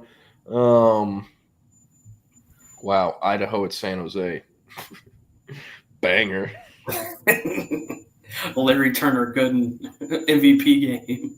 Hey, he actually had a pretty good game versus Texas, like in comparison to the rest of that defense. He still runs. South Carolina at Mizzou, number 23 Mizzou. Yeah, give me Mizzou. It sounds like Lenora Sellers might not play either, so give me Mizzou. Man, think about this. Lenora Sellers comes back, does well, but not super well. Still leaves in the draft, goes late first round. South Carolina is like 7-5, maybe 8-4 in the regular season. What if they fire Shane Beamer? Like, I know everyone's talking about him going to VTech. I don't think that happens because, one, I think he wants to continue blazing his own trail away from his dad. But also, South Carolina has not done that well this year. I know last year he gets credit because they almost made the playoffs, but they did. I know part of that was because they lost to LSU on that horseshit roughing the passer call or unnecessary roughness call after Nussmeier threw a pick six in the red zone. But as much as I like Shane Beamer, like, it's been disappointing. And he's recruiting at an exceptional level for South Carolina standards, but it hasn't been producing. Sure, you got Nick Harbor who can run in a straight line super fast, but what else has he done? Yeah. Dylan Stewart, kind of a bit of a similar sophomore slump to what Colin Simmons has kind of gone through.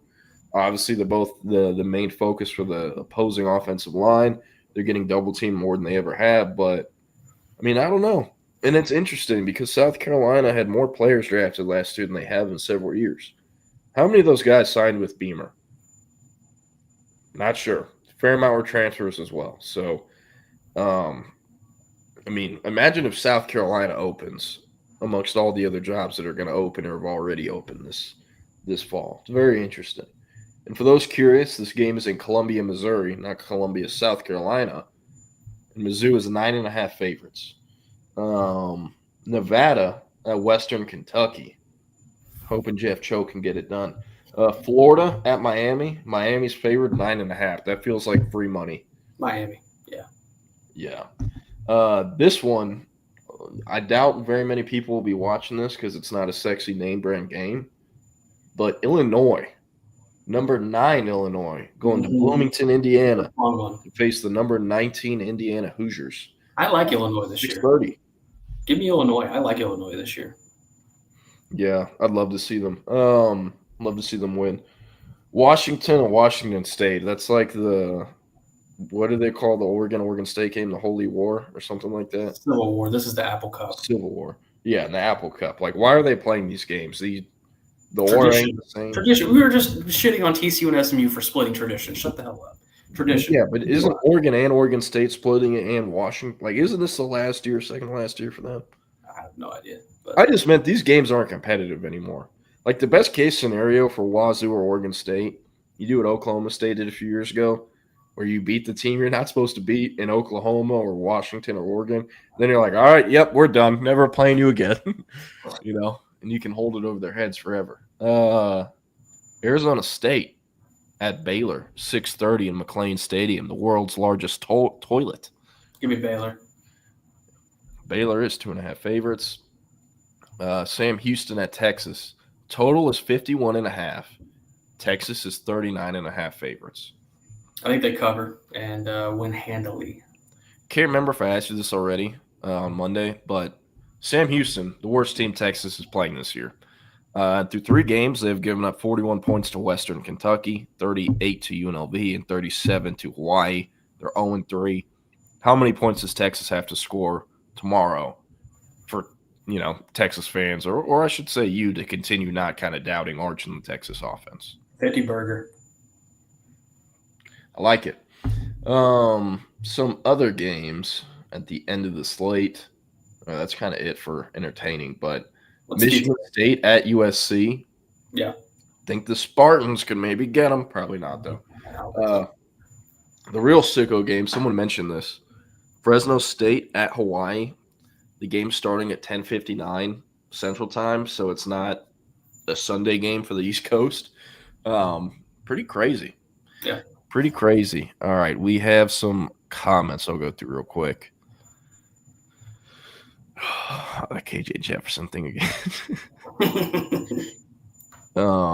Yeah, well, Jake Bayless, the problem is Hugh Freeze is probably a weenie. Jose, we did pick Tech Utah. You went with Tech, didn't you, Nick? I think Tech will win, but I want Utah to win.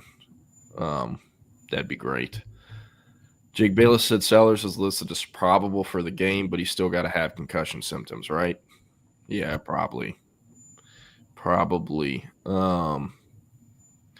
Latendre said now that Texas has left the Big 12, I've had a hard time even trying to have the smallest amount of interest in the Big 12. I'm with you. I watch some of their games.